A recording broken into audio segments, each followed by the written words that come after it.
The Day Death Stopped. Rebecca Thorne presents The Day Death Stopped. Written by Rebecca Thorne. Performed by Maura Quirk. To anyone who was told that you can't do the thing, prove them all wrong. Chapter 1.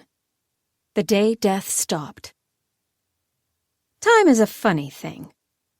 It exists in twists and turns and tangents instead of a simple straight line, a weaving road of misery and confusion that could have been rectified if one would just stop for directions. In that way, time is quite similar to the stories we tell. The most curious ones happen out of order, for sometimes we only understand a crucial world-stopping decision in hindsight. And this decision was world-stopping. Or rather, death-stopping. Outside of Eugene, Oregon, a red Honda Civic turned too soon, colliding head-on with a speeding motorcycle. Under the force of the bike, the car's windshield shattered, crushed into thousands of tiny, interconnected shards that buckled like warping plastic. After the hissing, screeching metal settled on the hot asphalt, breathless seconds ticked by in eerie silence. Then the Honda's driver, a young woman, kicked open the door and crawled out. Blood gushed from a deep, glass-embedded gash on her forehead, past her caved-in cheek, beyond her grotesquely angled neck. Torment coursed through her, and she sobbed in pain, but her windpipe was crushed and there was no physical way to push air beyond it. She should be dead. Across the street, the motorcyclist staggered to his feet, his organs slipping through bloody fingers. He should also be dead. Around the world, a 103-year-old man in Athens had his ventilator pulled amidst resigned family members, but when the nurse checked his pulse, his heart beat strong, even though his body had already failed. A hiker in the Himalayas stepped on a bad patch of ice and crashed into a ravine, down, 100 meters down, wedged between two massive sheets of ice. His skull was crushed, but terribly his soul remained, forcing consciousness in the dripping throes of agony. A tsunami slammed into an island in the Philippines, and dozens were pulled with the tide. They drifted, perpetually drowning in a tumultuous sea with no hope of rescue, choking on seawater while their souls ached to rise, to leave, but were forcibly tethered to these corpses instead. Reports like this surfaced all over the world in simultaneous panic. That's because on October 1st, at precisely 5:12 p.m. Western European summertime, death on the planet Earth ground to a halt. If that sounds idyllic, near utopian, we've had a terrible miscommunication because of the two constants in life, death and taxes. Death is arguably the most necessary. In hindsight, there really was no other way, Ozarik, our villain at this moment, muttered, his eyes bright with power, his face flushed with fever.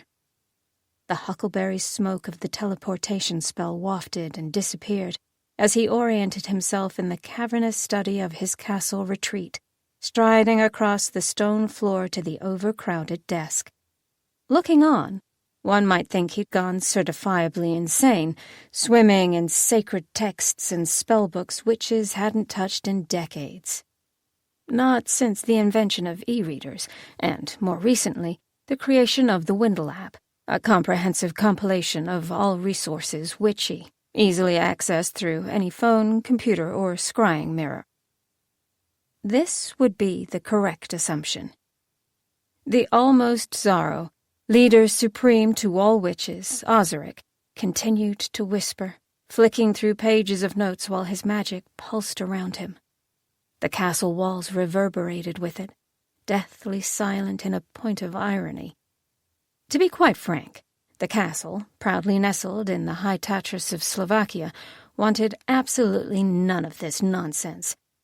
When Ozarik first stumbled upon it, the crumbling walls did the exact opposite of falling over themselves, desperate to reconstruct some semblance of centuries past. A Zaro, it bragged, in the way old buildings sometimes do, to the nearby Orafsky castle, which, in the nameless castle's opinion, had gotten a bit too naughty for its wood after the whole Nosferatu nonsense. The leader of the world's witches studies here. Now, harboring their greatest villain, the castle wasn't bragging any more. It swallowed Ozarik's words, stuffing them in the darkest corners and hoping the cobwebs kept them there. Far in the distance, the Orafsky castle trembled in laughter. Ozarik, being a touch distracted, noticed none of this. After all, the magic required to stop death is immense. Imagine all the flowers in the world unfurling at once, coupled with a symphony of singing birds in the stalwart glory of a snowy mountain range. Now imagine all that beauty was funneled into Ozarik, and then expelled in dark waves of increasingly unnatural instruction. "Stay in your bodies," that instruction said. "There's nowhere else to go." This was a lie. But newly dead souls didn't know better, and Ozarik was supposed to be the next Zaro, the symbol of light and good in the world, the bridge between magic and humanity. If he said it, why wouldn't it be true? Ozarik was, unfortunately, rather persuasive. And unfortunately for him, Claire Bishop was equally persistent. This is the time where Claire Bishop should probably be introduced, but she appears often enough later on, or rather earlier on, and thus her entire introduction will be a full name and nothing more. At 5:26 p.m., 14 minutes after death stopped, Ozarik's cell phone rang. This came as a surprise, since before that moment he hadn't possessed a cell phone. Not even to contact human leaders regarding their affairs. Zaro's, future and present, simply nudged a conversation into the air, and it landed right in the mind of those with whom they wished to speak.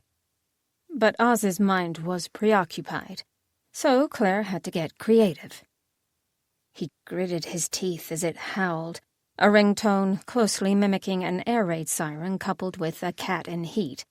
It was not a pleasant sound, which was absolutely Claire's point. "Busy right now!"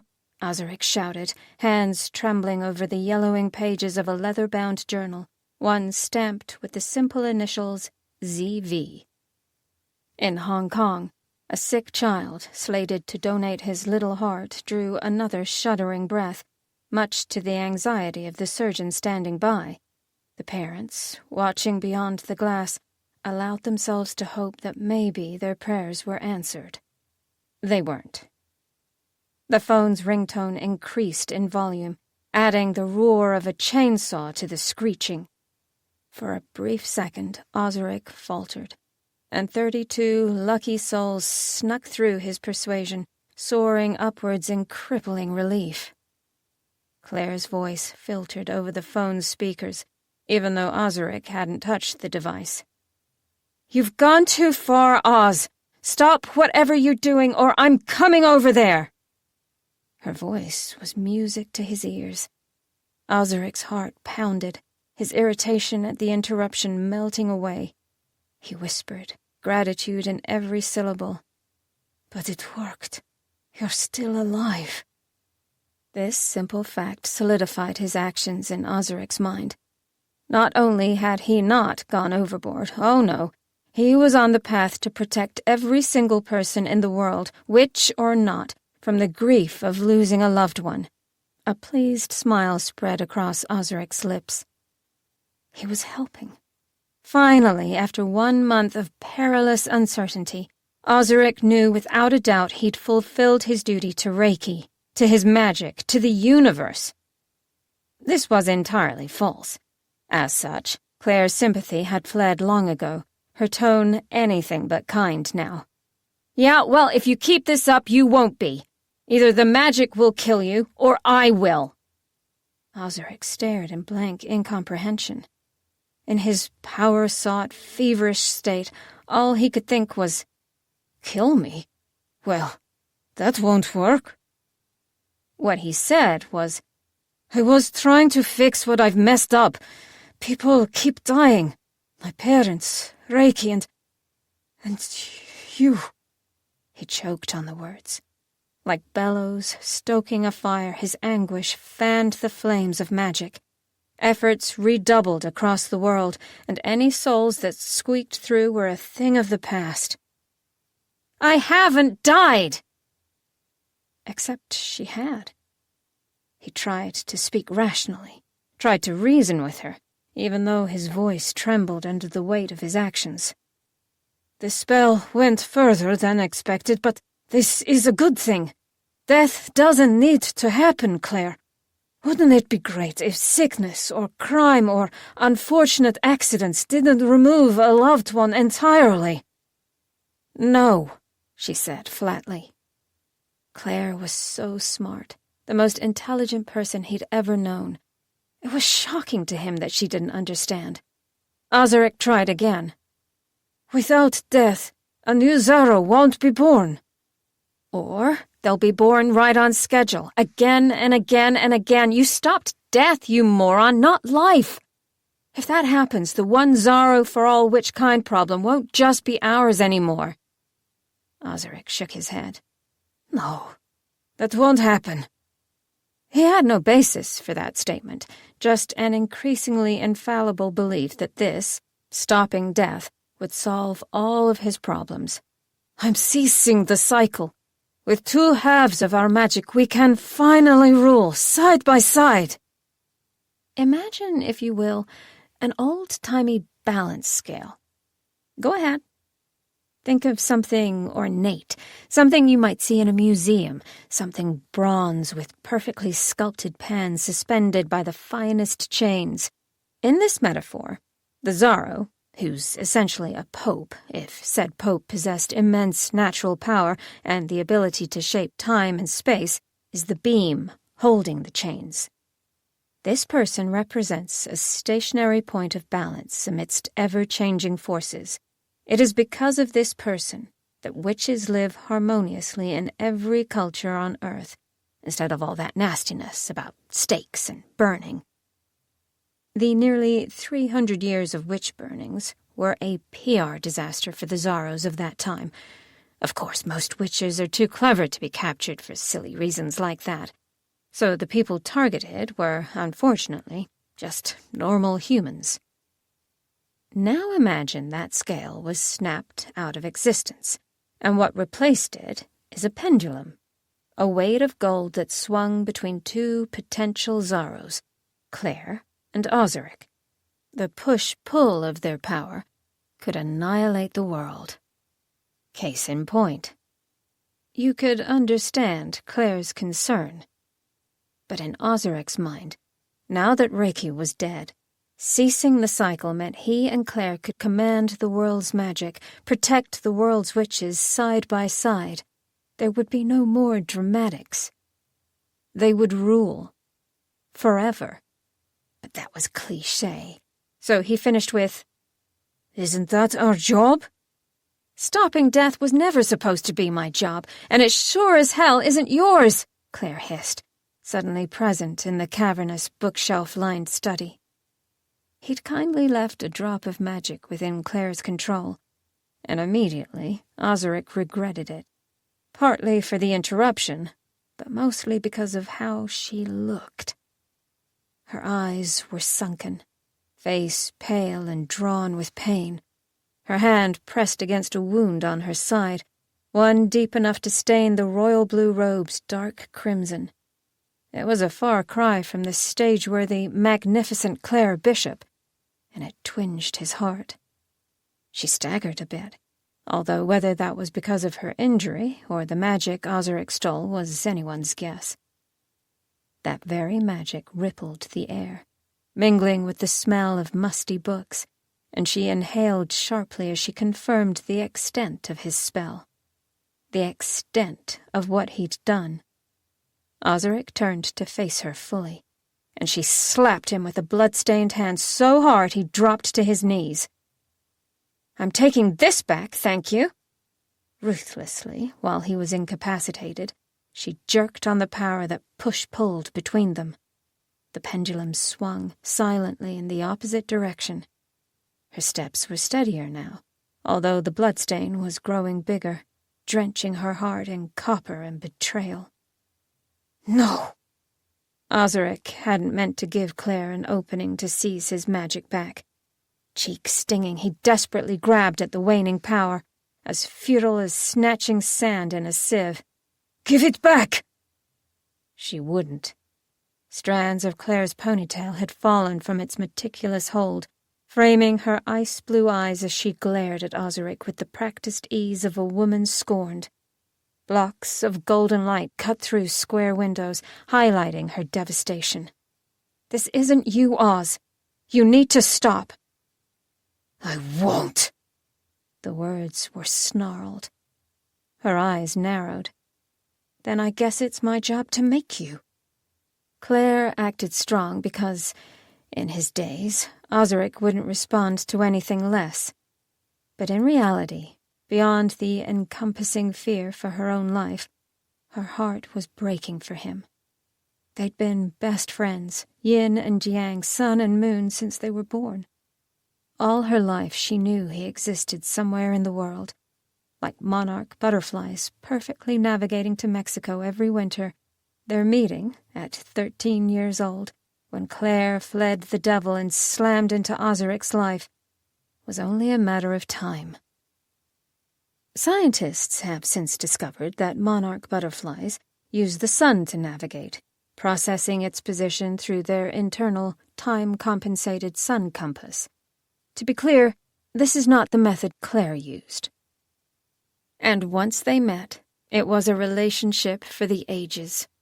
All those afternoons spent together, all those stolen moments on the strip, the shared secrets and whispered laughter that accompanied two halves of a whole.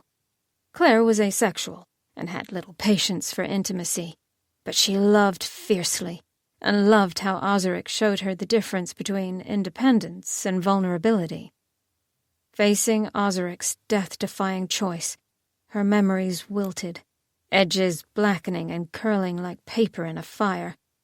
What he'd done was unforgivable, something so drastic it made him the villain after all, and Claire couldn't bear it. But while Claire's future crumbled, Ozarik's was solidifying. To him, that history was background noise. Always there, the one constant in a sea of change. Claire Bishop was something that just was, like the audacious sighs of the Grand Canyon or the derision of a disapproving mother. Of course, Ozarik thought Reiki was, too, and look how that turned out. Murdered by his own machination. And then today, Claire. Attacked, killed, revived only by his hand. Ozarik would never again be placed in a position of failing to protect those he loved. Today's events were the final straw. He was done living in fear, mourning his inaction as death happened around him. He would never lose her again. Whether she agreed was irrelevant. So when Claire said, "This isn't you, Oz," his heart warmed at the nickname, even as his motivations solidified into something dark and dangerous. When Claire said, "You need to stop," Ozarik realized that in this moment, she wasn't just his friend, his love, his half. She was also a distraction, an interruption. And when Claire said, "Then I guess it's my job to make you," Ozarik immediately thought, "Good luck." And the pendulum swung again. Chapter 2. 24 days before death stopped. To truly understand those events, we need to back up. The beginning of the end of the world happened the way most horrifying experiences occur, on stage, in front of an audience. Of course, although the stage was perfectly normal, it should be remembered that there were many kinds of audiences. The non-engaged audience of a Hollywood audition, for example, wherein the actress was fresh out of the drama program at Wichita Community College, and the role was actually for a very talented, highly obedient iguana. The glassy-eyed stares of passengers on a dual-engine jet when the flight attendant spoke faster than the plane could fly, and therefore no one really understood how to fasten a seatbelt when he finished. Or the typical overeager parents cooing beyond their recording device while their little one stumbled his way through Annie in a production that would surely haunt him in 10 years' time. With that in mind, it was important to emphasize that this audience was of the breath-holding kind, the waiting-to-be-amazed kind, the "I spent $200 on this ticket and 20 more on a vodka cranberry, so this magic show better be worth it" kind. So when the death of a goddess caused a ripple that became a world-destroying tsunami of time and space and the magic inside souls, and on stage the magnificent Claire Bishop collapsed to her knees while her previously just-an-illusion galaxy of glimmering stars burned bright and crashed around her like a day of biblical reckoning, this particular audience cheered. And Claire couldn't even tell them that it wasn't part of the show because her hair had caught fire. Also, her deep red, utterly flamboyant, seems a bit much stage outfit. Also, the stage. But that was hardly Claire's concern, considering her soul currently felt like an ant writhing under a magnifying glass in a child's malicious smile. It took several seconds to catch her breath, several more to stagger to her feet. If the death of their Zaro hit her this hard, she could only imagine what Ozarik was going through. "Whew!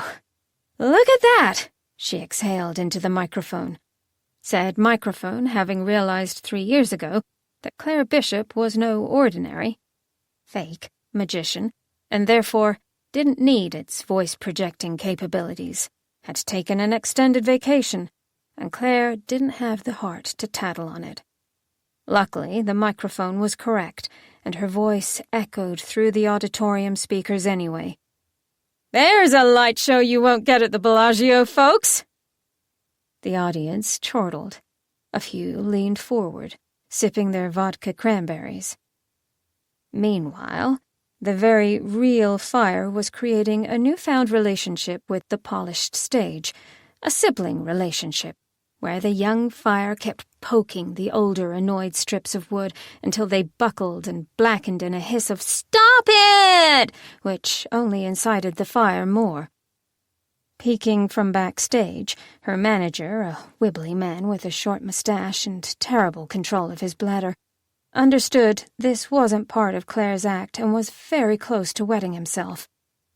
Claire's chest and left pinky were aching with the sudden loss of, well, everything. But she smiled brilliantly for the audience, surrounded by crackling flames and waves of heat. Inside, a dark fear bloomed, one where she questioned whether or not her magic still existed now that Reiki was gone, or if Ozarik had somehow stolen it all, as Reiki had hoped.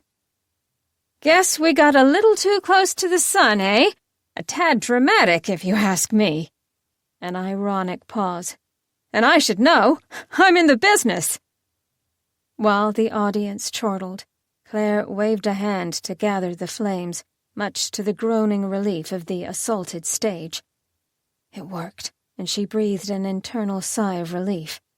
Then she shooed flames from her clothes and hair, winced at the charred sequins and the cameras capturing her very public failure.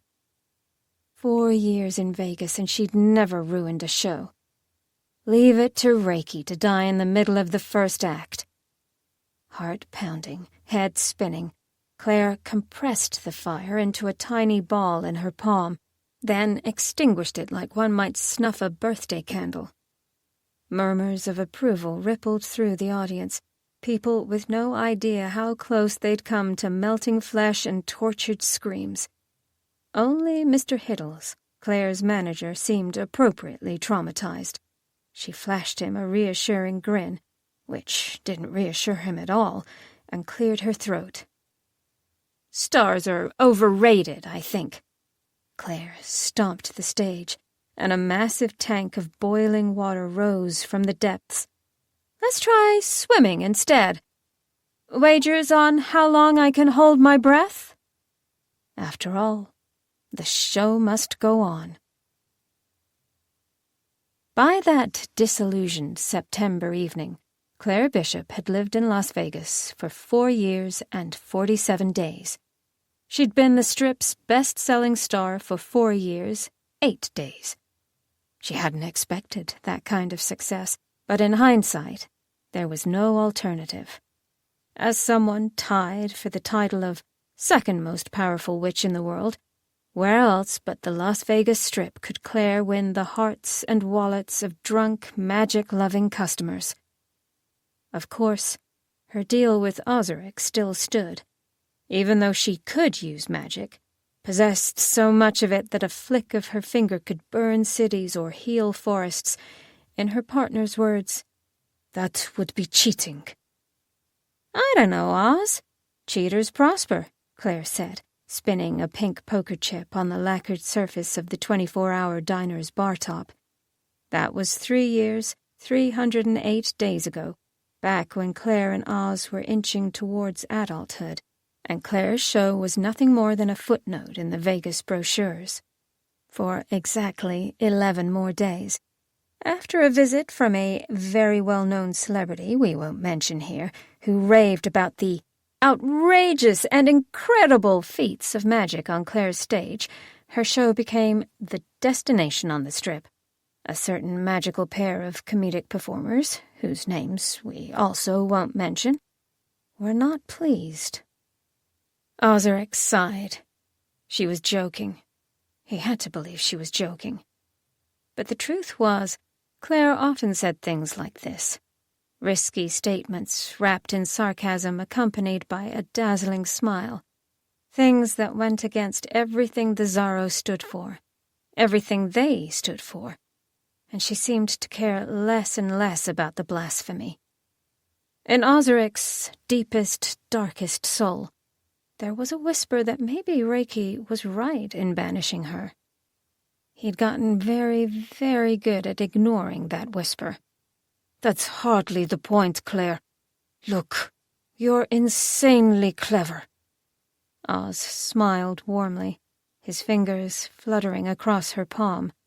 She twisted her hand to intertwine their fingers, and the spark between them was so powerful the diner's fluorescent lights flickered. To be fair, their magic made a lot of light bulbs uneasy.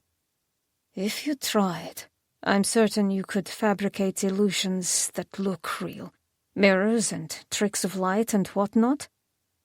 Between them, Claire's poker chip spun and spun and spun, far longer than physics should allow. Claire pressed her lips together, offended. "Mirrors and lights? If you wanted. Better than your audiences knowing the next Zaro is 5 meters from them." Ozarik was born in the newly independent Slovakia. Therefore Oz, like most civilized people, used the metric system. Claire had been raised with the American education system, which was baffling on the best of days, and thus used the imperial system. She insisted it was normal. Ozarik assured her it was very much not. Claire leaned across the table, propping up her chin with her free hand. "Didn't know you'd be up on stage with me, Oz." Ozarik glanced over his shoulder, as if Reiki could hear them from halfway across the world, which was ridiculous. Zaro's power was immense, but eavesdropping had a 453-foot limit. Rather, 138 meters to the rest of the world. Claire and Oz knew. They'd tested it. "What if Reiki's wrong, Claire? Where does it say 2 people can't be Zaros together?" Everywhere? Every sacred text she makes you study.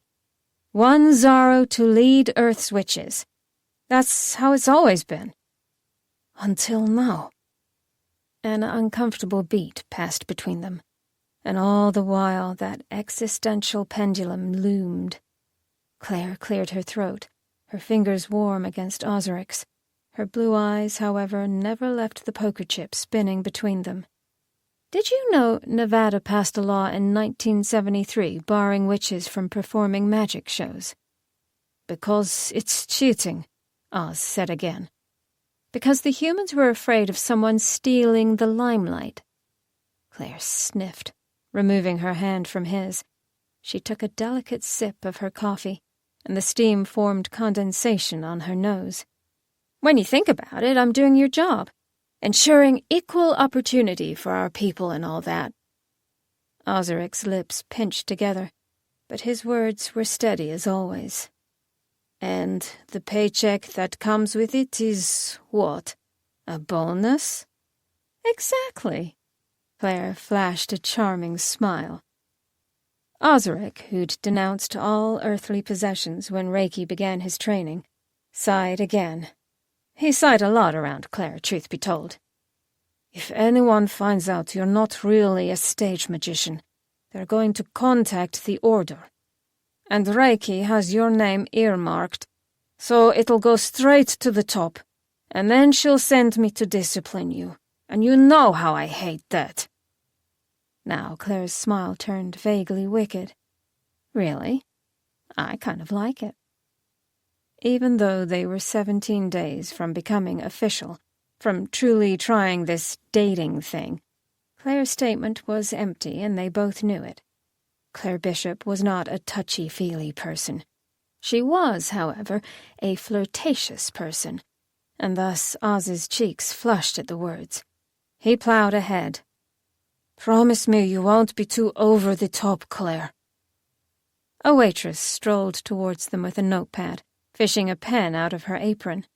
While she was distracted, Oz hastily tugged the poker chip from its dizzying spin. It settled to a perfectly normal stop. Claire smirked. "Buzzkill." "Claire." "Oh, all right, I promise, but only because you said I was clever." So, until the night Reiki died and the stage caught fire, Claire's show didn't utilize real magic. As far as Las Vegas was concerned, the magnificent Claire Bishop was something of an engineer. When confronted about her tricks being too fantastic, she'd walk the accuser through an elaborate display of pulleys and weights and, yes, mirrors and lights, and they'd leave her stage more impressed than when they arrived. That was the beauty of illusion. Vegas and Claire got along swimmingly, and she had no intention of leaving. After tonight's show, after the falling stars and fire and the screaming space between souls that reverberated with the loss of their Zaro, when Claire could have snapped her fingers and magicked to Ozarik's location, which would surely be Reiki's deathbed. Instead, she went home and waited. Waited for Ozarik to visit yet again bearing bad news. But Ozarik never came. Chapter 3. 19 years and 102 days before death stopped. While we explore the circumstances around these events, it's important to note that Zaro Reiki was generally considered a kind soul. Most Zaros were, to be fair. Their entire existence focused on resolving witch-human conflict or witch-witch conflict and, on the rare occasion, human-human conflict. People who dedicated their lives to helping others rarely became anything but kind, selfless, and empathetic. Indeed, the Zaro might be the one example where power does not corrupt. And absolute power does not corrupt absolutely. Some postulate this is the sole reason the universe, in all its glory, bestows one person with such magic. But for every Zaro that exists, another is born towards the end of their reign, a new shining star to carry the magic. Over time, the original Zaro's power ebbs into the younger child until they become old enough, strong enough to assume the title. And because the universe recognized this magic is a terrible thing to give a temperamental toddler, it installed a failsafe, crudely speaking. There is a gravitational pull between Zaros, stronger than the planets with their sun. The Zaro knows the moment a successor is born and is propelled on a journey to find them. 2 decades ago, Reiki found hers. "Call him Ozzy," his mother cooed, hovering as the Zaro examined the baby. The power radiating from him wasn't as fierce as Reiki expected, a ripple instead of a wave. But she wasn't about to tell Zuzana Krajovichova that. The woman was puffing like a sparrow in the bath at the fact that Zaro Reiki made a house call, and all the better that her neighbors had seen the most powerful woman alive strolling through her front door. Her husband, Marek, was not as impressed. He hovered in the doorway, watching Reiki warily, discontent and irritation curdling at the witch's proximity. Gruffly, he asked, "What does this mean? For us, you understand." They had a luxurious 2-story house on the outskirts of Poprad, a nondescript mountainous town within the Spish region. Zuzana, who refused to accept she'd be nothing special or horror of horrors nondescript, continually praised her hometown, much to the amusement of anyone who heard. Poprad was nothing special, outside of its breathtaking views, immense snow-capped mountains that framed its skyline. But their lives seemed nice. It was perplexing that they desired more. Of course, Reiki shouldn't have been surprised. The exterior of the house had expensive upgrades, a tile roof and a community of wooden thatches, colorful painted accents around the front door, and meticulously maintained rose bushes leading up the concrete-stamped walkway. Their grassy backyard backed to a picturesque meadow and had been specifically landscaped to draw attention to their view. Had the couple offered half that reflection inside, Reiki wouldn't be sneezing past decades-old carpet dust. Not that she'd voice it. Instead of responding to Marek, she merely ignored him, which ruffled his feathers in a far different manner. "Is his full name Ozzy?" The wife brushed a dark curl from their baby's face. "Well, it's Ozarik. Ozarik Krajovich." Thank the universe. That was better than some silly nickname. Reiki hummed. "Just Ozarik, then. The Zaro belongs to no family." Perhaps too late, Susanna began to wonder the real reason the Zaro came to visit. Suspicion, cultivated through many years of maintaining appearances in her social circles, flared to life. She tried to be tactful. "Well, I don't believe that's—" Her husband did not. "You come into our home, tell us our son is a witch, and now you try to say he isn't even ours anymore? Who the hell do you think you are?" There were moments in Reiki's life where she wished the universe in all its magic wasn't so excellent at translation. Zaro needed to be fluent in every language on Earth. But was it necessary to interpret that tone? In fact, most conversations between Ozarik and Claire happened in 2 languages simultaneously, usually their native Slovakian and English, but sometimes they'd switch it up, just to confuse people. Reiki inhaled, stepping away from the crib. The baby, Ozarik, blew spit bubbles under a tightly wrapped sports blanket that boasted the words "Nasi Chlapsi" in decorative red, white, and blue. Reiki, who didn't follow sports and couldn't care less about competitive championships, thought it seemed awfully strange to declare a days-old baby a fan of any form of athletics. Her words were level. "I understand your concern. My parents felt the same." Zaros were allowed to lie for the greater good. In truth, Reiki's parents hailed from Kyoto, a city centered around tradition in a country that valued the whole over the one. When her predecessor, Zaro Arjun, arrived at their home, they were deeply honored and remained so until the day they died. Now, Reiki smiled, nudging a bit of calming magic into the air. It settled over Ozarik's parents like a blanket, soothing their dark thoughts. But the decision has already been made. Your son, Ozarik, will become the most outstanding person alive. He alone will carry my title, and with it, the hopes and dreams of every culture on the planet. Every witch on the planet, you mean? Marek said grumpily. It should go without saying that neither of Ozarik's parents were of the witchy variety. Well, yes. Witches are born in every nation.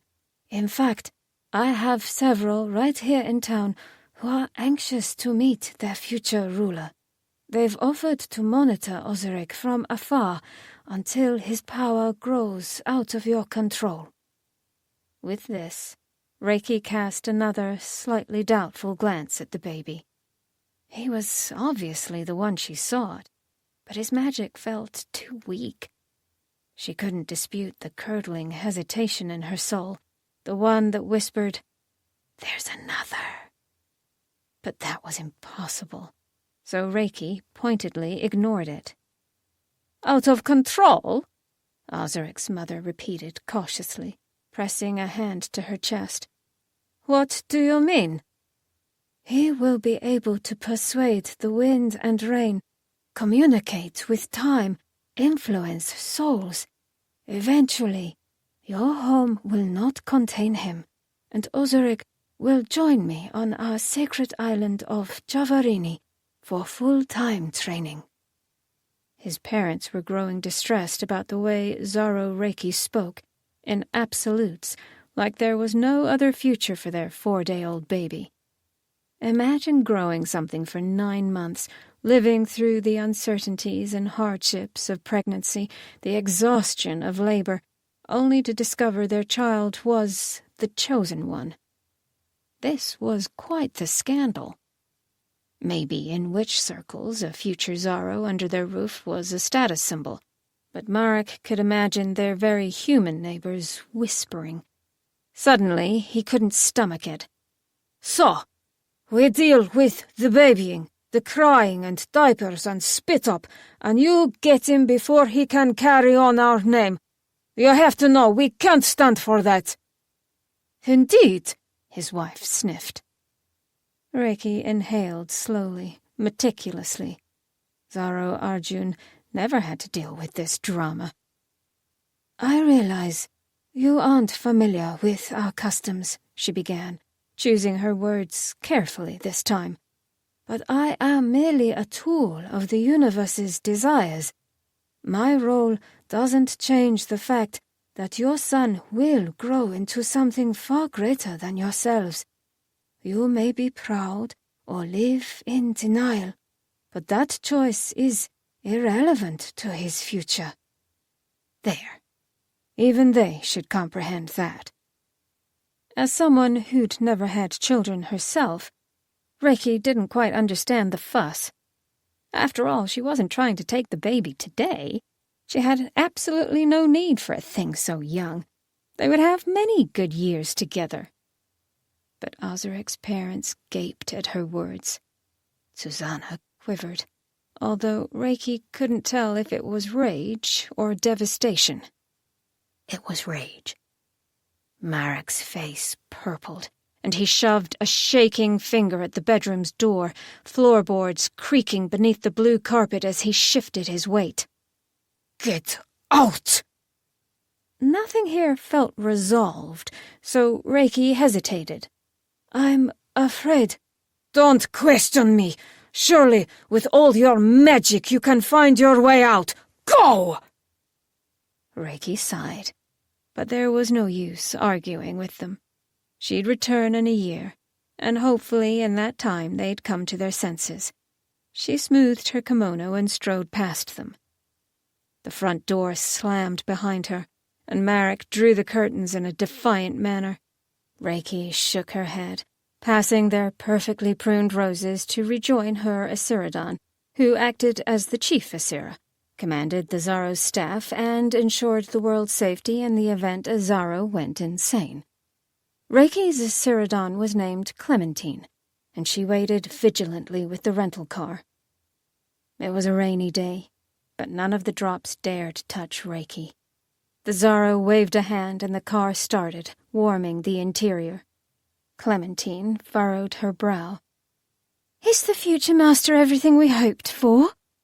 Her anticipation had been a flutter ever since Reiki had suddenly declared the new Zaro had been born, and now Clementine held her breath.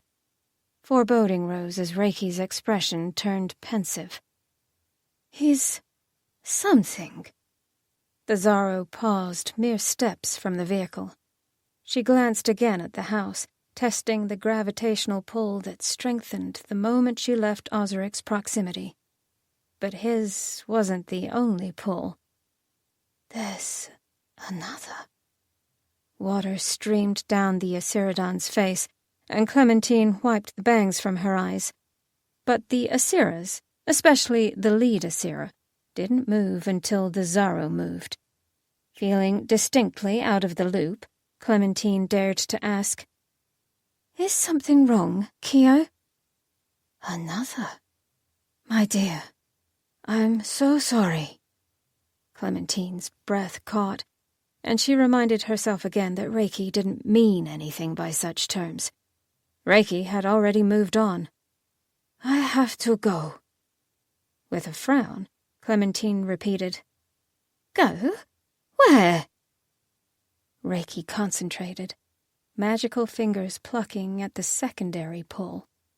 From their previous position on business in Kuzzle, it blended with Ozarik's, a sudden and insatiable desire to go west. Now, standing in front of the baby's house, she could identify this was something of a pit stop, a lovely and important sideshow, but not the destination. The thread stretched out of Slovakia, over Europe, the ocean, and into America, Reiki said softly. Clementine was definitely out of the loop now. They'd found the Zaro. Was there more pressing business? But Reiki looked so concerned that Clementine didn't want to worry her further. If it was important, Reiki would tell her. Clementine was, after all, the Zaro's closest confidant. She wiped rain from her eyes. "Should I prepare the jet?" Reiki nodded. "Back to Javarini. I'll return shortly." And with a snap of her fingers and a puff of huckleberry smoke, Reiki vanished from Central Europe, leaving Clementine alone in the rain. Feeling distinctly abandoned, the Asiridon drew a breath and slipped inside the rental car. Chapter 4. 20 days before death stopped. As we're starting to grasp, the end of the world didn't happen on a dime.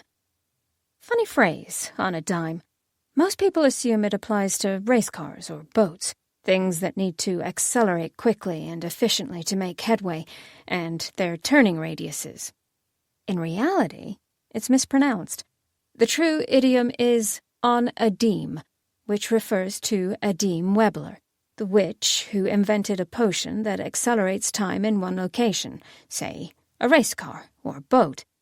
It's a common mistake, and one she was rather bitter about.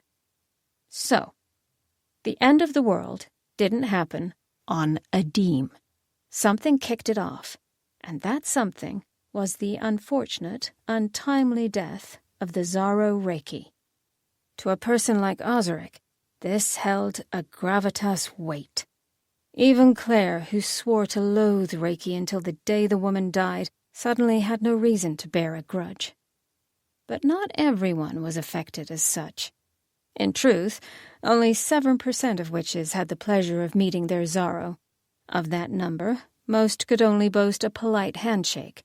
A select few boasted more, such as sending family-held spells or a trained familiar the Zaro might make use of, which was why the Zaro's sacred island of Javarini had both a library of spells and a separate castle for the cats, of which there were currently 113.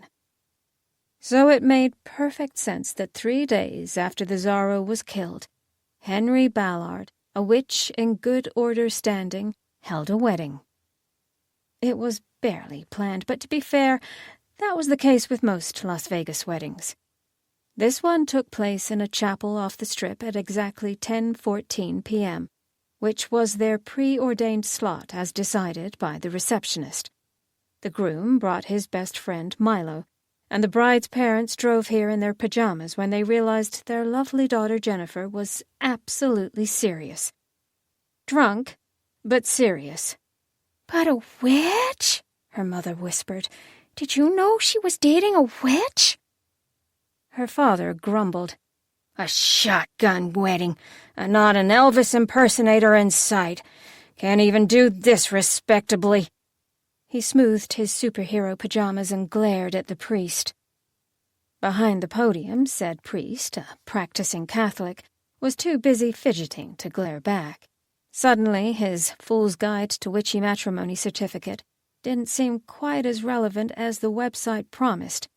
He'd been led to believe witches like to marry under the stars, close to nature, not here, in a crumbling chapel 1 street north of the Strip. When in Vegas, he supposed, wringing his hands as Henry, the witch, flashed him a smile. The priest's eyes drifted to Henry's friend, Milo, squinting as he tried to discern if he, too, was a witch. He was. Must be. The website said they flocked together in covens and whatnot. The truth wasn't any of that. Witches didn't much care where they got married, any more than a lark preferred a certain tree branch to sing. And covens were grossly appropriated in modern media.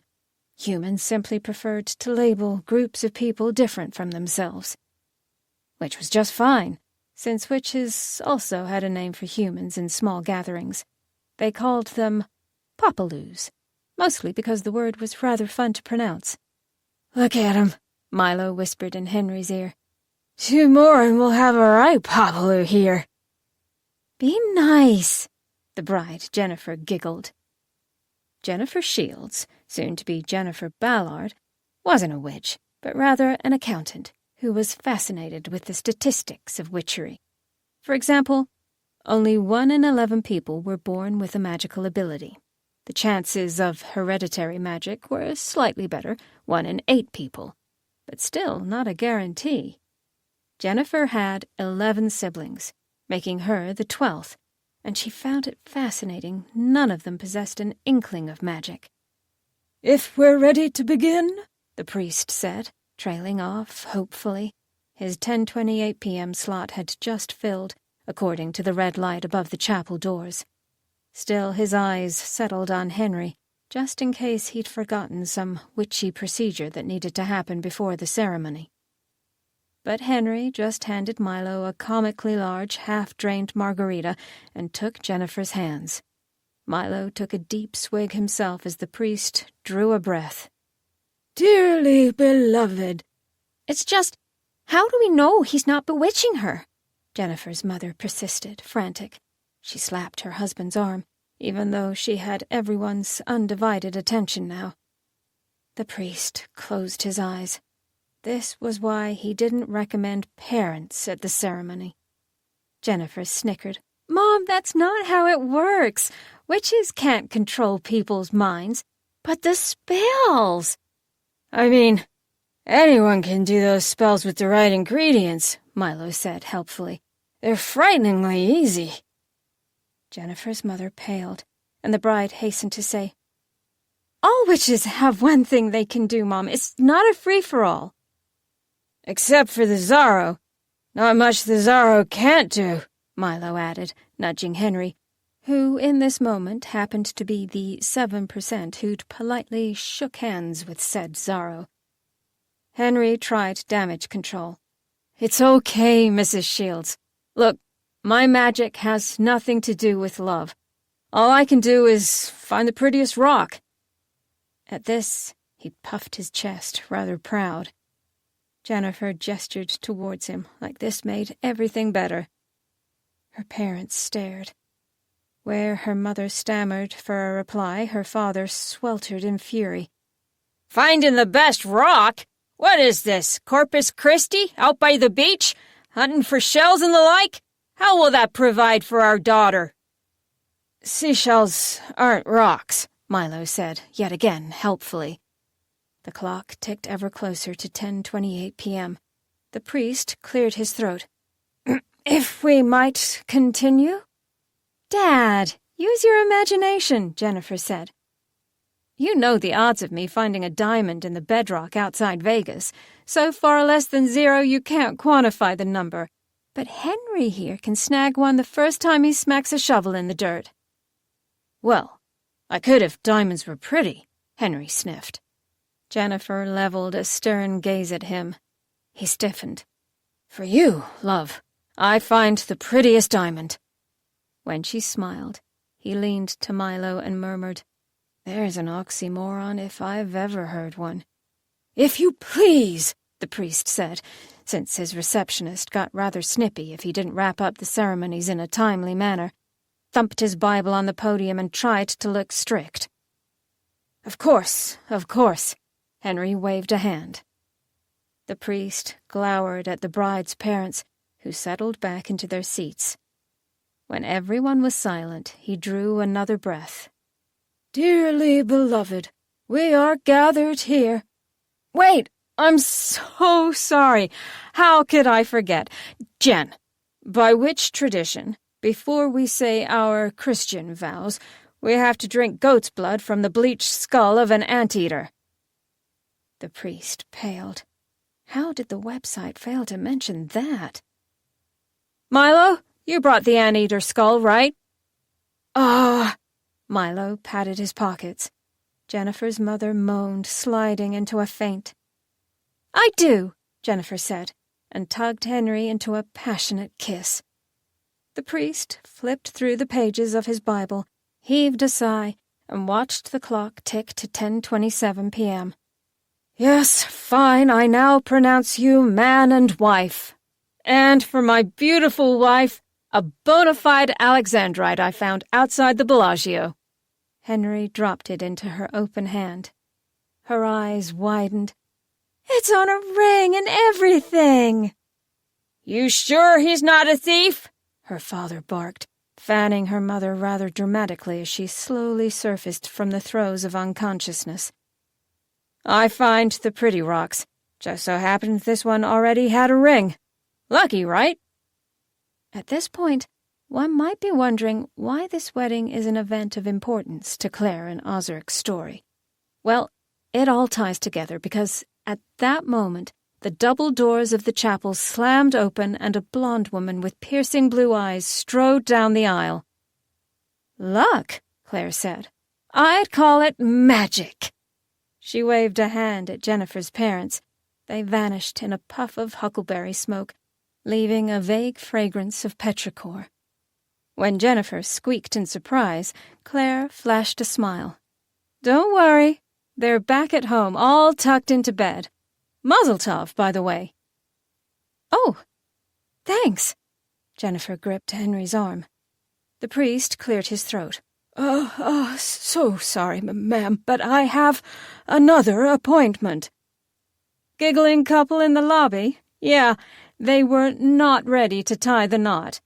Claire glanced over her shoulder, where the receptionist was fluttering in obvious distress, raising a phone to her ear, only to have it vanish with a snap of Claire's fingers.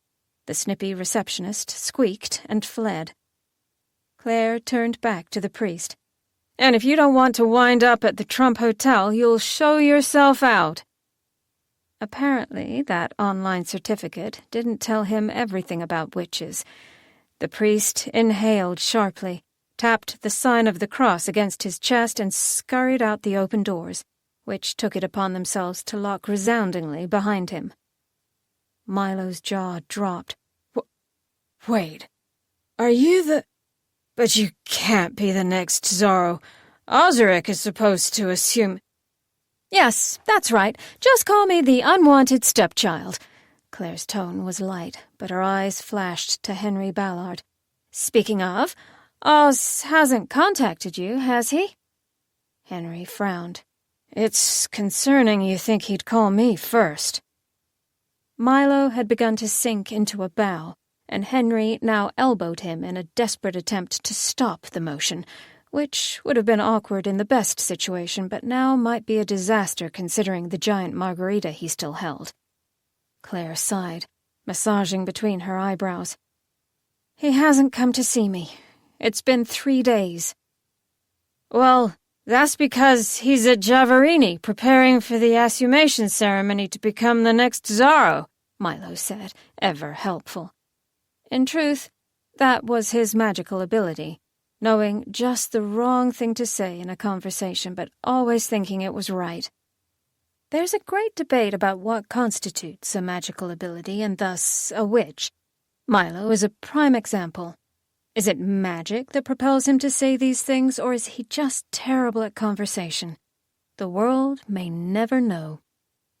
Henry inhaled through his nose. "Can you two wait for me outside? I'll catch up."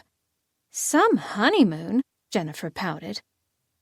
"I'll have my manager send you something nice," Claire said, even though she currently lacked the brunette hair, brown eyes, and general bone structure of the magnificent Claire Bishop, and therefore the comment only prompted curiosity and furrowed eyebrows.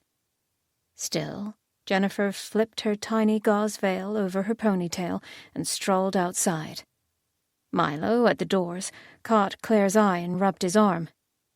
"Hey, I'm not sure if you or the future, almost Zaro Ozarik want a new familiar, but—" "I'm allergic to cats," Claire deadpanned. "Well, that's convenient, 'cause I'm training a ferret, and I'd be happy to ship him—" "Milo," Henry said. "Never mind." The doors slammed closed again, slightly miffed at all this locking and unlocking they suddenly had to do. Alone in the chapel, Claire's bravado vanished, and she sunk into the front pew. Her voice was vaguely miserable. "He hasn't come to see me, Henry. Reiki died, and he's not here." "She didn't just die. You know that, right?" "Whatever you call the process, the result was the same." Henry perched on the raised platform opposite her, his back against the priest's podium. Their relationship was an unspoken oddity, one where Henry saved Claire from some particularly nasty casino bouncers, and in the months afterwards, Henry was astute enough to realize that Claire, for all her power, was quite lonely when her other half wasn't around. Much to his befuddlement, Henry had somehow become the closest thing Claire had to a friend. Still, he tread lightly. "Claire, I don't think I'm qualified to help here. The Asiras have Ozarik's assumation well under control. Maybe Milo's right. Maybe he's just busy." In reality, Henry did think it was strange that Zaro passed and there was barely any news on the subject. Someone killed her, but no one knew more than that. Henry comforted himself by acknowledging that the matters of goddesses and gods were far above him, and proceeded with cautious grief into their new future. Claire, clearly, was not following that tactic. "He's not busy, he's avoiding me," she snapped, and outside thunder boomed on an otherwise clear night. Henry wasn't impressed. "People drift, Claire. It's a fact of life. Hard to be close emotionally when you live so far away. Not with Oz and me. We're different." And they were. Claire buried her head in her hands. "I always used to hope that when Reiki died, my magic would siphon into Ozarik automatically. Magic is weird. Just once, I wish it had worked for me and cut me loose." Henry frowned. "Do you really wish that you weren't a witch at all?" A huff. "No, I guess not." Silence passed in several weighted minutes. Henry ran a hand through his carefully gelled hair and tried a different tactic. "Okay, look. If Ozarik won't come to you, why don't you go to him?" "You know I don't go to him. Reiki made sure of that." "Well, Reiki also told you to keep your magic under wraps, and you ignored that tonight." He gestured at Jennifer's missing parents, towards the lobby and the receptionist's empty desk. Claire followed his gaze, obviously 1 second from rolling her eyes. "That's different." "Is it? She's not here to stop you anymore." Henry winced as if he'd spoken blasphemous words, but cleared his throat and moved on. "Maybe the world has changed all around. Maybe now things can be different for you." For all that he'd prefer to be out finding pretty rocks, Henry Ballard was a very astute and equally empathetic person. They were possibly his best qualities. Claire considered this, then pushed to her feet. "Oh, fine, fine! But when Clementine gleefully peels my corpse off the floor of the Cat Castle's foyer, I'll make sure she ships my ashes to your doorstep." "Please don't," Henry said good-naturedly. "I left you a zero-gravity room at home. Make sure Jennifer takes off her shoes first. Happy wedding." And with that, Claire strolled towards the lobby. With a heaving groan, the double doors heaved themselves open one last time to bid her adieu. "Wait, what? Zero? Claire! Hang on!" But she snapped her fingers, and in another poof of huckleberry smoke and petrichor, the chapel was suddenly empty. Above the gaping double doors, the red light flicked off. Chapter 5. 19 years and 102 days before death stopped. Across time, decades earlier, all Zaro Reiki could think was, the house seemed mild. The key word here was seemed. Many things seem mild at first. The smattering of rain that preceded a Category 5 hurricane, for example, or the warm glow of a campfire before the embers drifted into bone-dry forest. They were quiet, subdued things, almost pleasant, right until they weren't. Reiki hadn't realized it yet, but seemed was the perfect word to describe the tiny American bungalow. Exactly 6 minutes earlier, she'd left Clementine on that quaint suburban street in Slovakia and poofed her way around the globe, landing in this oddly normal neighborhood. Based on the pines scenting the air, the heavy fog, the thick, gangly foliage, she guessed somewhere in the American Northwest. Washington, perhaps, or Idaho. Her nose wrinkled. Hopefully not Oregon. The witches in Oregon were odd, to say the least. Drawing a slow, maybe even nervous breath, Reiki stepped through the neighborhood. An older area, with decaying houses and overgrown yards. Nothing about this place impressed her, but Zaros came from all walks of life. That was the very point of their existence. And there was no denying the magic here.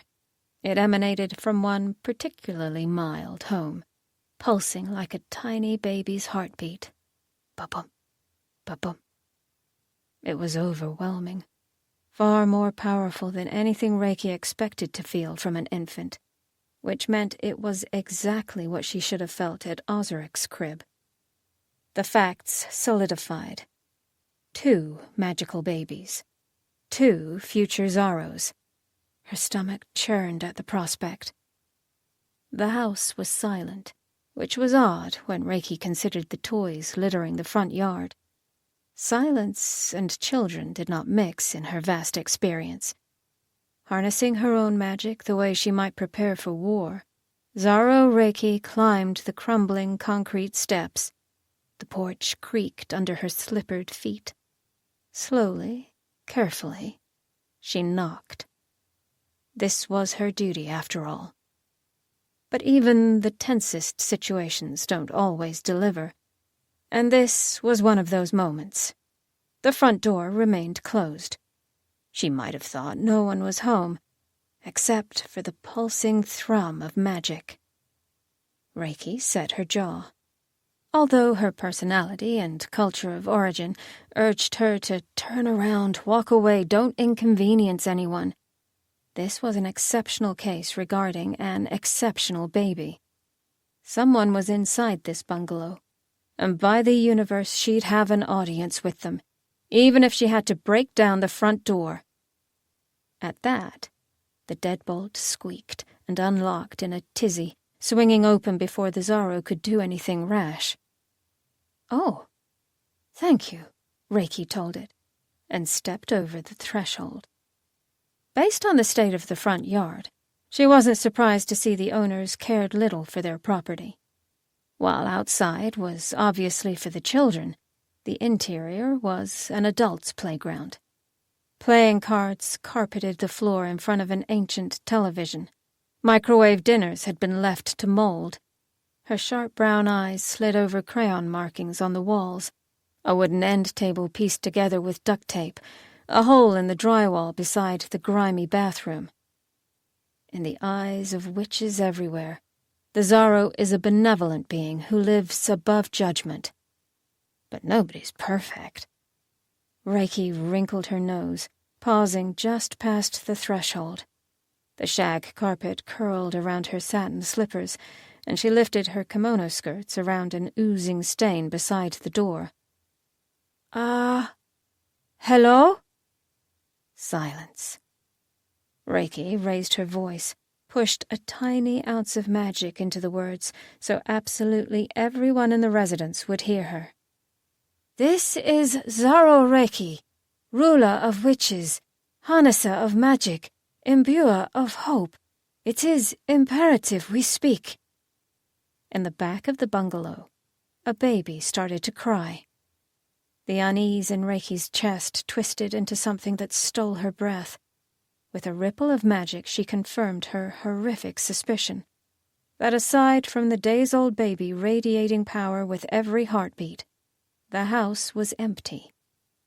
They were alone. It's important, in the following moments, to know that Zaro Reiki, hailing from Kyoto and Buddhist parents, prided herself on a calm demeanor, an infallible ability to maintain her composure in the most trying situations. Every Zaro acted as an arbitrator, but none in 3 centuries had been so highly preferred to resolve conflict, even in human affairs. Which was why, when Zaro Reiki lost her temper for the first time in decades, the ground literally trembled underneath the house's cracked foundation. 97 miles east, chaos erupted at a research facility as seismologists tripped over themselves to report the earthquake. Upon later examination, they discovered the epicenter was a measly house in Spokane, and despite the earthquake registering higher than anything in the last 23 years, there was no damage. What they couldn't know was that, with Zaro Reiki in her state, everything from the roads to the homes were too terrified to rattle to pieces. The seismologists eventually chalked the quake up to malfunctioning equipment and moved on. The bungalow, contrarily, stayed perfectly still, even as Reiki stormed to the back bedroom, leaving smoldering footsteps in her wake. The baby was lying on a bed. Not in a crib, not even properly swaddled. It was tiny and red-faced and screaming discomfort, one precarious moment from rolling the short distance to the floor. Reiki's temper flared, and the light bulbs in the living room shattered. The baby cried harder. As furious as she was with the parents, she knew this child had done nothing wrong. "Come here, little one," she whispered, scooping the baby, a girl, with gentle hands. The near-violent thrum of their combined powers settled into something serene as Reiki drudged a nursery song from her childhood. When she sang, magic offered weight to the words, and slowly the baby's eyelids eased shut. Safe and sound, Reiki continued singing as she wrapped the child in the folds of her kimono, stepped back into the living room. A bubble of magic is a wondrous thing, a protective cocoon that muffled sounds and emotion and instilled contentedness instead. Zaro Reiki saved it for the most hysterical cases, but she swaddled the American baby in one now, protecting her from the storm to come. The ground trembled again, renewed in its terror as Reiki's eyes settled on the open front door. She snapped her fingers, and the space between souls snapped in response. A set of people slammed into existence, crashing to their shag carpet with little decorum. The wife held a shopping bag, while the husband clutched a toddler's chubby arm, and neither of them seemed prepared for the sudden change of scenery. The wife screamed, which Reiki silenced with a whisper of, "Quiet, you'll wake the baby." The baby wouldn't wake, not unless the Zaro released the bubble, but she felt it fair to offer an explanation as to why the woman's mouth had suddenly zipped shut. Panic overrode the wife's features, and she clawed at her lips as the man shoved the toddler behind him, as if Reiki were the threat. To be fair, she was, yet, as previously stated, Reiki was a benevolent witch. Even furious, she'd cause no lasting damage, but she saw no harm in letting these people think she was capable of more. "Who are you? How'd we get here?" the husband demanded. His aura made her pause. Reiki surveyed him with rising fury. "You're a witch." The man stiffened. "Don't say that word in my household! How dare you!" "I am Zaro Reiki." He clamped his mouth shut. If Reiki were a snide woman, she'd sneer, "So you have an inkling of intelligence." If she were less benevolent, she'd say, "Magic is only for those who deserve it, and you clearly don't." If she were vindictive, she'd merely strip his universe-given ability, which happened to be breathing underwater, but only above sea level, leaving him a hollow shell of a human. Only fair, since he seemed so vehemently opposed to the word witch. But Reiki was none of these things, so she simply said, "What is your name?" The toddler sniffed pathetically behind him, and his wife had tears leaking from her eyes. The man straightened. "Kyle Flanderson, what the hell do you want?" "Is this your baby?" Reiki uncovered the child from the folds of her kimono. Both parents flinched. The wife slapped his arm, and when Reiki looked at her, she magically regained the ability to speak. I told you we shouldn't have left! And I told you I needed him to make it work," Kyle snarled, yanking the toddler back into view. Reiki surveyed him as well, but this child wasn't a witch, and therefore wasn't her jurisdiction. While her heart wrenched for the little boy, she couldn't just go around removing human children from their parents. Still, an anonymous tip was immediately filed at the local CPS office, marked urgent. It would have to be enough. "What were you trying to make work?" Reiki asked, narrowing her eyes. "What was so important you left your newborn alone?" "None of your business," Kyle snapped, in that defensive way people do when questioned about less than legal activities. Of course, that might have been a supposition. Reiki didn't care how Kyle Flanderson and his family filled their inconsequential existence. What she cared about was the future Zaro in her arms. She gestured to the baby. "What is her name?" The mother seemed taken aback. Claire." "All right. Claire contains all the magic of a Zaro, which would be dangerous enough without her lack of supervision.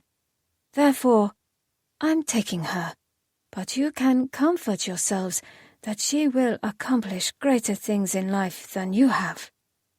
For a long moment there was silence. Then the mother screamed again, sounding on the verge of a hysterical breakdown.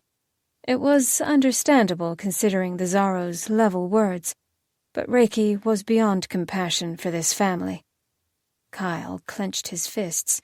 Now, hang on a minute. I assure you, Mr. Flanderson, that I am done hanging on. You can't take my baby, the wife sobbed, staggering forward, shopping bag and toddler forgotten. It was just for a moment. We weren't gone more than a minute and she was fine. We were on our way back when you can't take my baby. The reaction was extreme, in Reiki's opinion.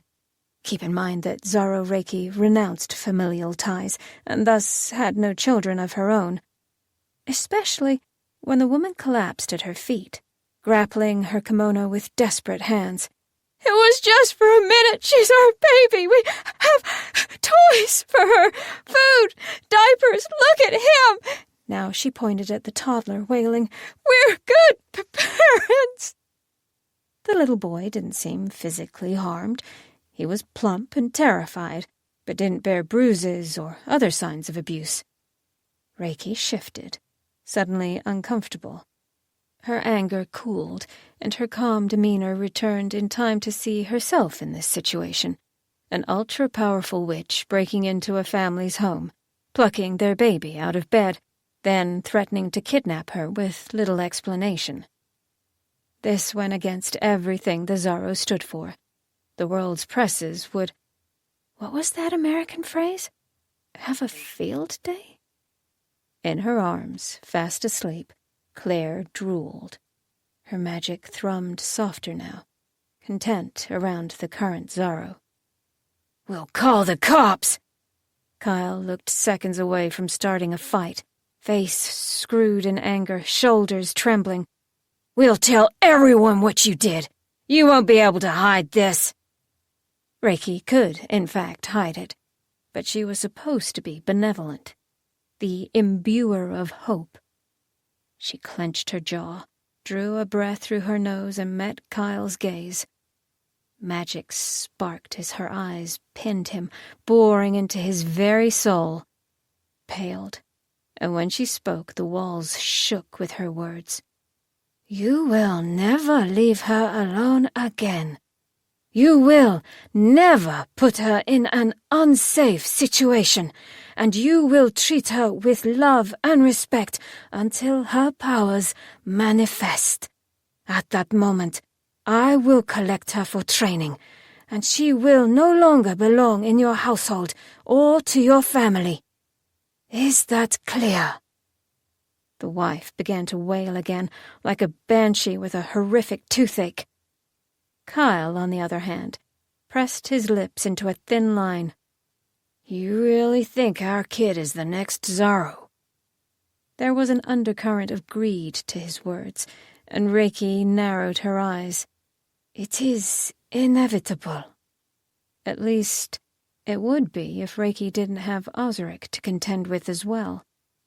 But that was a problem for another day, one where she wasn't threatening a witch and his wife to properly care for their child. In fact, she already felt irate at the gleam in Kyle's eyes now. He watched the baby in Reiki's arms like she were a bar of gold. Holy shit. Okay. We're very sorry for the inconvenience. I swear, it won't happen again. It absolutely won't, Reiki said, and the words floated into the popcorn ceiling, flooding the bungalow with magic. And for added measure, let me be clear. You will not speak a word of her fate to anyone outside this room. If you or your wife try, it will fall on deaf ears. Your daughter deserves to be raised without the weight of the world on her shoulders. This wasn't what she'd told Ozarik's parents, although in hindsight, she probably should have. Based on how Kyle's lips tilted upwards, how his eyes had illuminated, Reiki could only imagine what Claire would endure if Kyle were allowed to spread this around. It was purely to protect the girl. Everything she did in this moment was to protect Claire. She told herself that over and over in the coming weeks, and stamped her fear so far down it became a distant memory. "I will be checking in. Don't forget." And Reiki handed Claire to her mother. The woman sniffed pathetically, but took the baby in a proper hold, cuddling her as if love really were present in this home. Reiki chose to believe it. That was what one might call a devastating oversight. Chapter 6. 24 days before death stopped. As we know, Reiki died, and the power of it shifted the very heartbeat of the universe. Although Ozarik was physically inside the musty hotel room when the gunshot echoed, his mind immediately distanced. And no wonder. The death of Zaro was a powerful thing. As it happened, time seemed to buckle, and the screams of space reverberated through the spirits of every witch alive.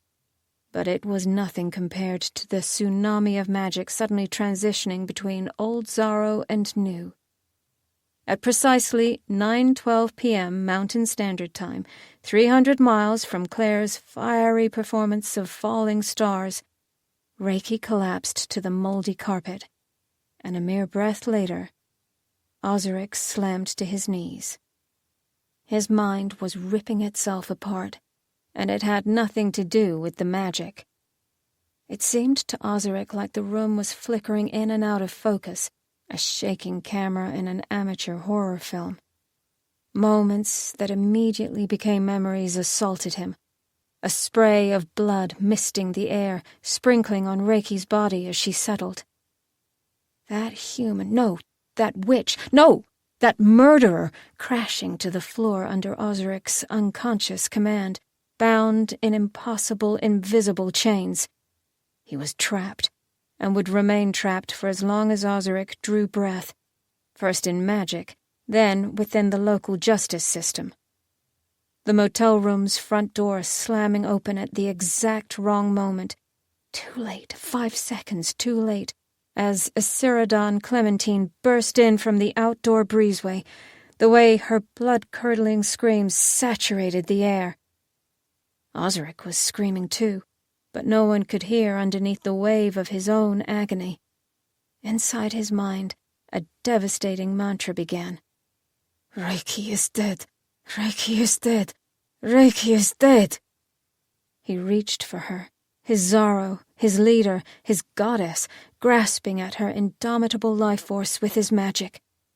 Briefly, for one fleeting, world-altering moment, he touched her soul. A bright flare of light, incomparable warmth, a loving touch. And then it slipped from his hold and vanished. All that remained was the echoing expanse of silence in a cruel universe. Back in reality, Clementine's desperate hand grabbed Ozarik's shoulders, but he didn't recognize her. In fact, neither of them could tear their gazes from the blood staining Reiki's lips. Her dark eyes were unfocused, unseeing.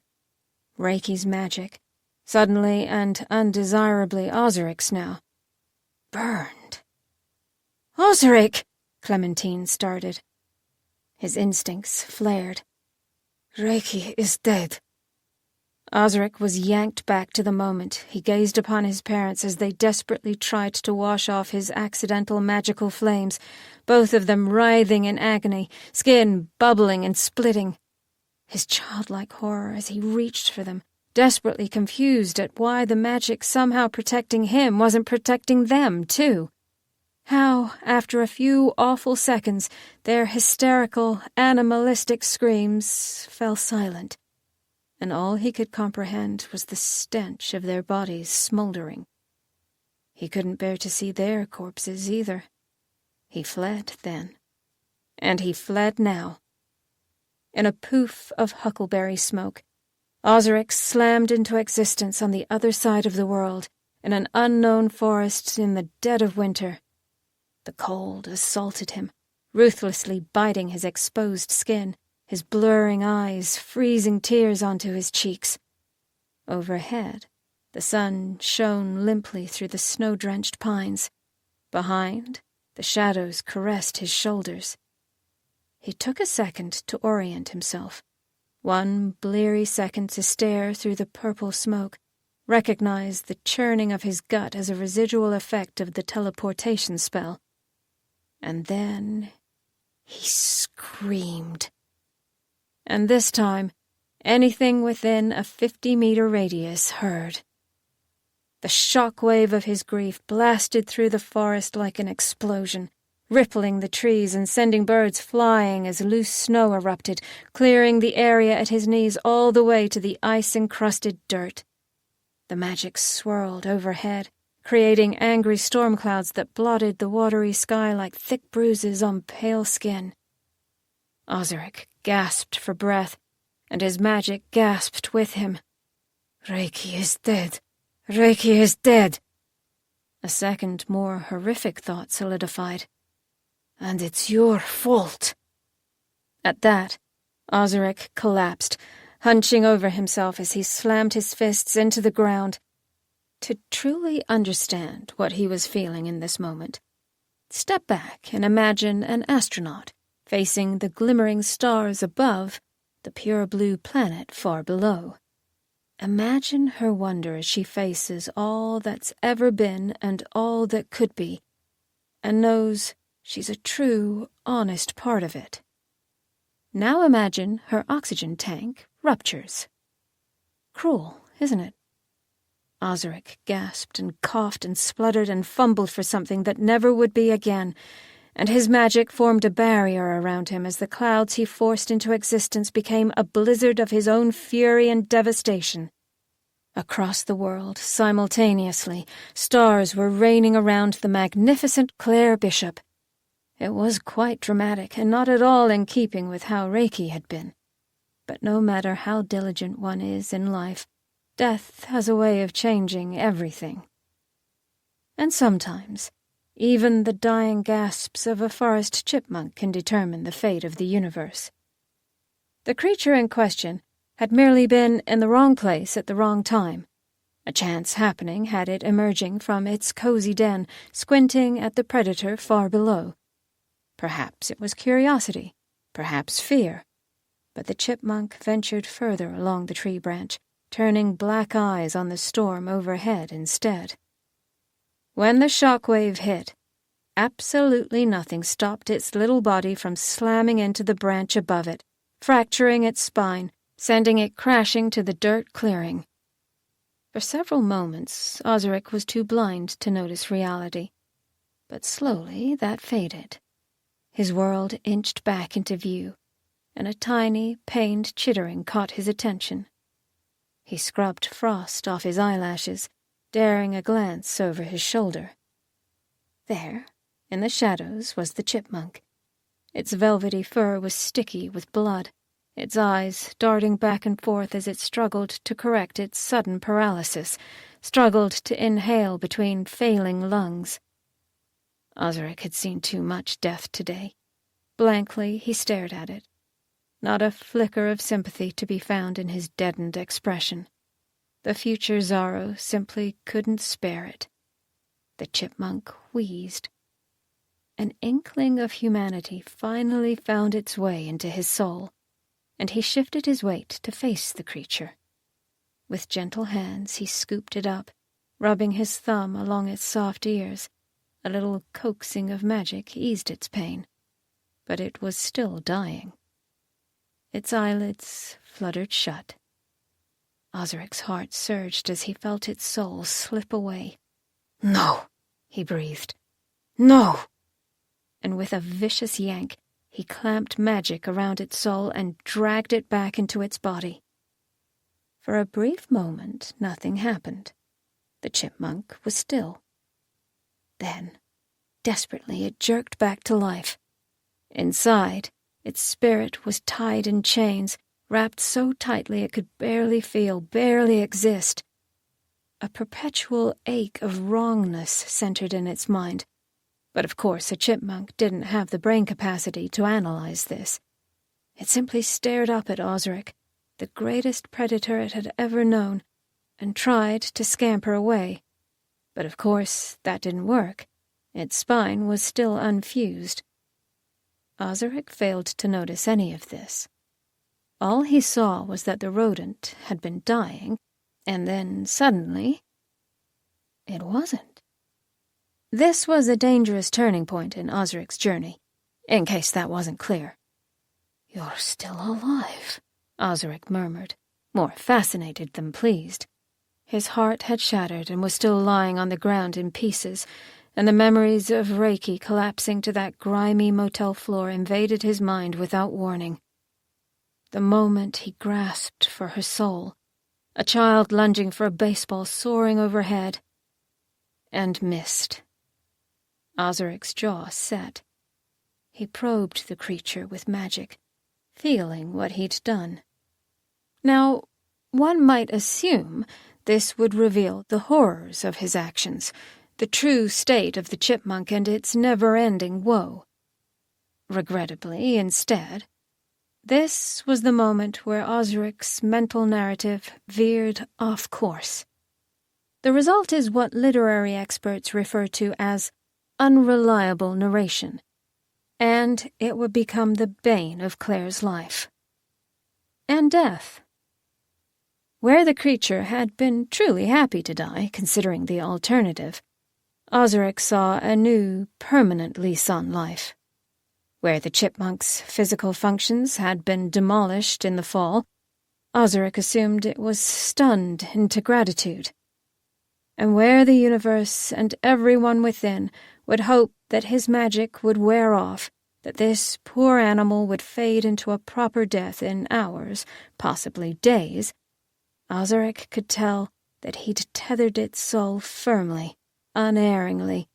The planet Earth itself would crumble and crash into an ever-blazing sun before this chipmunk spirit would dare try to escape its own decaying flesh. Because of this, Ozarik decided that he'd helped. This was irrevocably and unforgivingly false.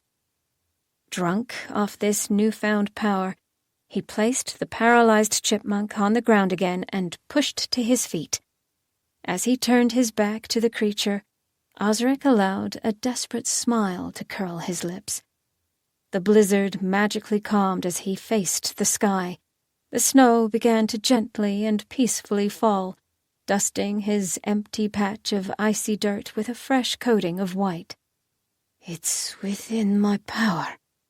His fervent whisper sliced through the hush. Fresh tears spilled over his cheeks, and he scrubbed them off before they could freeze again. "But that means I could have saved her." The admission was lost to the wind. On the ground, the immortal chipmunk ached to curl into a tight ball, breathing far too fast, eyes wide, desperate and cornered. Ozarik didn't notice. To be fair, no one was present to comfort Ozarik either. In Las Vegas, Claire had just summoned a tank of boiling water from the depths of her stage, further impressing an audience who had recently cheered at their own imminent deaths. In Denver, Clementine was still crouched over her Zaro, sobbing as her entire purpose in life remained limp in her arms. The rest of the world progressed as normal, inching towards a headline that would make international news. Ozarik shuddered, maybe from cold, maybe from anguish. He couldn't return to Reiki. Not now. He wouldn't return to Giavarini. Not alone. Not now. And Claire? Well, Claire was at risk too. If today had taught him anything, it was that no one and nothing Ozarik loved was safe. Yet. Drawing a shallow breath, Ozarik compartmentalized his grief for a moment and prepared for experimentation. A chipmunk was one thing, but if he was going to utilize this ability in truth, he'd need to research. Scrolls, textbooks, compilations of ancient records. Some Zaro sometime must have recognized this as a possibility. She had indeed. Her name was Zaro Victoria, and some of you might know her. Ozarik just had to find the spell. Leaving the immobile chipmunk behind, he began his journey down the path of failed recovery, and 1 month later, the entire world would weep.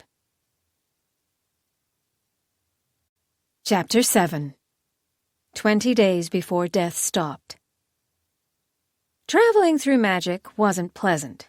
It was convenient, certainly, and far faster than any airplane or automobile, but it did leave the user feeling vaguely discombobulated, like their colon and spleen had swapped locations, which resulted in a functioning uneasiness for most of the afternoon. So when Claire poofed into Ozarik's room with all the suddenness of a witch with a teleportation spell, she felt sick for 2 reasons. The first was obviously the spell. The second was a slick, dangerous fear that she'd wind up incapacitated, drained, or dead. Claire waved away the huckleberry smoke, holding her breath, but there was no shocking lance of pain, which meant Reiki was truly gone. Good riddance. Addressing the first cause of discomfort, Claire coaxed a can of grape soda to abandon the kitchen. No one knew why grape soda in particular soothed Zaro's post-teleportation chaos, mostly because Claire was the only possible Zaro who'd tested it, which meant it was a shockingly small sample size. It was entirely probable that Claire just liked grape soda and looked for excuses to drink it. Tapping the aluminum of the soda can, Claire surveyed the bedroom she hadn't seen in 4 years. It hadn't changed, still sporting mild beige curtains, a dark blue bedspread, and scuffed hardwood floors. Very few personal effects implied anyone lived here. The only real hint of Ozarik's life was a single picture frame beside the bathroom, a photo Ozarik snapped the first day 13-year-old Claire came to live on Javarini. Dressed in ripped jeans and a graphic tee, Claire was pointing at the main castle, jaw unhinged. To be fair, the castle itself was something of an international icon. After generations of Zaros brought architectural influences from around the world, it represented the absolute mishmash of cultures and preferences. A second, far less impressive castle, for the cats, perched in the background. It was a lovely time for them, back before Reiki inserted herself into the dialogue. Claire admired it fondly. Meanwhile, Ozarik dropped his mug in utter shock. Claire? Oh, hello. She popped the soda can open, ignoring the sk to squint at the brand. Some Norwegian label, which meant it would lack the distinctly colorful, read artificial flavors of the U.S. Claire took a swig and wrinkled her nose. Ozarik, meanwhile, had leapt to his feet. You can't. Hang on, here. Let me help. With little decorum, he shoved his magic into her soul, which was something akin to smashing a person on the head with a gravy boat. To understand this, we must examine why the benevolent Zaro Reiki was driven to the point of dangerous warding in the first place. While Javarini had been threatened in centuries past, the world generally regarded it as a sovereign state, belonging in totality to the Zaro, their Asiras and staff, and the witches of the world. A revolving number of witches resided there at any given time, with a few keeping permanent residence. The island itself was merely the 2 castles, a few guest houses, some generous swells of forests, and a private airport. It had been a peaceful place, right until Claire, dirtied and abandoned, locked eyes with Ozarik on that brisk New York City afternoon, and magic sparked between them. Even though she was rambunctious and arrogant and infuriating, Reiki had no choice but to bring Claire home. For 3 years she raised this chaotic child alongside Ozarik, as if they both had a chance at the title of Zaro. Claire never had a chance. It was Reiki's one true failing in life. Which is why, after an argument whose echoes sparked immense fury, and a little bit of guilt whenever Reiki recalled it, after Claire abandoned Giavarini and Ozarik, and the possibility of becoming Zaro, Reiki decided to make triply certain the young teenager would never rescind her bold decision. And considering the magical ability of a Zaro, her security measures were less wiring the doors and more conjuring a black hole to drain the magic of a particular genetic sequence, and the witch attached to it. When Claire said she didn't visit Ozarik, what she meant was she couldn't. Although Ozarik's current defense was well-intentioned, Claire gasped anyway, staggering under the combined weight of their power. She grabbed the corner of his bed as magic flooded all the way to her toes. Her soda crashed to the floor, about to create a matching stain to Ozarik's tea, but her magic stilled the can before it could spill. "Christ, Oz, warn me next time!" Her voice tapered out as she faced that breathless moment where an uncomfortable pain shifted into something almost pleasurable, like basking instead of burning. Claire wasn't a fan. With a huff, she coaxed the magic back to Ozarik far smoother than he'd shoved it onto her. He sank into his chair, but even as his aura brightened, an incredible sadness settled over him. They both knew what this meant. If Claire was able to speak, much less conduct magic as usual, then Reiki's wards were gone. Forever. Claire scooped up the soda can, taking a tentative sip. The vibrations after teleportation slowed, like an anxious dog finally drifting to sleep. The soda still wasn't sweet enough, but it helped. Instead of apologizing, Ozarik simply said, "That was a risk." He meant, teleporting to see me even though it could have killed you. "You weren't answering my calls." She meant, "You're worth it." After all, no matter how badly Reiki wanted to keep her protégés apart, keep Ozarik on the path of goodness and magic, and eliminate any mention of Claire from the history books, the fact was that nothing on Earth could fight the gravitational pull between them. Two halves, same whole. In Reiki's mind, the universe really screwed up. "I was busy. Lots of things to wrap up. No time to drop by Vegas, not with burial rites and..." Ozarik gulped, choking on the words as tears leaked from his eyes. "And, okay, Oz. It's okay." Ozarik buried his head in his hands. His elbows rested on a thick spread of newspapers from all over the world, each detailing whatever limited information Clementine and her Asiras had released about Zaro Reiki's death.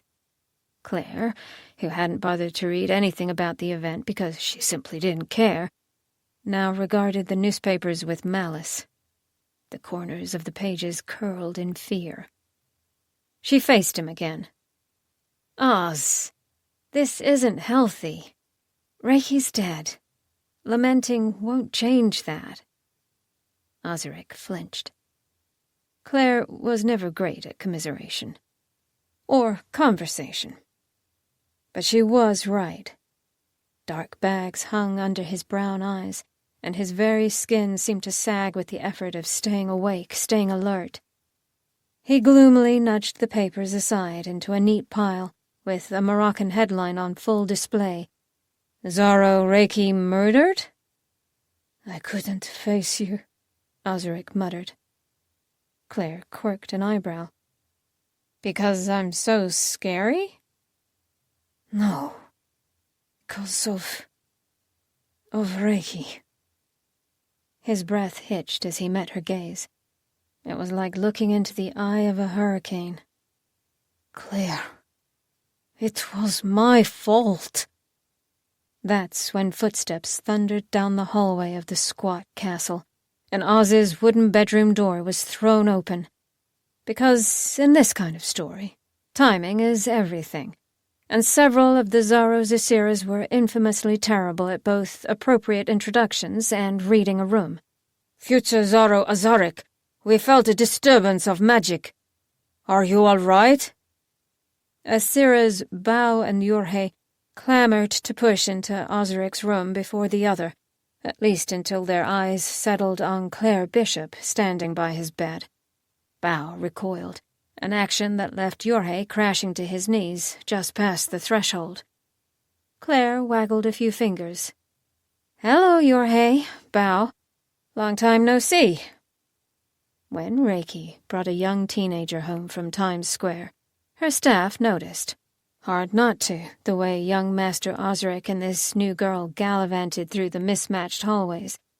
They were perplexed, but Clementine reminded them that the Zaro was known for benevolence, and the girl was clearly too thin, unaccustomed to supervision, nearly orphan-like. They drew their own conclusions. And then drew new conclusions when, 3 years later, Reiki announced Claire Bishop returned to America.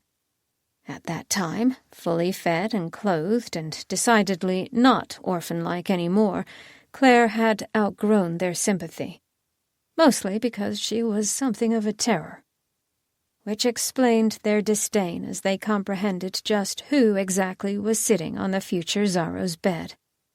"You! How did you get in here?" She flashed a charming smile, the kind that won all manner of favors on the Las Vegas Strip. "Well, obviously Oz let me in." Only the Zaro could teleport through the magic between space and souls, so Bao and Yorhe nodded like that made sense. Of course, they would have been told if there were visiting guests, and Giavarini's airspace was carefully monitored, so it didn't really make sense. But it was easier than facing the alternative. Bao frowned. "Certainly. And future Zaro Ozarik, well, I suppose you have accepted her company." Obviously, their charge was fine. And in Bao's mind, security detail for a Zaro was absurd anyway.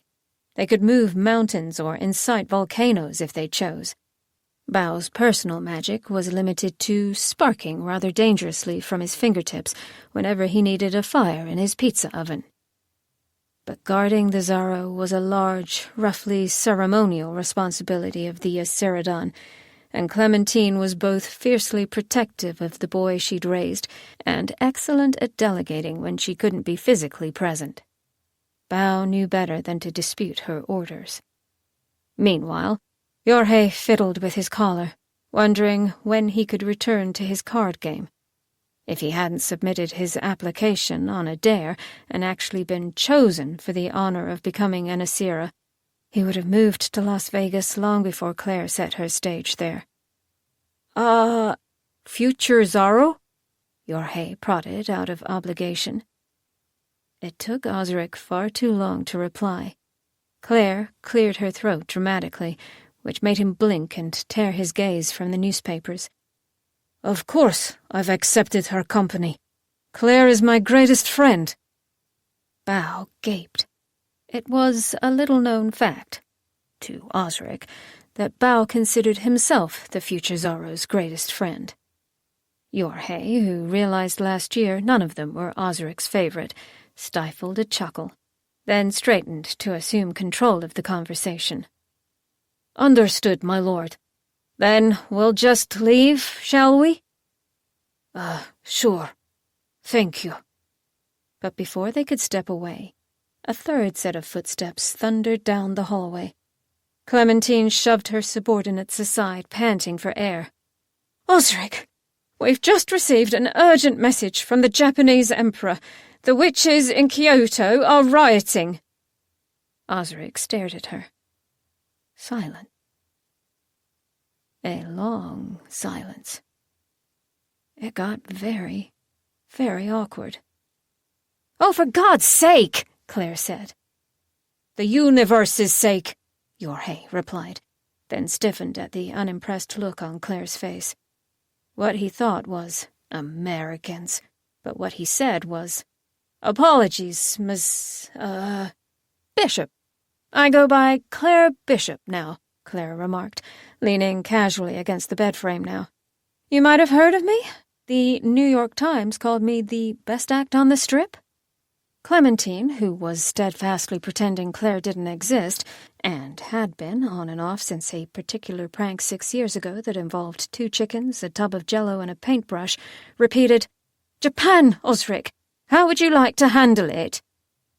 Ozarik didn't seem inclined to reply, so Claire pushed off the bed frame and flicked his head. The Asiras gasped, and Clementine in particular moved forward in fury. Injuries to Ozarik were one of the few times Clementine decided it was better to acknowledge that Claire did exist, so she could protect him properly. But he just turned his dazed look on Claire instead. "This is where you say something, future Zaro Ozarik." The title was only partly sarcastic. She waved a hand, prompting him along. But I... Ozarik choked, eyes widening in a perfect imitation of a horse who'd seen a snake slithering through the grass. I can't! And just like that horse, Ozarik reared out of his seat and bolted. Past the Asiras, down the hallway, out of sight. Without pause, Yorhe and Bao followed, scrambling to help their leader, shouting condolences and solutions. Clementine shot a brutal look at the trespasser and stomped after them, completely missing the stubborn tongue Claire stuck in her direction. After they left, silence resonated in the room. Claire sighed. "Well then, this is more serious than I thought." Her blue eyes caught the newspapers on Oz's desk, and something beneath it. A note, scribbled in Ozarik's penmanship. Locate missing spellbook. Claire squinted at it, glanced around the room for said spellbook, but clearly it was indeed missing. What did he need a specific spellbook for? Her eyes drifted to the newspapers. They trembled under her scowl, but this time she wasn't satisfied with curling the edges. This time, the words literally bled from the articles, staining the wood with ink dark as night. Only when all mention of murder was erased from Reiki's obituaries did Claire trash the emptied grape soda can, mutter some calculations, and poof to Las Vegas. Chapter 8. 19 years and 95 days before death stopped. 17 centuries ago, in the vestiges of the Western Jin dynasty, the Tibetan tribes, the Persian Empire, and the Arabian nomads, etc., the Zaro was less public relations and more hero of myth, whispered about figures of magic and power, and the plural form of that is intentional. Back then, the general consensus was that the Zaro wasn't a person, but a group. A collection of witches who appeared from the shadows, swathed in auras so strong even non-magical folk recognized them. In reality, Papaloos were generally confused about the ever-changing ethnicity of the Zaro. This misconception could be corrected, but witches decided it was a clever way to present themselves as power-adjacent, and many spent their lives pretending to be a Zaro themselves. Ironically, this subsect wound up collecting humans who craved power too, and eventually evolved into the secret society we know as the Illuminati. This ethnicity confusion was further exasperated by the fact that the Zaros of old were required by oath to teleport with one other, the Asiradon. This might seem strange, as the Asiradon, and thus the Asiras of Javarini, were almost never witches of diplomatic sway. That was the point of these witches. They were unknowns, nameless, people of every culture brought together on one island to prove that peace could be created, that the countries of the world could, in fact, cooperate. But the Asiradon served another purpose, and it began with the ancient Tai Zaro, or Tiberius, the Zaro of the Roman Empire, who was both patriotic to a fault and a general asshole. After all, of the Roman Empire should not have been part of his title. Even back then, Zaros renounced their family of origin, and while most nodded to their home countries, they lived their lives representing the whole, not the one. Zaro, of course, did nothing of the sort. This was because Tiberius wasn't intent on being a hero, a myth. No, Tiberius, the Zaro of the Roman Empire, wanted to be a god. This was wholly redundant, to be clear. By definition of their power, Zaros are gods, but none before were so arrogant as to proclaim such.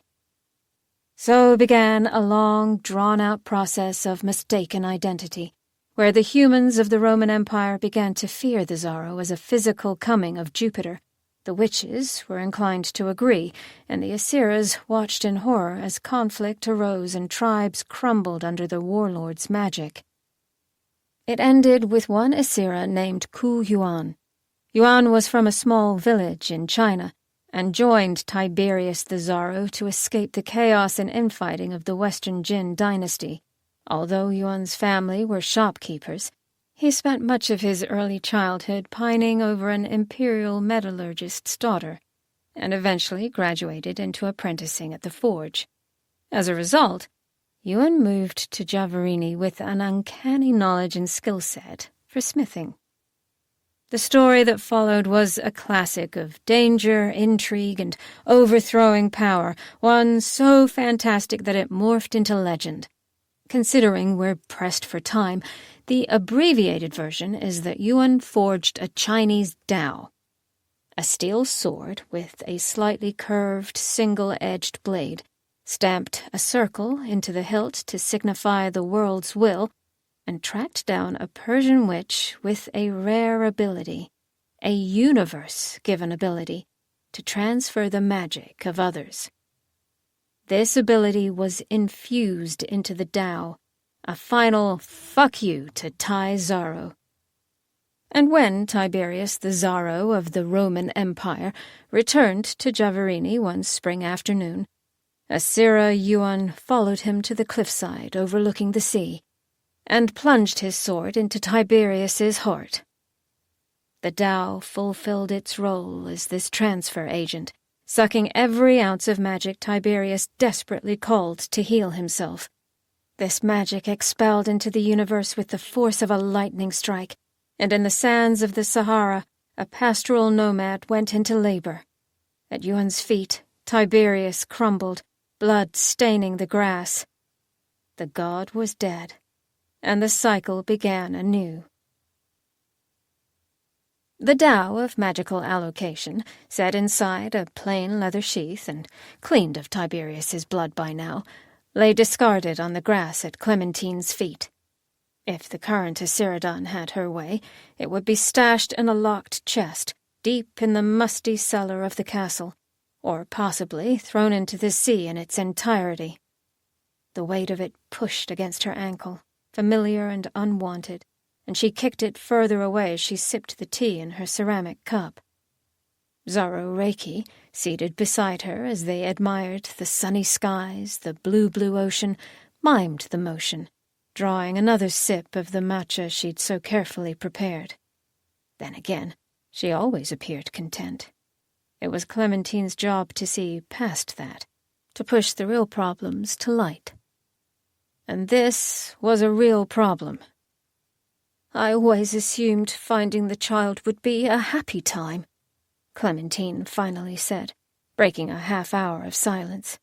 She'd expected Reiki to address the Slovakian baby in the week since they'd located him, but her Zaro had given only stoic silence. Now Reiki glanced at her, raising one delicate eyebrow. "Do you feel differently?" It was a weighted question, one very cleverly posed. Clementine redirected, although a wry smile tweaked her lips. "All due respect, Kyo, but this isn't about me." Reiki set her teacup back on the table, tilting her face towards the sun.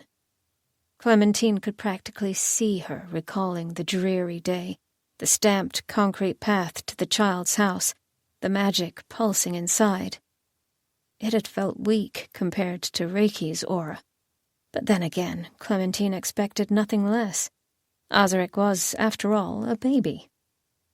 A baby destined to replace Reiki, to carry the world into a new era. It made Clementine's heart clench. And of course, Reiki noticed.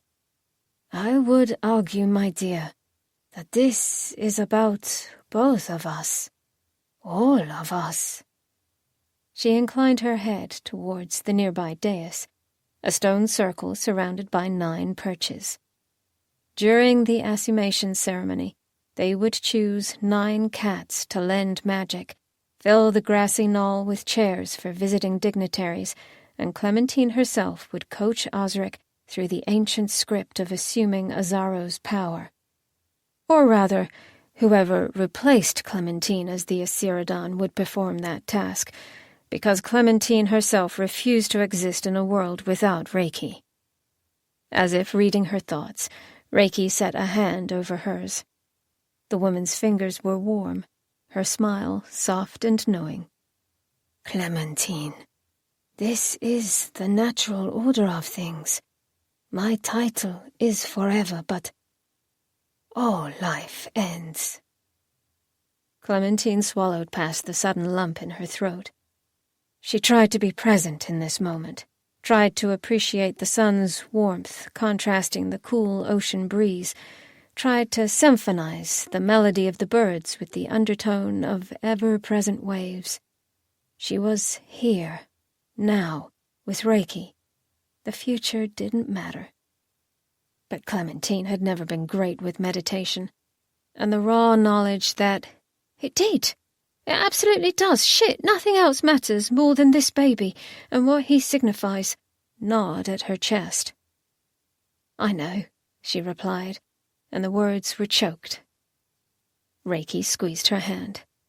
I would not trade my time with you for the world, my dear. And the new Zaro will do wonderfully. Of that, I am certain. And funnily enough, for the first time, she did not sound certain. Clementine glanced sharply at her. He wasn't what you expected.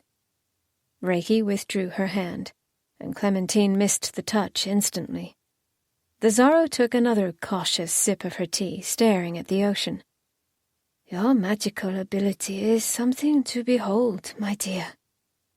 Clementine told people her magical ability was a flawless talent for spell work. In reality, she possessed an uncanny ability to discern emotion in others, and everything inside her was screaming that Reiki, the Zaro, her love, wasn't telling the full truth about this boy. Kyo, you can tell me anything, you know that, right? Let me be your confidant. Zaro Reiki looked at her properly. This moment held weight, a point of divergence where one path led to honesty and a plan, and the other led to Reiki's greatest failure in life. Had Reiki opened up about the truth, told Clementine there were 2 Zaros born, not one, told her why she'd really teleported to America, why she'd spent the last week strangely withdrawn, why she would spend the next 19 years wrestling to convince herself that this was the right decision when it so clearly wasn't, well, the world would be very, very different. And that was what scared Reiki, if she were being honest. So that's exactly what she said. I am afraid of the unknown. Change is a constant in life, and yet it remains the one thing we all try to stop. Reiki drew a breath through her nose, acknowledging the fact that she was trying to avoid change by lying about Claire Flanderson, and discarding it for the greater good. Because of this, I am afraid of Ozarik, what he represents, what he will do with our world, and what will happen to you when I'm gone. This, at least, was the truth. Clementine's concern faded, her magic accepting this explanation and tucking it away. It wasn't difficult, considering the Asiridon herself had that same fear. I agree, was all she said. Reiki glanced towards the ground, her dark eyes landing on the sword abandoned at Clementine's feet. A prickle of foreboding slipped up Reiki's neck. This was not magical or witchy in nature, but rather acknowledgement of a flaw in her otherwise flawless Asiridon. My dear, she said, I humbly request you keep that Tao on your person at all times. It should not be discarded as such. Clementine's cheeks warmed, and she snatched the antique off the ground. As always, in her hands it felt warm and powerful, dangerous. Even unsheathed, it was just a sword. But if she were to slice its blade along a witch's skin, draw blood, it would also draw magic, and keep drawing magic until that witch perished. Reiki, I would never use this, Clementine said for the 100th time. She was, by all intents and purposes, a terrible Asiridon. Reiki knew this, and that was why she kept Clementine in that position. Every decision Reiki made as Zaro, she made with the knowledge that Clementine would have to reel her in, control her, kill her if it came to that. And killing Reiki would almost certainly kill Clementine, too. Truly, it was a flawless failsafe for this pair. You swore to uphold the duties of Asiridon when you accepted the title, Reiki replied for the 100th time. But this time her voice softened. From now on, there are 2 in your charge. You must be prepared to keep any Zaro from going mad with power. Reiki meant Ozarik and Claire. Clementine utterly missed this. Her fingers tightened around the worn hilt of the dowel, tracing the circle stamped there. I will do my best to intervene before it ever reaches the point of needing this sword. And if we do need it, then? Clementine pressed her lips together, glancing at the dais again. Then I will do what is necessary, my Zaro, as I promised. If this sounded foreboding, it absolutely should. Chapter 9. 19 days before death stopped. So what you're saying, sir, is that she's gone? Mr. Robert Evan Hiddles, manager and agent to one fantastic stage magician, tugged at his suit's collar. His partner favored bow ties, which was why, facing down Miss Finch, Paris, Las Vegas's feared director of entertainment, he was losing air due to a too-tight Argyle monstrosity. He couldn't even summon the wherewithal to be angry, partly because Mr. Hiddles rather loved his partner, but mostly because Mr. Hiddles was, in all honesty, a mild man with mild intentions. He did not fit here, in the cutthroat corner office of a top-performing hotel. Of course, when he signed Claire Bishop as a client, he never expected she'd become the most desired act on the strip. His ambitions for her, much like his ambitions for himself, had stretched as far as Laughlin, or maybe Carson City if they felt lucky. But it was too late to complain about that, much as he might like to. Mr. Hiddles cleared his throat, tugged at that infernal bow tie, and said, "My client's contract clearly states—" "Hold on, Mr. Hiddles. I must have misheard, because there is no way you are claiming to have a better comprehension of the most lucrative contract in Nevada than I do." The very idea offended the woman to her core. Miss Finch, after all, had graduated top of her class at Yale. Mr. Hiddles tried again. "Until last night, Claire has never missed a show."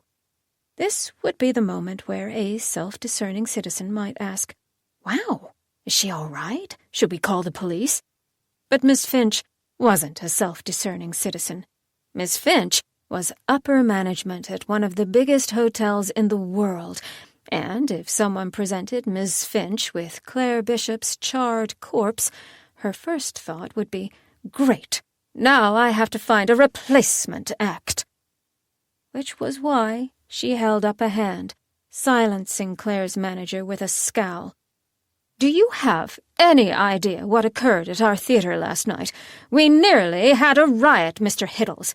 Thousands of people flying from all over the world to see the best magician alive, and she doesn't show. Imagine that." Mr. Hiddles had been out to dinner with his partner, and they had a strict no-cell-phones policy on date nights, so he didn't realize Claire vanished until the following morning, and by then it was too late to do anything about it. So he spent his time calling her, leaving messages, and upon hearing Miss Finch's furious voicemail, picking a bow tie for this meeting that didn't make him want to melt into the floor. He still did, but the bow tie had nothing to do with that. Miss Finch glowered at him. "Let me explain something. I'm paid to ensure our guests are entertained at exceedingly high cost. When something like this makes the news, I have to do damage control.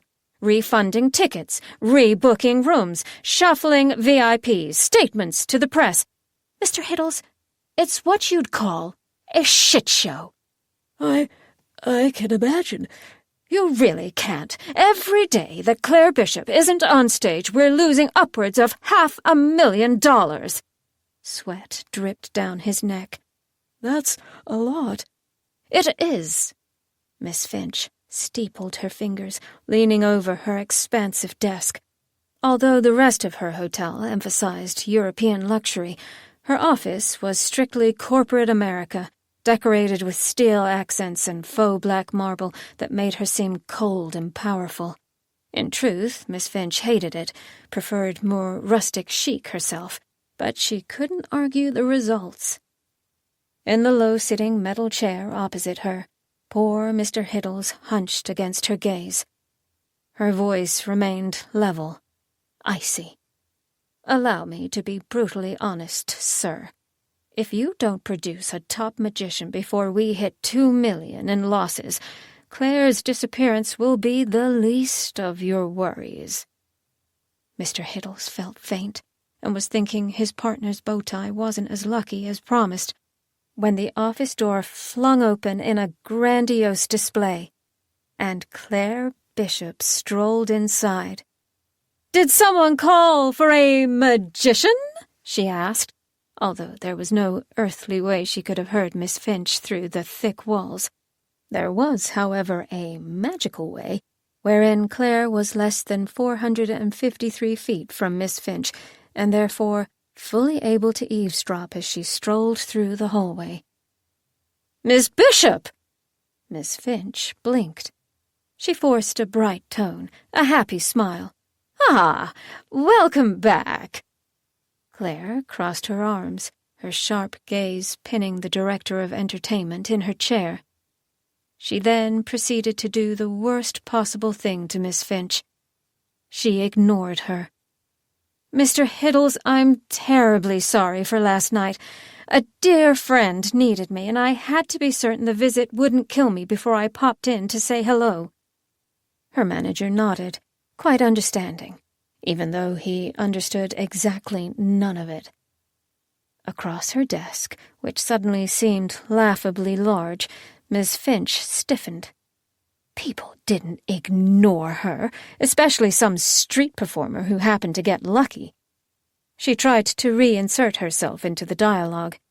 "It is unfortunate, Mrs. Bishop, that you missed last night's show. Per the contract, and since advance notice was not provided, we will not be distributing pay." "Interesting. I could have sworn the contract says I'm allowed a vacation day. No notice required. Full pay," Claire said casually. "That's impossible." "Is it?" The two women stared at each other, until Miss Finch sniffed and plucked a massive folder from the locked drawer at her desk. She maintained eye contact as she flipped through the top pages, then tugged a thick section of the contract up for examination. She didn't see the contract's language shift the moment Claire ordered it so, but as certainly as the sky is blue, the ink reassembled itself under her will. Miss Finch did, however, see what it now said, under Subject Compensation, Section C, Subsection 2, Paragraph 15. "Read that aloud for me, will you?" Claire dug a finger in her ear, then flicked her nail. "Just to make sure I'm not crazy." Miss Finch felt faint. "The subject will be entitled to vacation days. No notice required. Full pay." Huh! If it seemed like Claire was enjoying this immensely, it's because she was. Mr. Hiddles tugged his bow tie again, but the sweat had dried. He always felt more confident when Claire was in the room, arguing to executives for him. Were he representing anyone else, Mr. Hiddles would be an absolutely terrible manager. He even had enough reckless conviction to straighten in his chair. Meanwhile, Miss Finch was trying to save face. She primly closed the contract, lips pressed in a thin line. "Be that as it may, Claire, you have to understand we can't have you gallivanting off whenever the whim strikes." Gallivanting? There's a word.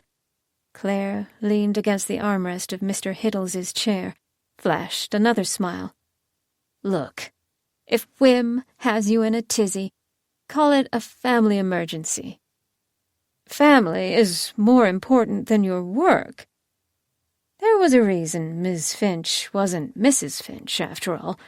The last man to try was some trust fund baby with one grand idea, the snot blot. A winter glove equipped with absorbent fingers for, well, blotting snot. It lacked all the decorum he did, and Miss Finch didn't have any problem showing him the door." Claire quirked an eyebrow. Mr. Hiddles coughed, suddenly struck with the urge to call his partner and profess his love. Miss Finch cleared her throat, abashed. "All right, Claire. I suppose we can't change the past, so griping about it now fixes nothing. Let's look ahead and promise it won't happen again." It didn't take much to add a plea to her voice, considering that, contractually, Claire owed her nothing, which meant someone really messed up in negotiations, and since Miss Finch drew the contract, it was her head on the chopping block. She didn't remember screwing up so royally when her company sat Claire down at a long mahogany table and handed her a ballpoint pen, but apparently she had. Magicians. Just the worst. Claire rubbed the back of her neck. "This is awkward. I actually came here to tell you I'm taking a brief sabbatical." Mr. Hiddles began to sweat again. Miss Finch stared. "I'm sorry, what?" "A sabbatical. A holiday. Whatever you'd like to call it. I'm leaving again." Mr. Hiddles, imagining all the calls he'd be fielding with his star client gone, dared to ask, "How long, exactly?" This was the multi-million-dollar question, literally, and one that made Claire pause. Everyone grieved at their own pace, and Claire couldn't say how long Ozarik would be incapacitated. All she knew was that Japan's witches weren't happy, and she didn't care to be reading about Oz's failures in every worldly newspaper before he even had the chance to assume his title. He'd always been that person for her, an impending strength when she felt weak, a calm word when she panicked, a friendly smile when she was alone. The least she could do was return the favor. She shrugged. "No more than 2 weeks, I'd say." Paused, considered the date of the assumation ceremony, then amended, "Well, maybe 3. Miss Finch looked like she'd swallowed a lemon. "Absolutely not. We can't sustain that type of loss. Our contract says you don't have a choice." Miss Finch stiffened. She really, really didn't like Claire. Uppity little actress thinking her talents were worth more than a law degree from Yale. which was probably why she said, "Reputation is everything on the Strip, Miss Bishop. If you walk away from this for 3 weeks, you're telling everyone you're unreliable and self-centered. Without Paris Las Vegas vouching for you, you'll never work in this city again." "Threatening isn't a good look for you," Claire said. But unfortunately, Miss Finch was right. Maybe not in such a dramatic manner, but Claire had a sparkling reputation, and everyone on the Strip knew it. It was a point of pride. Reiki kicked her out, but Claire still made something of herself. She was somebody. Not even a Zaro's power could alter someone's appreciation of character. Claire was raised in the shadow of a poor reputation. She would never repeat the experience. So she sighed and held out a hand. "Give me 3 weeks, then I'll be back, and I'll remove that clause about vacations." Miss Finch, still stubbornly annoyed about the contract, sniffed. 2 weeks. The clause is removed, and I want a return show with all new tricks, something I can promote to recoup the extensive losses you're causing us." "New illusions, the clause removed, 3 weeks, Claire said. "Fine." They shook hands. Mr. Hiddles untied the bow tie, pushing to his feet. "Then, I'm also taking a vacation. I deserve it." "Right you are, sir," Claire said, patting his shoulder. And that was that. Chapter 10. 16 years and 93 days before death stopped. "Shut up! Don't you know how rich we're gonna be?" Kyle Flanderson told his wife, taking a long swig of the canned beer. It tasted like piss, some light beer that was more water than alcohol. If he closed his eyes, he could imagine it was an amber ale, or maybe an IPA. Soon he'd be able to buy those kinds of growlers whenever he wanted.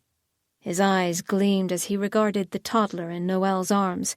Claire, now a feisty 3-year-old, squirmed, face wrinkling in fury as her mother tried to coax her into bed. Claire's bed was shoved in the corner of their room. After all, the Zaro refused to remove the caveat of, "You will never leave her alone again." While Maxwell, his son, slept down the hall, Claire was perpetually at their side. Well, Noelle's side. Kyle wasn't really a kid person. This was a prime example. Claire burst into furious tears, shoving at her mother's shoulders and screaming louder as Noelle tried to tuck her under the sheets. No, I don't wanna. I wanna see Max. "Don't talk to me like that, Claire," Noelle hissed, shoving her harder than necessary against the mattress. At that moment, the magic flared to life. After all, Reiki had given this house an assignment. The walls had ears, and it paid attention to how baby Claire was treated, and in that moment it recognized an all-too-common response. Violence. In an equally violent burst of magic, the house lashed back. The lights flickered as magic flowed from the popcorn ceiling to hit Noelle like a truck. She gasped, staggering under the weight of the pain she'd just caused Claire, multiplied tenfold. Tears sprung to her eyes, furious ones, as she slammed to her knees. I'm sorry, she screamed, as if the house cared. Then, more desperate, "Kyle, do something!" "Look, just don't push her around!" Kyle knew Zaro's magic was nothing to mess with, and absolutely impossible to overcome. Noelle, much to his exasperation, was struggling to come to terms with that. "We're losing control! She's not listening and we can't discipline her! What do you want me to do?" "She stops when I say enough." Kyle took another swig of his beer. "We just gotta make sure she knows that's non-negotiable. We'll be able to keep her in line." "Bullshit!" Noelle seethed. I want to see Max, Claire cried again. "Max is sleeping!" Her mother raked her hands in her hair. "Fine, Kyle! If you're so good at this, make her shut up, will you?" This was a woman on the brink of insanity, and she hadn't been that far from insanity before she birthed the next possible leader of the world's witches. Noelle also wasn't a witch herself, and thus resided firmly in the category of humans who regarded the entire assumation process with derision. She didn't give a shit about the Zaro and her daughter's future. All she wanted was to not have this wailing, complaining child around for once. So when Kyle said, "Calm down, Noelle. Think of the money," Noelle saw red. She abandoned the child on the mattress. Damn kid had a better bed than she did, and shoved her husband's arm. Her voice was loud and unforgiving. "What the hell is that supposed to mean? She's 3! She hasn't shown us any magic, so how are we supposed to profit off it?" "She's the next Zaro," Kyle replied. "Even if we can't tell anyone, it's true. We just need to keep her alive long enough that she takes that bitch Zaro's place, and then we're riding high." On the bed, Claire stopped crying, the way she always did when her parents fought. Trembling, she inched off the mattress, eyes darting to the door. In her little mind, this room wasn't safe, and never really had been. The house didn't let them shout at her, but shouting around her was just as bad. She couldn't tell the difference most days. Noelle didn't notice her movements. She was too busy smacking the beer can out of Kyle's hand. It bounced off the shag carpet, adding yet another putrid stain to their floor. "I can't take it anymore. I don't give a shit that she might be famous later. Thanks to that woman, we can't leave her alone. How the hell am I supposed to parent like this?" Now Noelle's eyes narrowed dangerously. "This is your fault, you goddamn witch!" "Hey, she's not my ruler." Kyle stepped closer, pulling his shoulders back menacingly. Claire reached the door, peeking into the hallway, and just as she expected, Maxwell was there. In 3 years, he'd lost a lot of his chubbiness, but he still had friendly, round cheeks and kind eyes. He cast a glance over her shoulder at his father, arguing with his stepmother, and wordlessly took the toddler's hand. In a rare blessing, the magic Reiki placed on the house allowed Claire to leave her parents' vicinity under the watchful eye of her older brother. They stumbled into Max's bedroom, but Max led them past the bed and straight to his itty-bitty closet. Claire's eyes widened at what he'd done. Blankets strung from the hanger bar overhead, secured to the walls with thumbtacks. Inside, he'd found a little battery-powered light, and when he turned it on, the place became something truly magical. "I made this for you," he said, letting her sneak into the fort first. So pretty," Claire gasped. A pleased smile crossed his face. He crawled inside after her, gently shut the door, and padded the space underneath with pillows. Then he plucked a juice box from behind him and handed it to her. "They gave me this at school." "Ooh!" Delighted, Claire fumbled with the straw. Max moved to help her, puncturing the box with practiced ease. He handed it back. "2 hands," he said, as their parents' argument escalated. Both kids tried not to listen when a loud crash echoed through the room next door, or when her father shouted, "Just leave, then!" Tears brimmed in Claire's blue eyes as she sucked on the juice box. Max scooched next to her, pulling her against his side. "I don't like it either. I want to be the witch." "Why?" Claire sniffled. "Why?" "'Cause then they'd be fighting over me, not you." Claire hunched at the reminder. Her parents fought about a lot of things, but most often her magic was at the center. She didn't even know what magic felt like, or what it was. Daddy said it was like having a third lung, as essential as breathing, but she didn't know what that meant. Can you give me magic? Maxwell asked, cheeks coloring in embarrassment. Do you think you can? Dad said you're powerful. I bet if you tried. I don't know how. Claire sniffled, shoulders shaking as she started to cry in earnest. I don't. She cut off, eyes dropping to her juice once more. Fat tears rolled down her cheeks. Okay, it's okay. Shh, it's fine. Maxwell pressed a kiss to her temple, flinching when another round of shouting echoed through the house. Now they were screaming about selling the property. For a brief moment, Max imagined moving down to Arizona, where his mother lived. She hadn't wanted him before, but maybe now? Maybe something changed. Where was she from? Skitsdale? From what she'd told him when she called 2 years ago, it sounded sunny. It must be better than here. But he wouldn't go if she didn't take Claire, too.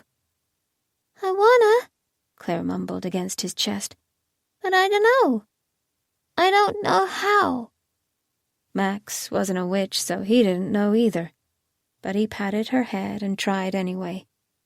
Can you feel something deep in your chest? Like how your heart beats, but bigger? His guess was eerily accurate, but at 6 years old he had no way of knowing that. To emphasize, he put her hand on his chest, over his heart. She felt the beats for a few seconds, sniffling, closed her eyes, sipped her juice. Then the air shifted. A push-pull of magic between Claire and Ozarik. Working in her office in Kyoto, Reiki paused in her shuji, the brush inadvertently pressing harder against the rice paper. A Zaro-level utilization of magic, particularly the persuasion brand. Unfortunately, for this moment, Reiki assumed it was Ozarik. After all, the house in Spokane promised to alert her of true magic at the Flanderson residence. What Reiki didn't anticipate was a 3-year-old possessing the ability to hide her magic. And so, Reiki made a note to visit Ozarik at her earliest convenience, while Claire Flanderson unknowingly persuaded the minds of her family. To be fair, Claire wasn't intending to manipulate people. She wanted to give Maxwell a magical ability. Max always helped her, and she wanted him happy. But focusing on a spell at such a young age was nearly impossible. So although she did have the power to give Max a magical ability, that wasn't what happened. Instead, Claire yanked magic from Ozarik halfway around the globe right as her mother began to scream again, and her little mind got distracted.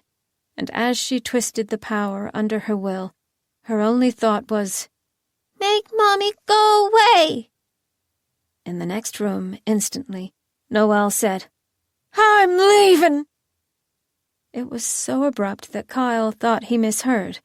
But when she began shoving her clothes into a ratted backpack, almost on instinct, Kyle panicked. What? Babe, you can't leave. What about the kids? Only one of them is mine, Kyle. Noelle's tone was blank, lacking all her usual passive aggression. Instead, it was merely facts. Call Maxwell's mother if you're so scared to be left alone. What about Claire? Kyle grabbed her arm, forced her to look at him. Noelle smiled serenely, mind dazed with magic. Leave. Leave now. The words pushed against her soul, and she was perfectly content with the decision. Claire's your problem now, witch. Enjoy your long-term investment scheme. Without another word, Noelle shouldered her backpack and walked out of the house forever. In the closet, Claire finished her juice box. Do you have magic? Maxwell didn't feel any different. How will I know? I don't know, Claire replied. The two children sat in silence for a moment, and then Max said, "Well, it sounds like they're done. Come on, you can sleep with me tonight." It would be the first night Claire didn't sleep in her parents' bedroom. She perked up at the thought. Okay. He took her juice box, and she crawled on sticky hands and knees out of the closet, blinking in the abrasive light of his bedroom. Maxwell had just closed his closet door, hiding their secret space, when Kyle staggered into the room. "Claire, you..." He stopped short, staring at her. "You're here. Away from me." She stared up at him. Hi, Daddy. "Hi," he replied, eyes flicking to Max. "She wasn't alone," Max offered helpfully. A long, slow smile spread across his face. "I see that." Now he approached, ignoring how both children flinched as he picked up Claire. He handled her with the gentle love of a banker hugging a bar of gold. "Mommy left, Claire, but she'll be back once she cools off." She wouldn't. "Until then, maybe you and I can work on some magic." Kyle wasn't attuned enough to feel the shift, not the way Reiki had. But he also realized that if he wanted to make money off his magical child, he needed to make sure she actually had magic. After all, she seemed old enough to understand him now. Claire stared passively, understanding far more than he gave her credit for. Mommy's not coming back. "Of course she is." Maxwell rubbed his arm, thinking again of Skitsdale. Claire just shook her head, and Kyle planted a sloppy kiss against her wispy blonde hair. "Don't you worry about that. Tomorrow, we're going to find your magical ability, okay?" Then his eyes cut to Max. "And you're in charge of her until then." He put her on Maxwell's bed, patted his son's head, and strolled from the room to crack open another beer. The house didn't intervene, and by Claire's standard, it was a good night. Chapter 11. 25 days before death stopped. Reiki's end began with a letter. In a digital age, a physical letter seemed almost comical, but international calls were a bitch, especially regarding ultra-powerful witches who possessed both the ability to teleport anywhere in the world with a thought and the utter lack of knowledge to own and operate a cell phone. Which was why the Zaro required multiple Asiras to be hired for the sole purpose of sorting through the incredible volume of fan mail that arrived on Javarini each day, identifying the important letters and delivering them to said Zaro, wherever they may be. If it sounded pleasant, consider that while a Zaro could teleport anywhere in an instant, the rest of the world's witches, including these Asiras, couldn't. It basically resulted in the world's largest, most chaotic game of cat and mouse, which would explain Asira Mingi's exasperated, exhausted expression when she staggered up to them in a Canadian hospital as Zaro Reiki assessed patient 0 of a hyper-infectious disease. Inside the sick room, Ozarik had settled a blanket of magic over the woman, containing her in an invisible bubble of calm while Zaro Reiki worked. Eradicating illness was a spell attempted by Zaros over the centuries, especially after the Black Plague fiasco. Of course, Zaro Arjun's predecessor had forgotten the majority of it, much to the dismay of everyone locked in battle during World War I. Arjun himself perfected it after the fact. It involved highly concentrated magic, a pinch of reassurance, and lots of lemon juice. Okay. The reassurance was voluntary. That was part of the reason why Ozarik, in charge of maintaining that bubble of calm, had no problem breaking concentration when Mingi hesitantly tapped on the window. 2 doctors scowled over her shoulder, irate at the interruption, but she just waved a letter at Ozarik and mouthed, "Jingupan," which, for those of us without translational powers, meant urgent in Korean. Across from the patient, who was shaking with a viral fever and had the tendency to stop breathing if left unsupervised, Reiki frowned at her protégé. "We're busy, Ozarik," she said pointedly. Ozarik pressed his lips together and reinstated the calming bubble, tweaking his magic around the patient, whose name was Cynthia, as the acrid scent of lemons cut through the air. He felt Reiki nudging around Cynthia's soul, locating the tiny black nugget of illness in a sea of blinding white optimism. With magical fingers, she plucked it out, carefully bundling it up in the space between souls so it couldn't bother anyone again. Almost immediately, Cynthia's fever broke. Seconds later, she inhaled without gasping, and a moment after that, she felt nearly back to normal. It was truly a miracle, and the less altruistic doctor beyond the glass sent a silent prayer that the Zaro would never change career paths. Meanwhile, Reiki clasped Cynthia's shoulder, offering a warm, encouraging smile. She nudged her own magic into the woman's chaotic brain, a spell designed to soothe an erring soul. "You're going to be fine, my dear. We'll make sure no one else was infected along the way. Is there anything else we can do for you?"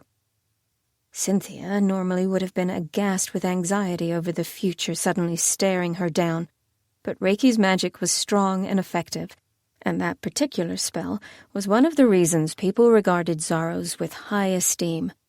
Curing a plague was flashy, but it was these little moments of comfort that told the world, "Your Zaro cares." And she did. Cynthia shook her head. No, ma'am. Thank you."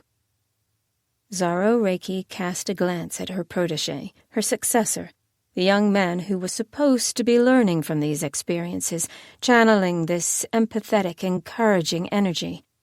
She'd taught him that spell years ago, but she rarely saw him use it.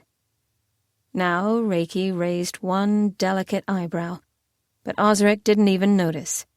His spell had already collapsed, and he was gone before anyone could blink, wrenching the door open to retrieve the letter from Ming-Gi.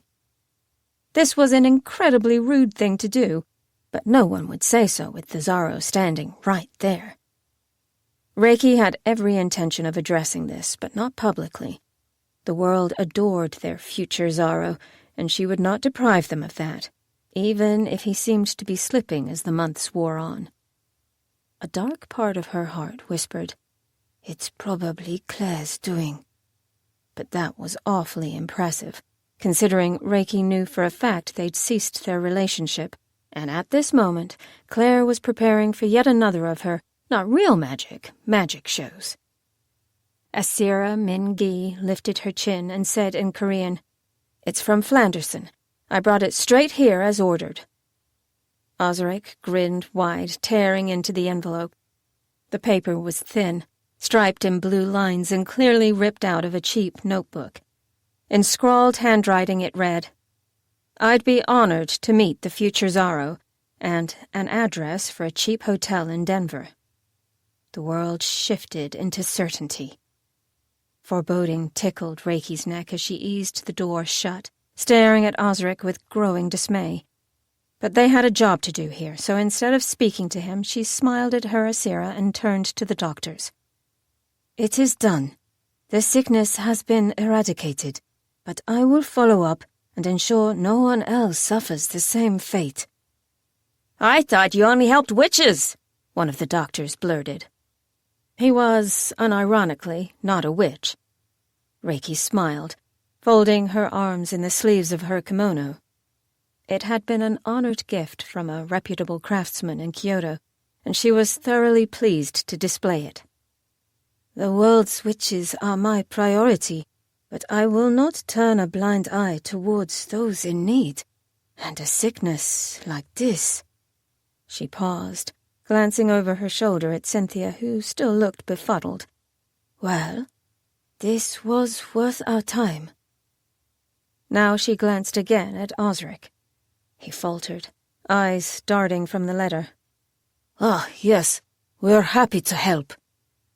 Outside, Mingi joined Clementine for an impromptu meeting of the Asiras, which sounded impressive, but was essentially coordination on how they'd be getting back to Javarini, depending on whether the Zaro and her pupil would poof home beforehand or fly with them. Said Zaro and her pupil followed them out of the hospital's double doors. Reiki paused in a lovely patch of shade under a broad pine tree, taking a moment to inhale the crisp Canadian air. Then to business. Ozarik, she said, quietly. He stopped short, bowing his head at her tone. Apologies, Reiki. I was distracted. Zaro cannot afford to get distracted while handling something of this importance, Reiki replied, and her voice was curter than usual. She realized it, drew a breath, and centered her mind. What were the contents of the letter? Now he sheepishly tugged it out and handed it over. She scanned the message, a frown on her features. Fan mail? An agreement to meet. Reiki, this is from Claire's father. Zaro Reiki stiffened. The years had not been kind to her mind, nor her soul in regards to Claire Bishop, née Flanderson. What had once seemed like a very wise and appropriate decision had become, in hindsight, a coward fleeing responsibility. And as much as Reiki tried to make it right, Kyle Flanderson was a direct link to the mistakes of her past. In the most benevolent, stately way possible, she hoped he'd die alone. "You're meeting him?" she asked. Everything in her mind screamed that it was a bad idea. He grinned, bright and confident, offering a glimpse of the little boy she'd trained a decade ago. He'd shown such promise then. Now he waved the letter like a white flag. He's willing to make amends. He wants to reconnect with her. That wasn't what the letter said, but Reiki didn't know what Ozarik had previously discussed with Kyle Flanderson. Clearly, she should have been keeping a better eye on things. He is dangerous, Ozarik. It was a bold declaration, and stopped Ozarik cold. He can't hurt me, Reiki. And if you're worried, maybe you should come with me.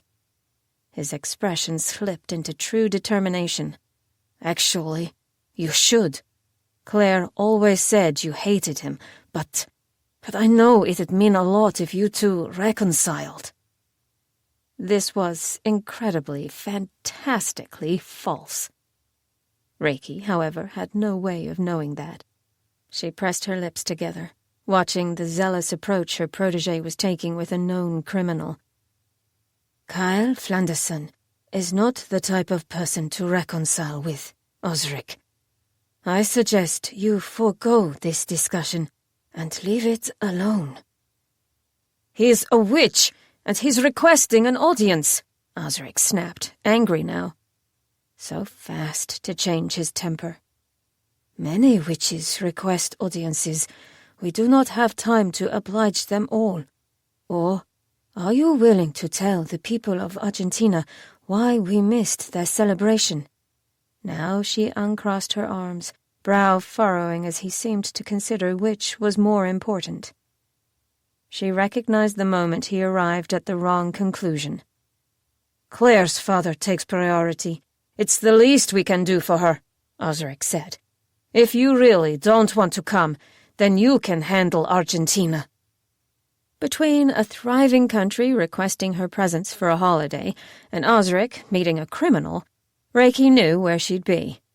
She also knew deep down that this meeting would go horribly wrong. Felt the magical certainty of it like poison through her veins. But Zaros never feared their own deaths. They were too busy, too important to mourn themselves beforehand. The universe would propel itself the way it always did, and their lives would pass as they should. It was a lesson she worried Ozarik hadn't yet learned.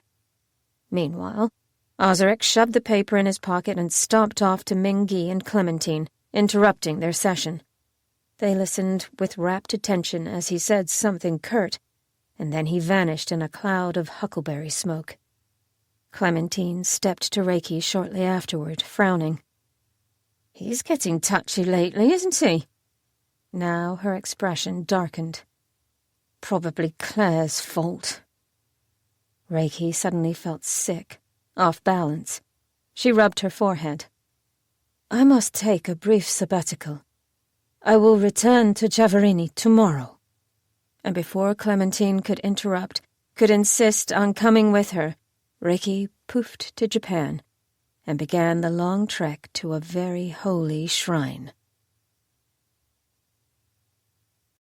Chapter 12. 18 days before death stopped.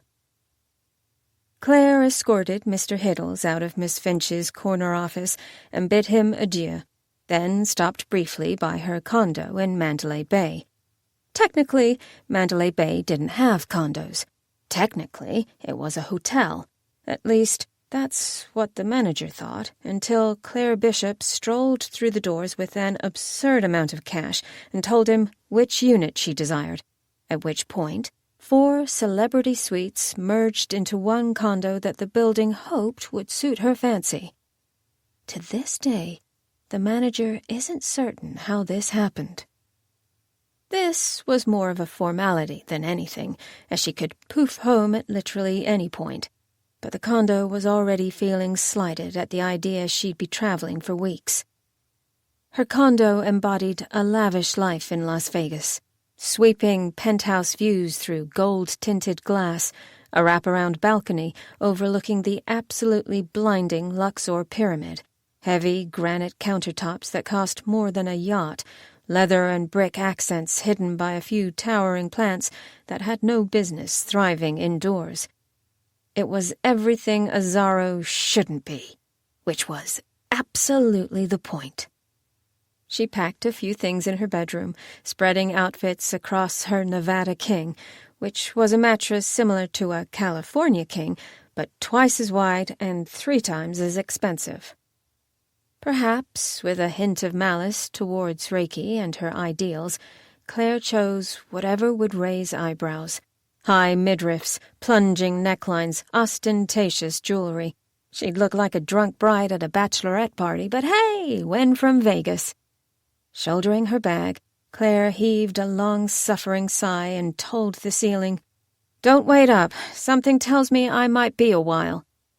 A pause, a thought, then, "And don't let my plants die." The condo, feeling vaguely miserable at the whole thing, stubbornly decided maybe it would. In response to that traitorous thought, the palm trees, growing in huge pots beside the front door, shivered. Claire noticed none of this, and with a snap of her fingers poofed to Giavarini. Completely by chance, or subconscious luck, she landed in her old bedroom. Her whole body tensed as the familiar wood floor and stone walls took shape around her. But of course, Reiki's protective spells never hit. Force of habit. Ignoring her stomach twisting over the teleportation, Claire surveyed the room, wrinkling her nose at the barren walls, the plain bed, the space where her desk used to be. It was a near-identical copy to Ozarik's bedroom across the castle. The mattress had lumps she couldn't magic out, a perpetual draft seeped through the stone, and despite the castle having electricity and outlets everywhere else, Reiki had removed any form of technology from her exiled prodigy's space. "Well, this won't do," Claire told the bedroom. "When I get back, I want a widescreen TV."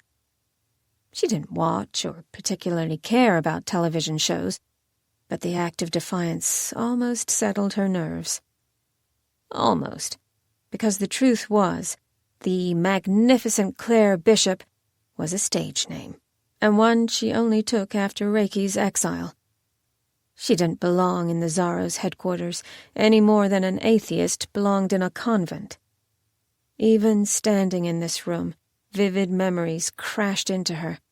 Memories of Claire's magic yanking posters off the wall, of splintering the wooden desk, of books soaring around the room.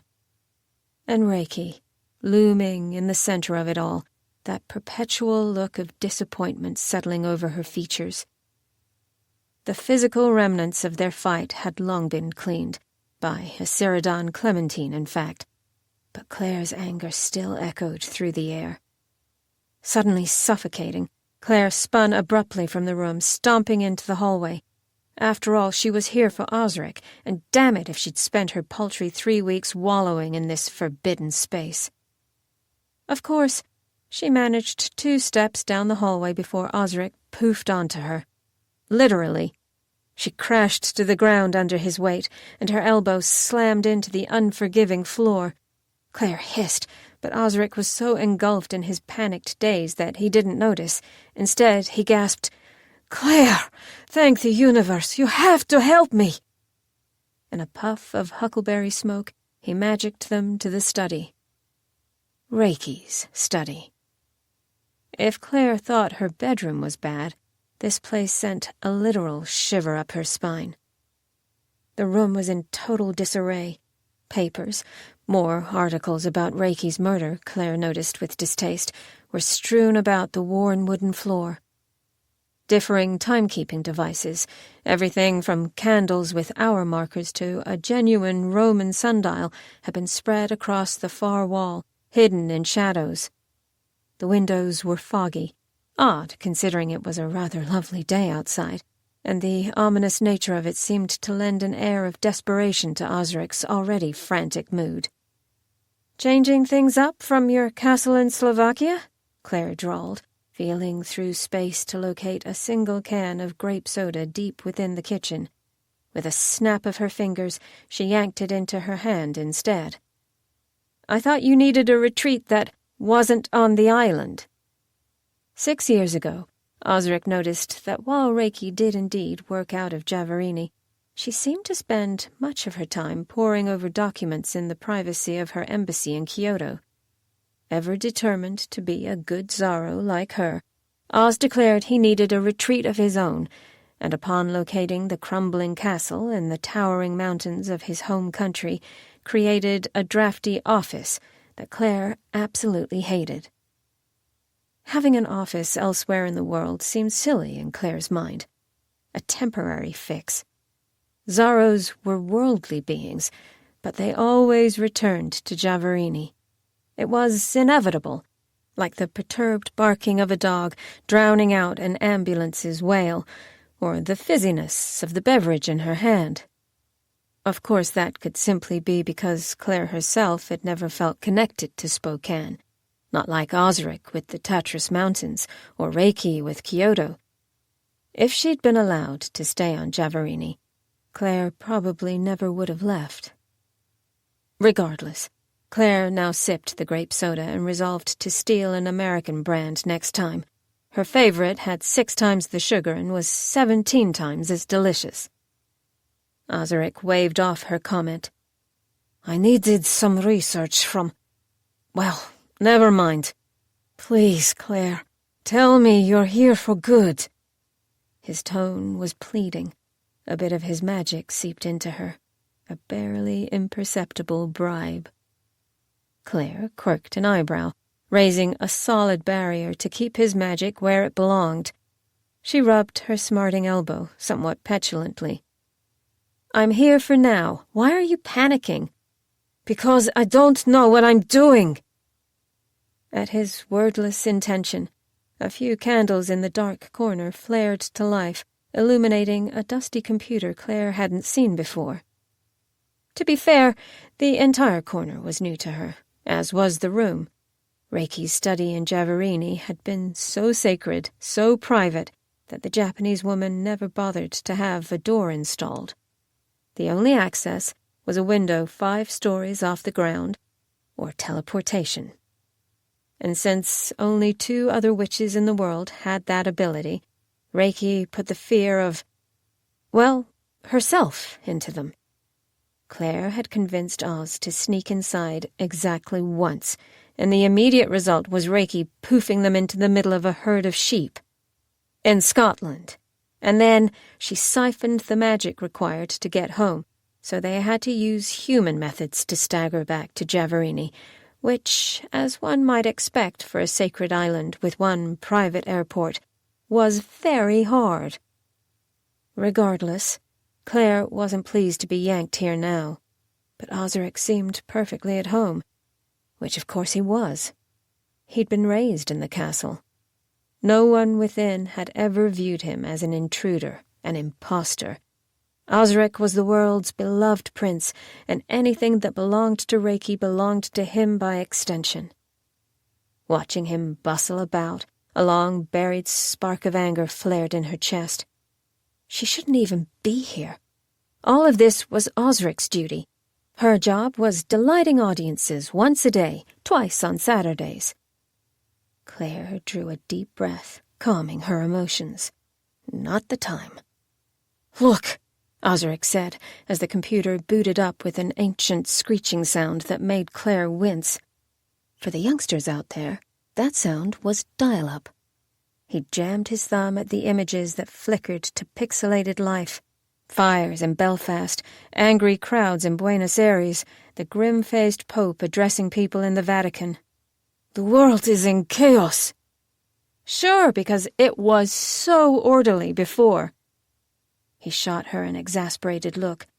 "Not like this. Rioters are swarming in big cities. Alliances are fracturing. The witches of the world think a human killed Reiki, and I can't convince them otherwise." Claire, who had heard surprisingly few, magically few, in fact, details of Reiki's death, quirked an eyebrow. Did a human kill her? It was the wrong question to ask. Ozarik hunched under her gaze, fresh tears spilling over his eyes. "Does it matter? She died, but it was my fault, my fault!" He shuddered, and the ancient computer sparked under his grief, smoke slipping through the vents on its chassis. An acrid scent filled the air. Claire yanked his magic out of the machine, and the screen went black. She stepped closer, daring to put a hand on his arm. If the gesture felt weighted, it should. This was the first time Claire had physically touched him in months. Ozarik glanced at her hand, and she hastily removed it. "It's not your fault," she said. It actually was, but Claire didn't know that. "I don't know what to do," he whispered. I wish I could bring Reiki back." He moved to the foggy window, surveying the witchy staff swarming the castle grounds like ants, positioning the black mourning banners of Zaro past. His voice was quiet, somber. "She always had a plan." Claire snorted. "Well, that's a lie." One might assume a person like Claire should have respect for the dead, but one would be mistaken. While Claire grieved the loss of their Zaro for Oz's sake, she'd spent the better part of 4 years alone and loathing Reiki's worldwide presence. The only good news was that Reiki had avoided Las Vegas like the plague, and now her death opened the entire world. It was freeing. Ozarik didn't think so. He stared at Claire, a little hurt. "Reiki was doing her best. She always did her best." Claire could argue that point, too, but she chose not to. Instead, she strolled towards the old woman's desk. It had to be here somewhere.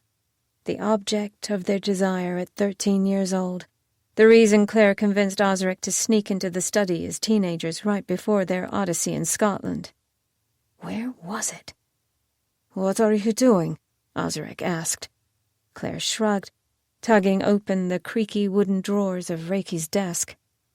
"The world's witches couldn't care less how Reiki died. What they want is to know that you're stepping up. There's a reason we have a Zaro, Oz. It's not fancy displays of magic." Much as the words tasted like poison on her tongue, Claire forced out, "It's peace." And for all her mistakes, Reiki was excellent at keeping the peace. Frustrated at the lack of progress, Claire tried a different method, pressing a hand on the desktop, searching through its contents with her magic.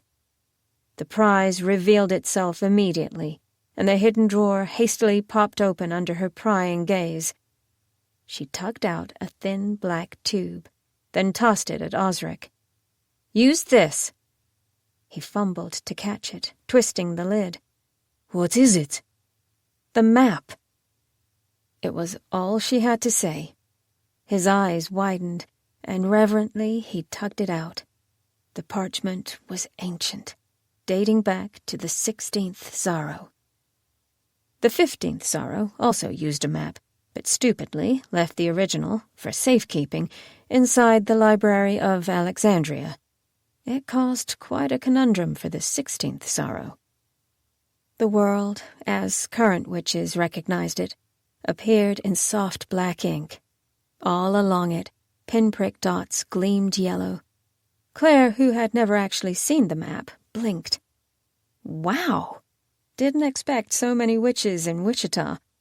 Ozarik laughed, a watery sound. "I mean, the alliteration can't be beat." She flashed him a charming grin, then stepped back. After all, this was the Zaro's responsibility. Communicating with the world's witches was a tricky subject, with so many people moving or thinking or sleeping at any given point.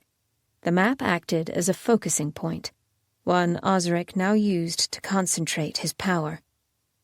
Claire winced as he tugged at her magic, too, depleting it enough that she felt weak in the knees.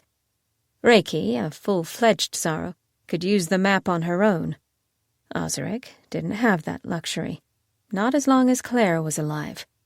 She casually, subtly, took a seat in an old wooden chair as Ozarik closed his eyes, pressing his hands on either side of the map. His presence touched her mind, and in that moment she was linked with Ozarik alongside every witch alive. It was unsettling, simultaneously connecting to the heartbeats, hopes, and fears of an entire species. She gripped the chair and hissed, "Talk fast! Everyone hates this!" "Oh!" Ozarik winced, and a fresh wave of his panic swept through the connection. Right. Hello, everyone. This is future Zaro Ozarik coming to you live from the Holy Castle in Javarini. My home, yes." This was, quite obviously, a disaster. Although she tried her best to hide it, Claire's exasperation was palpable. Ozarik tugged at his collar and desperately tried to refocus his attention. "I am reaching out to confirm that Reiki is dead." He choked on the word, and Claire pushed swiftly to her feet, shoving more magic into him. He reeled from the force of it, but recentered it to strengthen his voice. "But we do not mourn her. I mean, we do mourn her, that is, but her legacy is peace. So, don't fight." Under Claire's horrified stare, Ozarik cut the broadcast with a panicked squeak. The map, mortified by second-hand embarrassment, curled into itself. In all honesty, that debacle was nothing compared to the 75th Zaro's Black Plague speech, but of course the map couldn't tell anyone about that. Claire shoved it back into its thin black tube and resolutely twisted the cap. "Christ, Oz, what was that?" He wilted under her stare, burying his head in his hands. "I don't know. Claire, I don't think I can do this, being Zaro. Every time I try, I think of Reiki. She shouldn't have died. I shouldn't be doing this." Claire slapped him upside the head. It wasn't an aggressive hit, but it certainly stopped him cold. While he blinked at her, she slammed her hands on the desktop, bending so they were eye level. Her blue eyes burned like the base of a flame, and her mouth set in a determined frown. this," she said, quiet and intense, "is what you've been working towards your entire life, Ozarik. Don't you dare imply you can't handle it. Reiki gave you every opportunity to succeed, and now it's on your shoulders. Got it?" Ozarik nodded glumly. Claire sighed, pushing upright again. "Come on. Something tells me we need to get to Kyoto." Yeah, okay," Ozarik said. But nothing was okay, and they both knew it. Chapter 13. 86 days before death stopped. Ozarik only experienced true love once in his life, and he realized it the moment Claire Bishop broke up with him. Reiki was in a particular mood that morning, although she hid it well. In fact, the only reason Ozarik discerned something was wrong was because the Asiras, even Clementine, had made themselves scarce, and across the grassy knoll, the cats in their second castle were yowling like a pack of wolves on the hunt. Rather than trying to soothe the temperamental creatures, Ozarik carefully constructed a sound bubble around the castle for some peace and quiet. Meanwhile, Reiki strolled crisply towards the kitchen with a newspaper tucked under one arm, ignoring him outright. "Everything okay?" he dared to ask, trailing behind her. Reiki's movements were controlled, almost too controlled. Her hand seemed to tremble as she set the newspaper on the kitchen island. The head chef, an Indian witch who'd quickly become an expert at Japanese cuisine, wasn't present, but he'd left a plate of melon pan on the counter. Reiki carefully removed the plastic wrap, choosing the crispiest-looking one. The way she bit into it was almost vicious, if a woman as kind and mild as Reiki could be anything close to the word. Ozarik chuckled, but there was no mirth in the sound. Should I go?" "I knew she couldn't stay out of the limelight," Reiki said tightly. The only she they ever discussed was Claire. Ozarik, who'd secretly been dating Claire for almost 4 years, stiffened. This was a careful line to walk. Reiki deserved his respect and trust, but Claire had earned his devotion, and Ozarik wasn't sure where his loyalties fell when they clashed. "Her show is a hit, but they proved she isn't using magic." Probably, Ozarik thought, but he wasn't about to say that. "She's making a name for herself, something that isn't tied to the Zaro title." He let that linger between them, a passive reminder that Reiki specifically ordered that the day Claire left Javarini forever. What Claire did with her time after that moment was entirely her choice, in his mind. Reiki was under a different opinion. With an uncharacteristic, hollow laugh, she pushed the newspaper in his direction. The New York Times. Huh. That was a lot further than Las Vegas. Brow furrowing, Ozarik unfurled the paper to see the headline. "Future Zaro Ozarik stops wildfire, saves town." The blood drained from Oz's body. Across the table, Reiki was watching him carefully, her expression unreadable as always. The Zaro was no fool. She knew he wasn't behind this, and the only other person with that kind of magic was Claire, which meant this was open defiance of every tenuous piece they'd managed in the last 4 years. Claire's freedom was fading. Ozarik scrambled for an explanation, desperate to keep Reiki from confronting her in Nevada. He settled on a lie. "I was hoping you wouldn't hear about that." "Indeed?"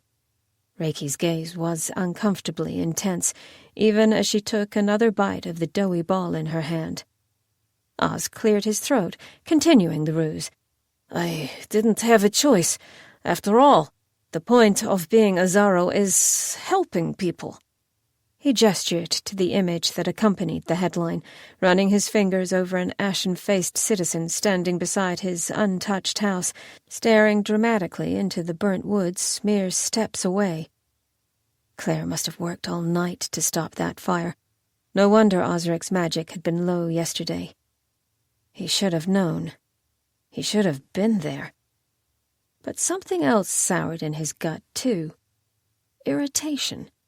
Claire had intervened, but the world didn't know Claire the almost Zaro existed. Of course she'd use a disguise. Of course she'd manipulate the magic to make herself seem like Ozarik. He was the hero. He could easily save a village from total destruction. And yet, knowing he hadn't had a choice in this matter, knowing Reiki was now infuriated at him, made him resent Claire for that choice, just a little. He forced a laugh. At least we'll get some good PR from this. Enough! Reiki's voice was final, and the word rang through the kitchen. Across the knoll, even the cats went silent inside Ozarik's bubble. Reiki set her melon pan back on the plate, rubbed her hands on a nearby napkin. The Zaro does not intervene with natural events. We do not stop towns from burning. If we quell an earthquake, a larger one amasses in the depths of the earth. If we extinguish a wildfire, the underbrush doesn't burn, and one of greater devastation will take its place the following year. I was protecting citizens, Ozarik tried to say. Reiki's eyes flashed. You were studying the civil unrest in Comoros. Oz clamped his mouth shut, something akin to fear curdling in his gut. For even though he was a verified adult, Reiki was the closest thing he had to a mother and a mentor, and failing her made him feel like a failure too. Which made her next sentence so hard to hear. I am finished, Ozarik. Finished with how you protect her and her poor choices. Finished with her ambition, her desperation for recognition and glory. She has always been a negative influence on you. That same protective instinct flared to life, and Ozarik crossed his arms. All she ever wanted was a chance. You never even gave her that. I gave her 3 years in my home, under my tutelage. You gave her a quarter of my education, then expected her to perform to the same caliber. None of this is Claire's fault, Reiki. A good witch must live with the choices they make, rather than hiding behind excuses. Reiki drew a breath, held it for 5 seconds, and released it. You're in love with her, but she will cause you nothing but harm. The Zaro cannot form earthly attachments for this reason. I will give you 1 week to choose where your loyalties lie, and then I will be taking matters into my own hands. And with that, Reiki swept from the kitchen. Ozarik barely waited until she'd left the room before poofing to Las Vegas. The late afternoon sun shone through Claire's gold-tinted windows, and perhaps it was Ozarik's imagination, but the entire apartment seemed gaudier today. He stood alone in her living room, eyes flicking to the red leather couch, the absurdly thick granite countertops, the houseplants 3 times taller than he was. The ceiling soared, the floor glistened, and everything was bold and unnecessary. Ozarik was fuming, but even he could recognize why maybe Reiki thought Claire Bishop hadn't been right for the Zaro role. He still didn't agree with her, but he could see it. It only took a few minutes for Claire to emerge from her bedroom, dressed in an embroidered bathrobe as she ran a towel over damp hair. She stopped short, quirking her head. Oh, Oz, didn't expect you today. I don't have a lot of time to talk. Curtains in a couple hours. She sounded reserved, tired. Although there were no physical scars on her, Ozarik could feel her depleted magic. She'd worn herself to the bone quelling that wildfire. He cleared his throat. You're still going to work? That was the moment Claire noticed the newspaper in his hand. She paused, a frown deepening her features. Heard about that, Hard not to. Ozarik tossed it on the kitchen counter and strode to her, pulling her into a too-tight hug. She stiffened up, tense, like she was waiting for him to start yelling. All his anger bled away instead. I wish you hadn't done it alone. Well, it's the same amount of magic either way. When he pulled back, she held his gaze, blue meeting brown. She looked beautiful, somewhat pink from the hot shower, damp hair crimping under the press of the towel. Hopefully you weren't planning any big displays last night. No, I was studying. Reiki's ultimatum rested on his shoulders. Ozarik stepped back, suddenly wishing he'd formulated a battle plan before popping into her condo and disrupting her life. Claire noticed. She tilted her head. Something's wrong. No, it's fine. It didn't take a magician to see through his lies. Claire draped the towel around her neck and gripped the ends, expression coolly ambivalent. Reiki's pissed, isn't she?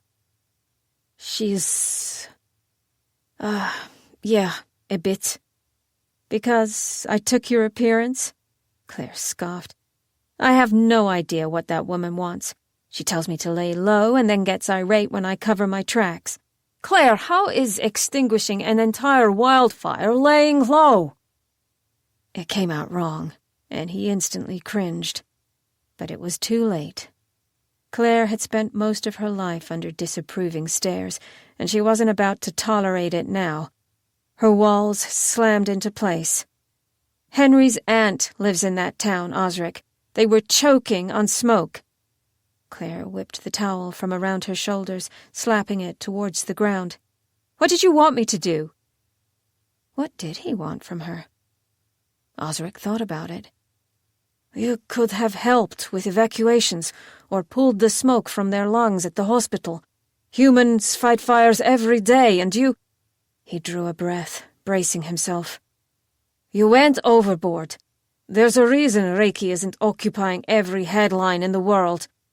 Because she doesn't do anything, Claire replied stiffly. She helps people every day, just in subtler ways that won't have sweeping ramifications. I can handle ramifications. You're not even the future Zaro, Ozarik exclaimed too loudly, but he couldn't stop. The consequences of this will be my problem, not yours. The words hung between them.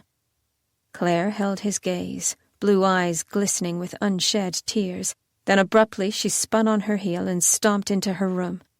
Without a word or a twist of magic, the door, indignant on her behalf, slammed shut behind her. The sound echoed in her wake. Ozarik pressed against the other side of the wood, quietly cursing himself. Claire, that wasn't what I meant.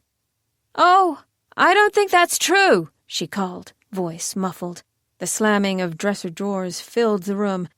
Then angry silence. Big displays of magic should only be performed after careful consideration. I'm just asking for a little decorum. Ozarik scrubbed his eyes, feeling 100 years old. How many times had they fought this fight? Too many, he realized. And beyond the door, Claire was buttoning her collared shirt and thinking the same thing. Moments ticked by, and finally Claire emerged. Her hair was magically dry and styled, and her eyes smoldered. It's my magic too, Oz. Just because you're Reiki's golden child doesn't mean I'm not entitled to use it how I see fit. But a Zaro doesn't interfere. Damn good thing I'm not a Zaro, then. This was careening out of control, but Ozarik couldn't stop it. He lacked Reiki's self-control, her ability to recenter herself in an argument. It was one of his greatest weaknesses, and what propelled him to snap, "Honestly, it probably is!" Claire's eyes widened. Never, not in nearly 20 years, had Ozarik outright agreed with Reiki. He'd broken the unspoken rule, the one that said Ozarik basked uninhibited in the blessed glow of adoring witches everywhere, and in exchange, Claire could remain silently convinced that she'd do just as good a job had she been given the chance. Well, she said quietly. "Come on, Claire," Ozarik exclaimed, gesturing to the heavy furnishings, the ridiculous plants, the windows and countertops, and even her gold-imbued outfit. "Zaros aren't selfish. We don't fall prey to greed or material objects, and we certainly don't prioritize the needs of our friends over the safety of the world's witches." He tossed his hands into the air. "Can't you see why Reiki's upset?" Claire crossed her arms, her chin jutting out stubbornly. In truth, she was wondering, for the first time, if she was wrong. Claire Bishop wasn't a person with an overwhelming sense of duty. If it hadn't been Henry begging for her help, she honestly wouldn't have lifted a finger for something so dangerous, so draining. Claire prioritized number one, because if she didn't, no one else would. That was the real reason why, the day Reiki exiled her from Javarini, Claire didn't argue. And that was something Ozarik could never quite reconcile about her. "Claire, say something," Oz pleaded. She arched an eyebrow, even as her heart fractured. "What would you like to hear?" He rubbed his face. "I don't know. Something that tells me you won't do this again. Something concrete, so I can prove to Reiki you're not using magic with reckless abandon." Oz. Very suddenly, Ozarik regretted visiting Claire at all. But she took a step back, holding her arms tight against her chest, brows knitting together. This isn't working. We're too different." The words hung between them. "What?" That didn't track. In Ozarik's mind, they were two sides of the same coin, two halves of a whole, one swing of a pendulum's weight. But even he was beginning to realize, gazing past her remorseful expression to her perfectly styled hair, her gaudy pre-stage outfit, her absurdly lavish condo, that maybe she was right. Maybe they'd grown apart in more ways than one. He just hadn't let himself consider it before this moment. Claire buttoned the cuffs of her shirt, carefully avoiding his gaze. "You were raised on Javarini, groomed for royalty and power with no shortage of people who loved and challenged you." She shook her head. "I was raised in a bad suburb of Spokane.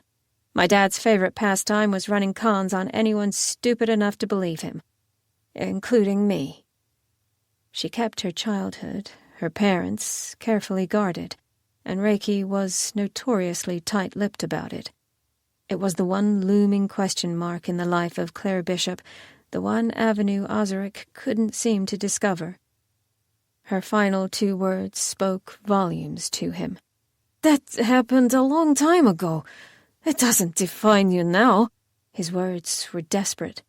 "Sure, because the past always stays where it belongs," Claire replied, neutrally. "Come on, Ozarik. We're not the same people anymore. We've grown up. And grown apart." They were breaking up. It slammed into Ozarik with the force of a tsunami, dragging him into the depths. He couldn't breathe, couldn't think. Even as she waited for his response, he floundered. "That's not... Look, she wants me to choose, but Claire, it's always you. Always. I don't mean..." He cut himself off, inhaling a shaking breath. "You're my best friend. Please. Please don't go." But she was already gone, and they both knew it.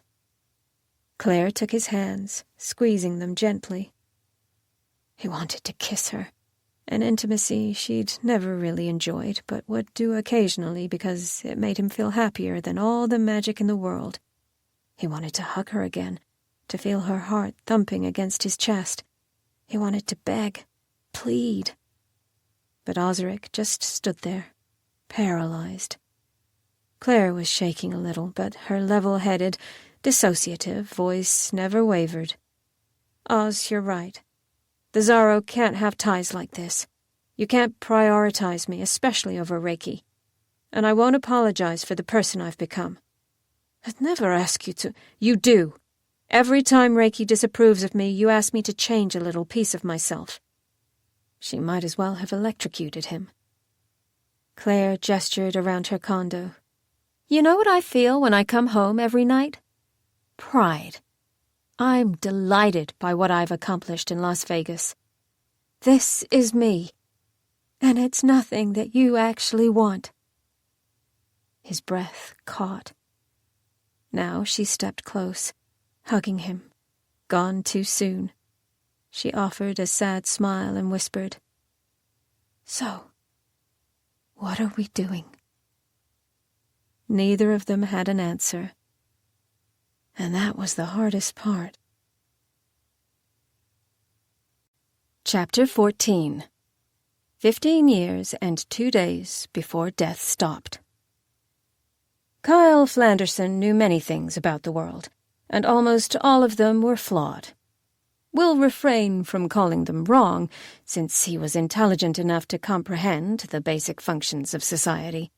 However, humans and witches alike were persuaded by pesky things like experience, memories that gradually applied a colored veil over the world, shifting plain knowledge into blue, green, orange, red. If Kyle's life experiences put a color over the world, it would be gunmetal gray, the color of uncertainty, of fear, of violence, as lines were drawn and people crashed to either side. Things were generally unfair, and color only splashed into existence when someone grabbed the problem and shook it until candy came out.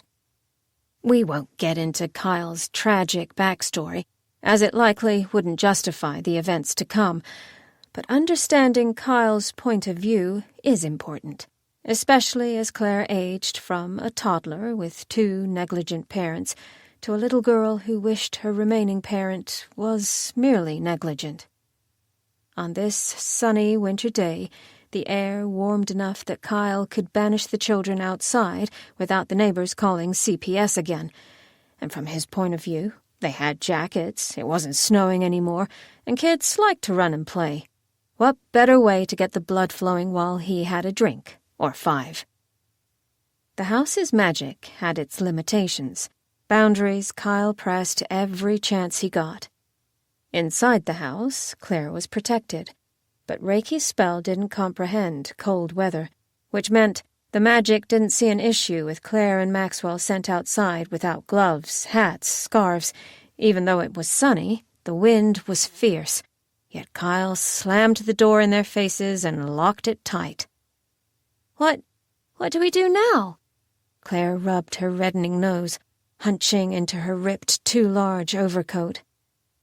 Max tossed an arm around her shoulder, bending over as the wind roared through the pine trees. Well, he cast a surreptitious glance at the house, but their father was gone. Despite everything, relief flickered to life in his chest, and he smiled. I have something to show you. Maxwell coaxed a shivering Claire through the overgrowth of their backyard to the dilapidated shed in the back corner. It was crammed full of yard equipment that hadn't seen use in years, and he lifted a plank up enough that Claire could crawl through on her hands and knees. The wind died at least, and they huddled together in the spider-webbed shadow of an old lawnmower. Although Maxwell was growing and learning far too fast, he was still young enough to view the world in shades of blue.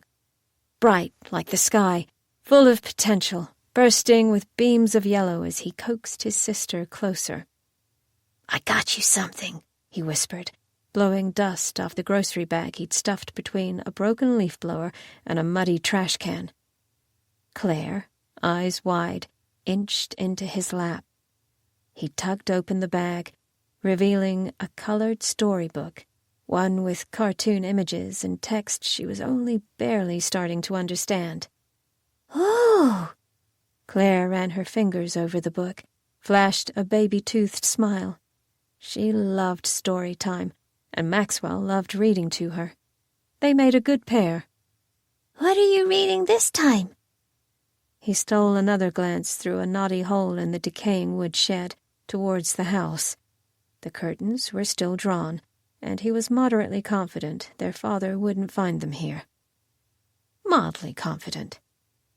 With a rush of fear and exhilaration, he opened the book and read the title. The World's Most Powerful Witch. That's me! Claire exclaimed, giddy. Someday, Maxwell agreed.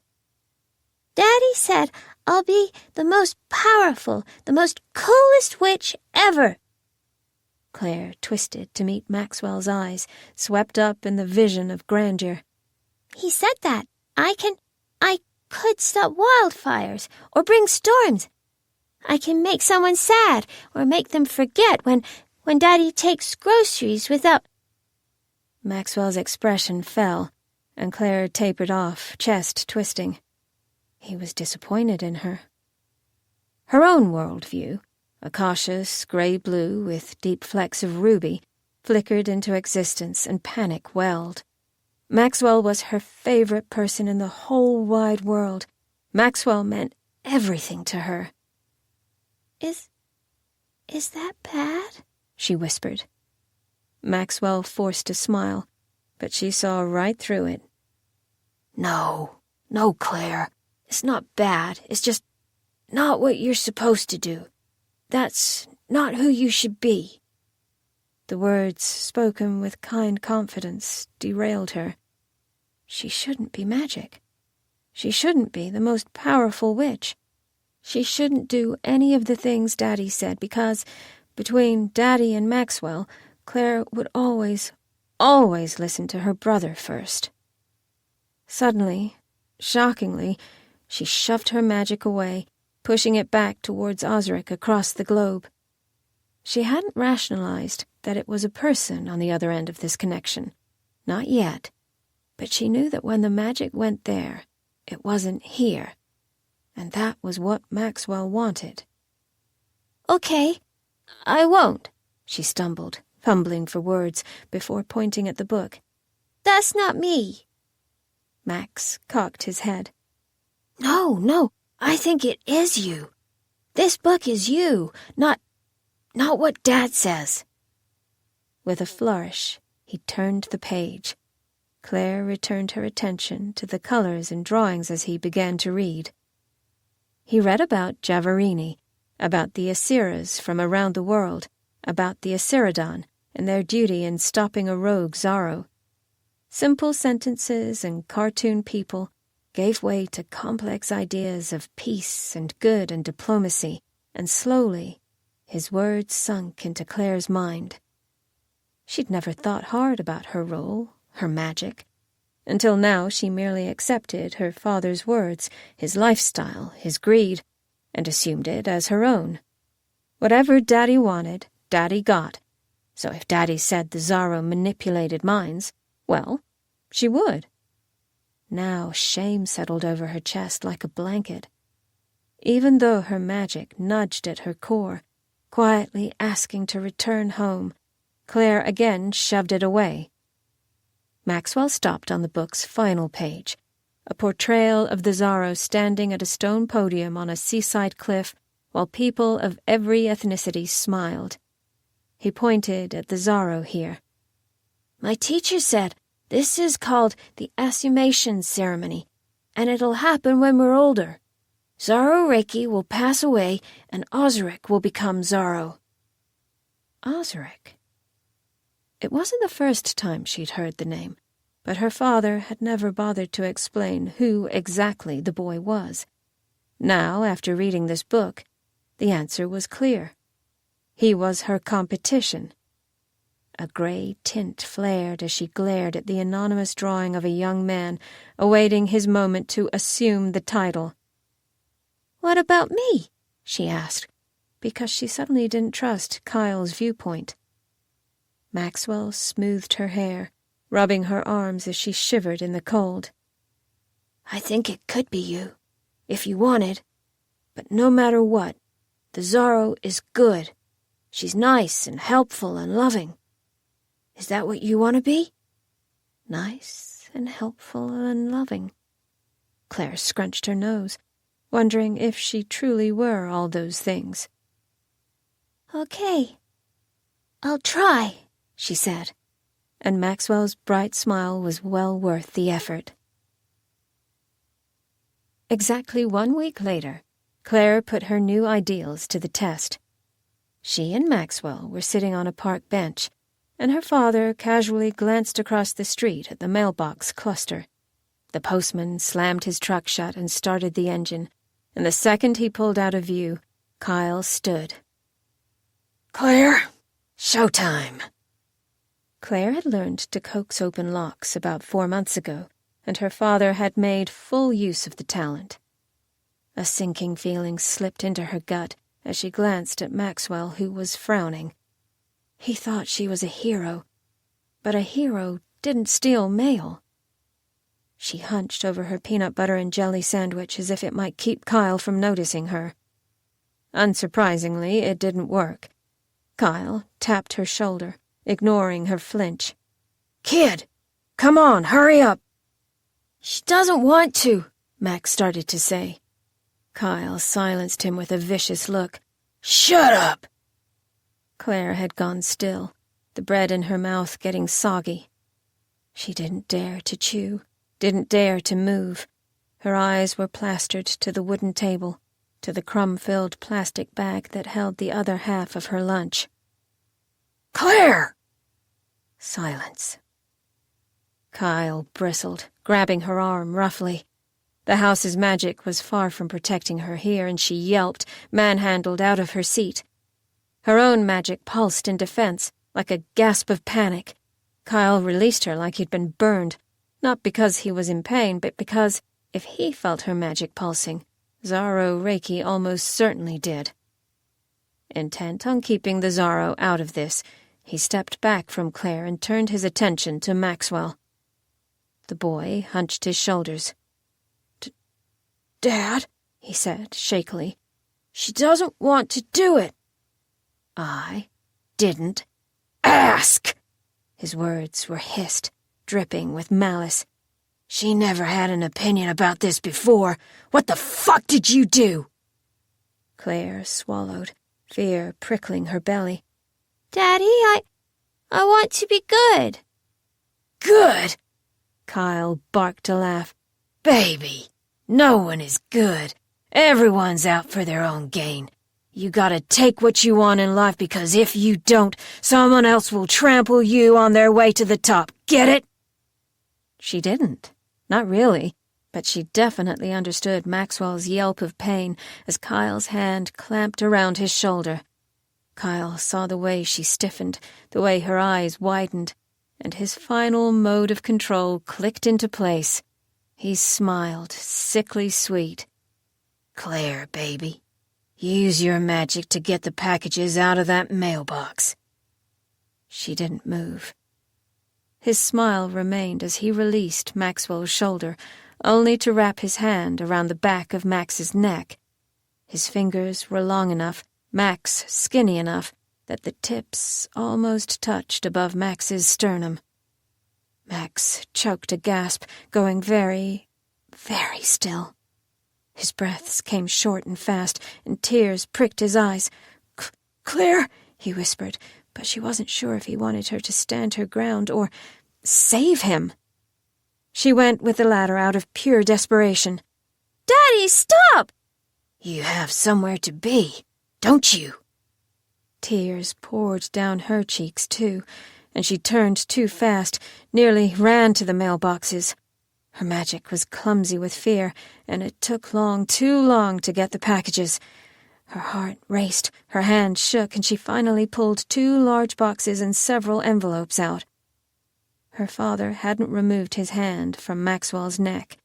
From a distance, it almost looked like he was comforting his son. But Claire knew better. She ran back like the devil was on her heels. Kyle smiled, finally standing, leaving Max to ruffle her hair. She went utterly still, but his touch was fond, nearly loving. "Good girl. You listen to me, you hear? Not Max." Okay, she said numbly. Maxwell met her gaze, and all she saw was fear. Together they trudged home, and the world became a little more grey. Chapter 15. 18 days before death stopped. With a snap of their fingers, Claire and Ozarik poofed to Reiki's embassy in Kyoto, right in the middle of what seemed to be a riot. To be clear, this was not a riot, but it was difficult to tell the difference when confronted with impassioned crowds voicing their grief past the embassy walls. Police made a show of blocking the entrance to the inner courtyard, but the witches beyond seemed less concerned with rushing inside and more interested in protest via noise. The chaos seemed to freeze Ozarik to the spot. "Wow," Claire commented, which certainly didn't help. Sweat glistened on Ozarik's forehead. What do I do? How did this happen?" Claire strolled to the windows and drew the shades. It didn't drown out the sound, but it offered a bit of privacy. She cast her eyes around the room, hunting for anything useful Reiki might have left behind. But of course, the previous Zaro maintained a meticulous office, and anything useful had been retrieved by her Asiras after her death. Boxes stamped with Giavarini's shipping label lined the back corner, essentially forgotten in light of the people outside. "Well, it began when someone shot the Zaro," Claire offered unhelpfully. Her patience with Ozarik's antics were dwindling. "And it'll end when you get your shit together and make a public appearance." Ozarik grabbed his hair, clenching his eyes shut. "I can't." While he bemoaned his life, Claire eyed an oddly lavish piece in the corner of the room, a hand-carved wooden chair made of a rich reddish wood. 3-dimensional dragon carvings lined the top of the chair and the 2 armrests.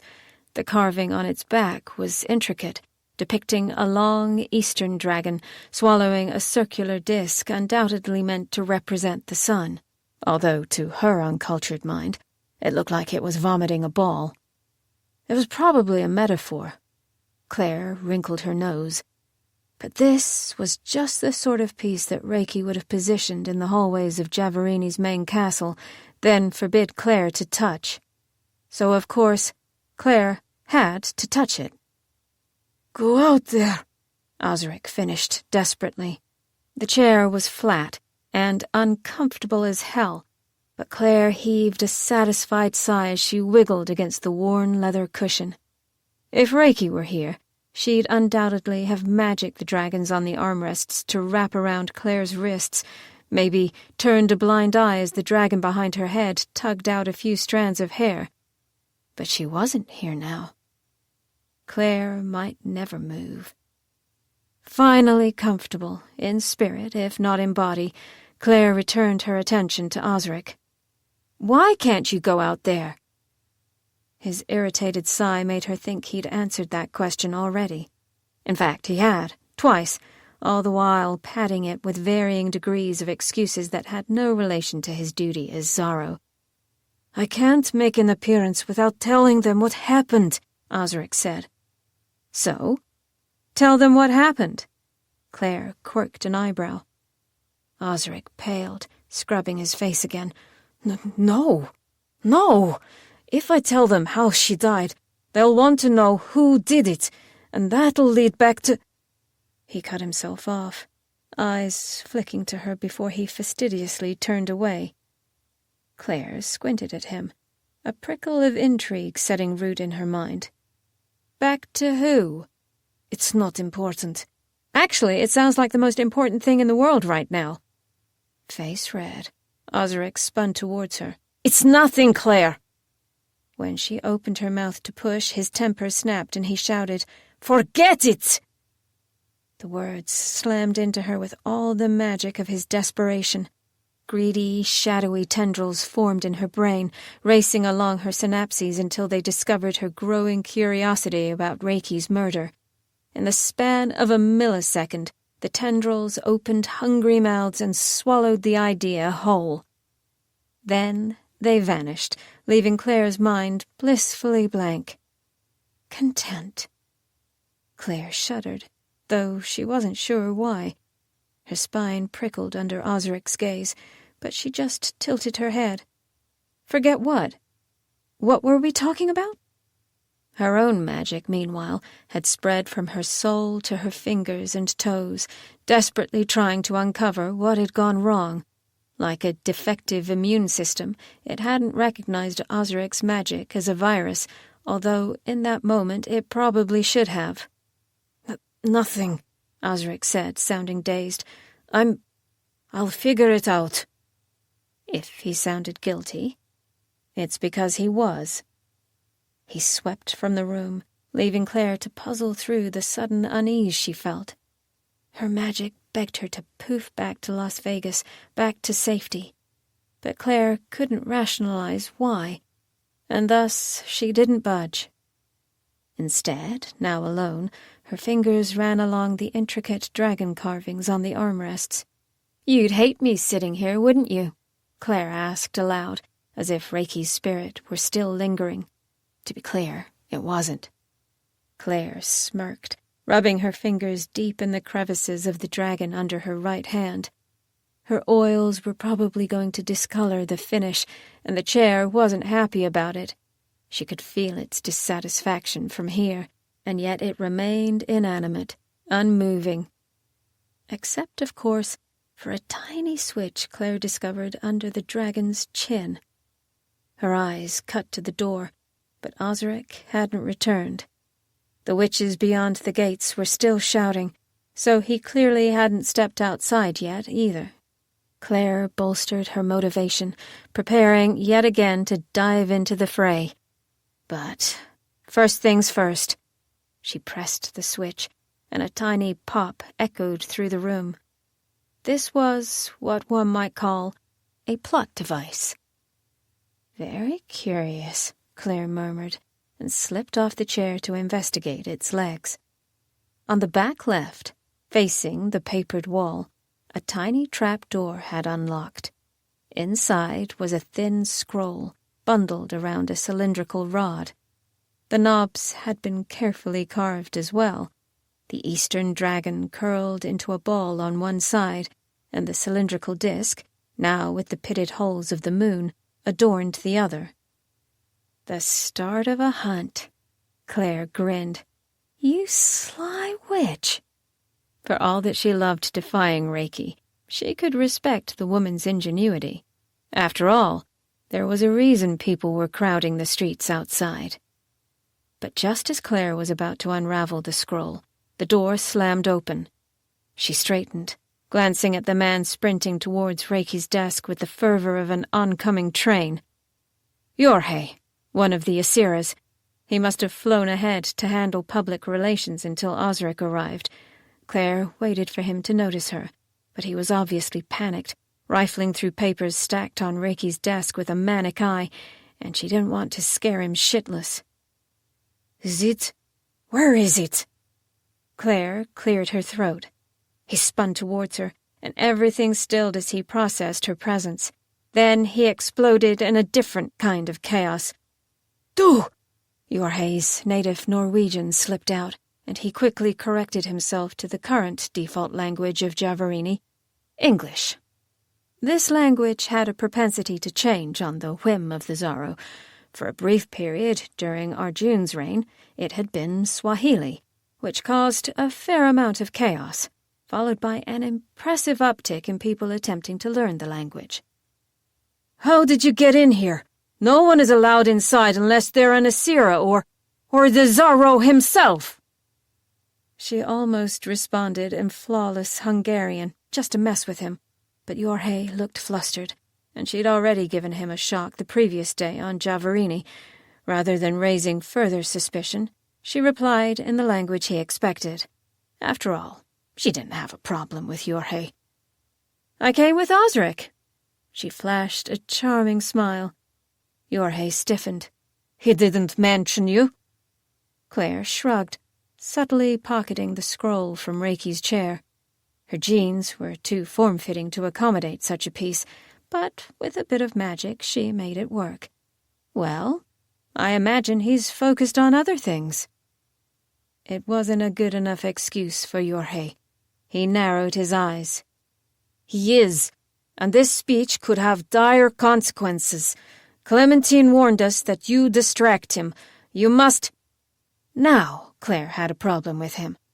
Indignant, she waved a hand, and Jorge froze in place, his mouth open, tongue peeking through his lips in the beginning of the word leave. The magic it required to freeze someone in place rippled through the embassy. Ozarik would surely feel it. So, with a sigh, Claire forewent Reiki's scroll for another day. She left Jorge standing there, frozen, and went to find Oz. Tatami mats lined the welcome room, a relaxing space where Reiki used to entertain everyone from diplomats to florists. Never underestimate the power of a floral witch.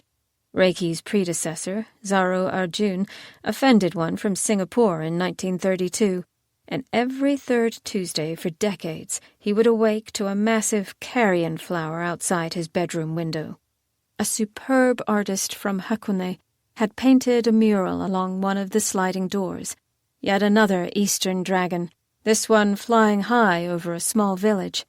A single exquisite kimono had been carefully hung inside a glass display. A plaque denoted it was a gift from Chiso Kimono. Claire admired it for a moment, then plowed ahead. Ozarik was perched by the welcome area, standing next to Jorge's black shoes. The door out of the embassy was a simple wooden piece, but he stared like it was made of fire, or might swallow him whole. Claire strode past the low table in the center of the room, passingly noting how the elegant bonsai's green leaves were shifting to dense, dry brown, literally wilting under Ozarik's panic. She cast a protective bubble around it, best not to anger the florists, and gripped Ozarik's shoulder. He seemed paralyzed. They just want to know Reiki will be honored, and who better to honor her than you? Claire nodded towards the door.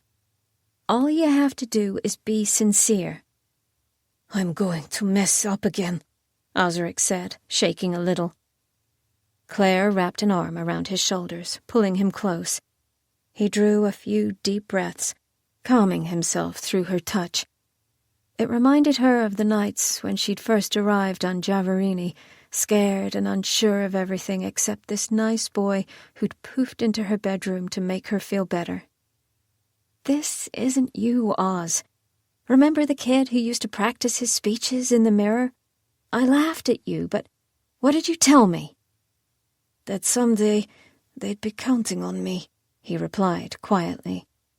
Today's it. So, are you going to stumble or deliver the speech? For a moment, it almost worked. He pulled his shoulders back like he was finally brave enough to try, and then it all collapsed. Ozarik backpedaled out of her grasp, shaking his head.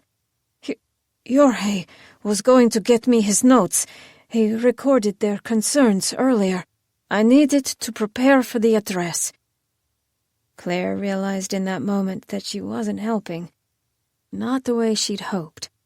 And considering she'd taken time off her life, reorganized her entire performance schedule in Vegas, left her apartment, her home, only to watch him fail at the one thing Reiki swore he'd do better? Ozarik, you don't need notes. Irritation prickled her skin. Enough! Get out there and say something! But the more she pushed, the more he backpedaled. Ozarik shook his head fiercely. I can't. Then, the nail on the coffin. You go talk to them. You're half Zaro, too. Why is it only my responsibility? Claire's sympathy vanished. Because you're the only Zaro they know, the Prince of Witches, she hissed, stepping into his space. Don't you dare pull this bullshit on me now, Oz. Not after all the years I begged to be your partner, your equal. Reiki refused that, not me. I didn't see you fighting her. Silence. Ozarik clenched his jaw. Well, Claire, now's your chance to prove her wrong. With a snap of his fingers, he poofed away, leaving the distinct whiff of huckleberry and a swirl of purple smoke. Looks like you're already doing that, Claire muttered to the empty space. Outside, the people shouted with continued fervor. If she concentrated, she could almost make out their individual demands. They weren't going away, and she'd seen enough fights on the Strip to know that without intervention, these kinds of things only escalated. Her eyes swept the tatami room, stopped on the browned bonsai. Something momentous slid into place, centered, bold, and determined inside her soul. It wasn't because she owed Reiki, mind. Claire couldn't care less about any debts between herself and the old Zaro. But the world's witches deserved more than this. They deserved a Zaro who wasn't fleeing at the first sign of conflict, a ruler who spoke with confidence, grace, and poise, kind of like a performer on a stage. Claire Bishop knew all about that. With little decorum, Claire cast an illusion on herself. She became someone else. She became Ozarik. And when Yorhei thawed and staggered into the courtyard, he found the young lord calming the masses, charming Kyoto's witches in their native tongue, reassuring them that although Reiki was dead, her legacy lived on, and the devotion of the witches of Japan wouldn't be forgotten. Claire, as Ozarik, put on a show, and the world was captivated by her lies. Chapter 16. 14 years and 300 days before death stopped. Managing 2 possible Zaros in their young age was a true balancing act, and one Reiki didn't get nearly enough credit for. This was because Reiki's balance meant spending 90% of her time with Ozarik and 10% with Claire. And really, with Claire was a misnomer, since all she ever did was visit Kyle unexpectedly and watch Claire from afar. This could be because facing Claire in person meant facing her own indecision, which was quickly growing into something far harder to handle. Secrets fester over time, after all, and this was the biggest secret in the known universe. The flesh rotted to bones, and Reiki shoved it so far away from her daily life that she had plausible deniability to the scent. But sometimes, the resulting whiff was too strong, and it arched eyebrows, which was why when Ozarik crouched in the Krachovich family garden during a frigid Slovakian winter asked, "Am I the only Zaro?" and Reiki had to fight every urge to stiffen. Briefly, her eyes flicked to Clementine, who was knitting a scarf on the garden's stone bench, but although the Englishwoman dabbled in several languages, Slovakian wasn't one of them. She smiled back at Reiki encouragingly, oblivious to the wretched stench suddenly lingering in the air. Reiki drew a calming breath and lied. "Aside from myself, that is correct." Ozarik, only 5 years old, frowned, his forehead wrinkling in confusion.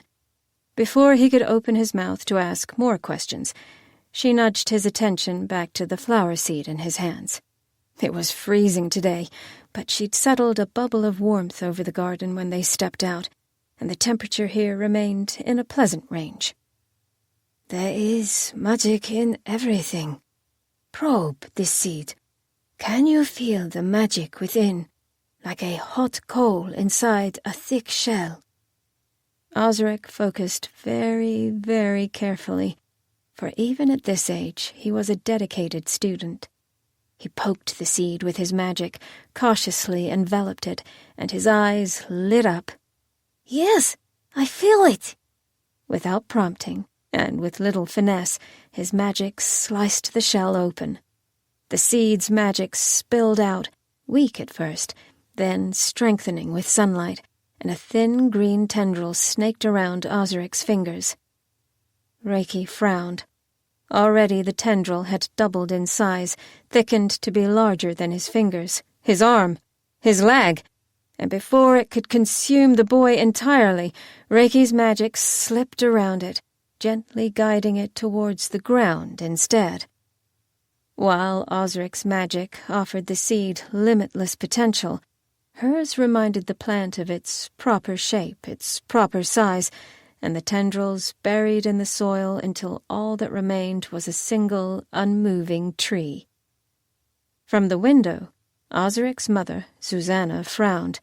She wouldn't say it aloud, not while the Zaro was perched in her front yard in full view of all the neighbors, but that tree just didn't go with her garden decor.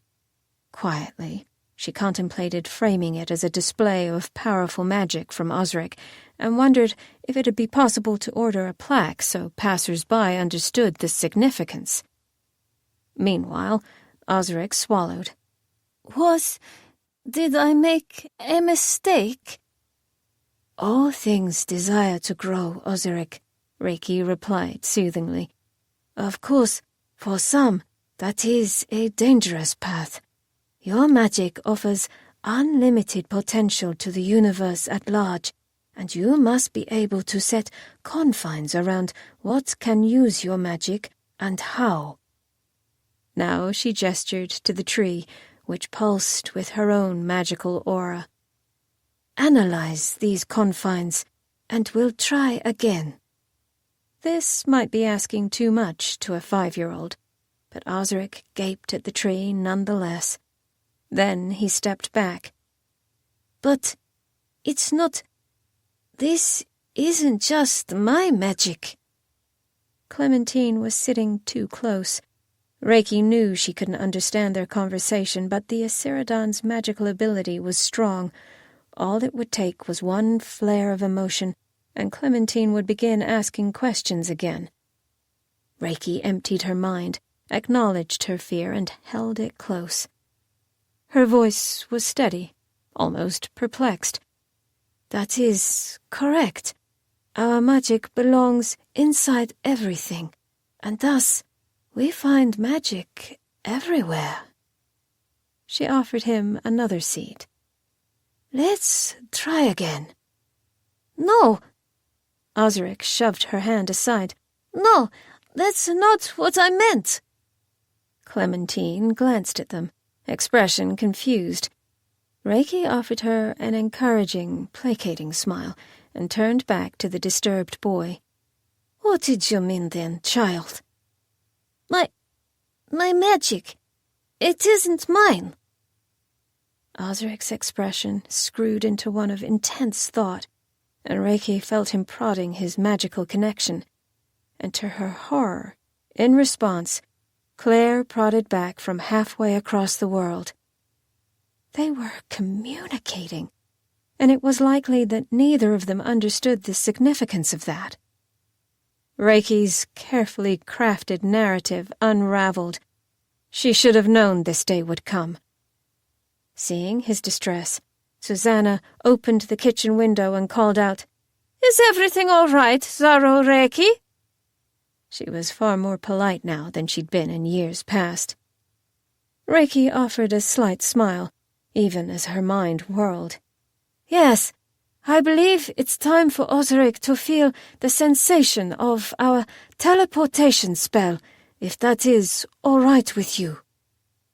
When Susanna's eyes widened in fear, in desperation, she hastened to frame it in a way the mother would understand. "We won't be gone but a moment. This is about the age where I developed the skill, and it's a vital spell for his future." Susanna looked doubtful now, but she said, "Well, I suppose, if it's fast." "Merely a few minutes, and then our session today will conclude." Those were Susanna's favorite words, so she nodded and closed the window again. Ozarik frowned at Reiki, who offered her a hand as she pushed to her feet. Her bones were getting older, and her knees creaked as she straightened. At the bench, Clementine did the same. "Zaro, is there something I can assist with?" "No, my dear," Reiki replied in English. "I'm simply going to take Ozarik to the park and back. Exposure to our teleportation spell is vital at this age." Another lie. Reiki could count them like beads in a necklace now. "Stay here, and we'll return shortly." Clementine's fingers ghosted along the leather scabbard she'd set on the bench an hour ago, brushing the circles stamped into the dow's hilt. "Do you believe it's a wise idea to go alone, Keo?" Reiki smiled serenely, even though panic was fluttering like a butterfly in her chest. "It will be just a moment," she reaffirmed. "Bye, Teeny," Ozarik chimed. Since when he was younger, Clementine was a bit too long for a toddler, and he liked how she smiled at the nickname. Clementine broke into a smile now, waggling a few fingers at him. "Goodbye, Ozarik. See you soon." Reiki took the little boy's hand and poofed them to a meadow 50 kilometers away. The boy yelped in surprise, then groaned as his stomach caught up to him. He doubled over, and Reiki soothed his nausea with a push of healing magic. She waited while he gained his bearings, discomfort overtaken by the awe of their new scenery. "Wow, how did you do that? Can I do that?" "Ozarik!" He snapped his gaze to her, for she rarely used that concerned tone. The weight of this settled on him, and even at such a young age, Ozarik realized this wasn't merely a magic joyride. "Yes, Zaro? You are right. There is another end to your magic." Now the boy stilled, eyes widening. "I knew it!" Reiki sighed, kneeling to his height. The meadow was crisp, white with snow, and thick pine trees towered in the distance. Behind her, the Tatras Mountains arose around them. She looked into his curious green eyes, staring at the boy who had been lucky enough to be found first, and guilt wrenched her insides. "I have a secret, Ozarik, but it's of vital importance that you, and only you, know it, or people might get hurt.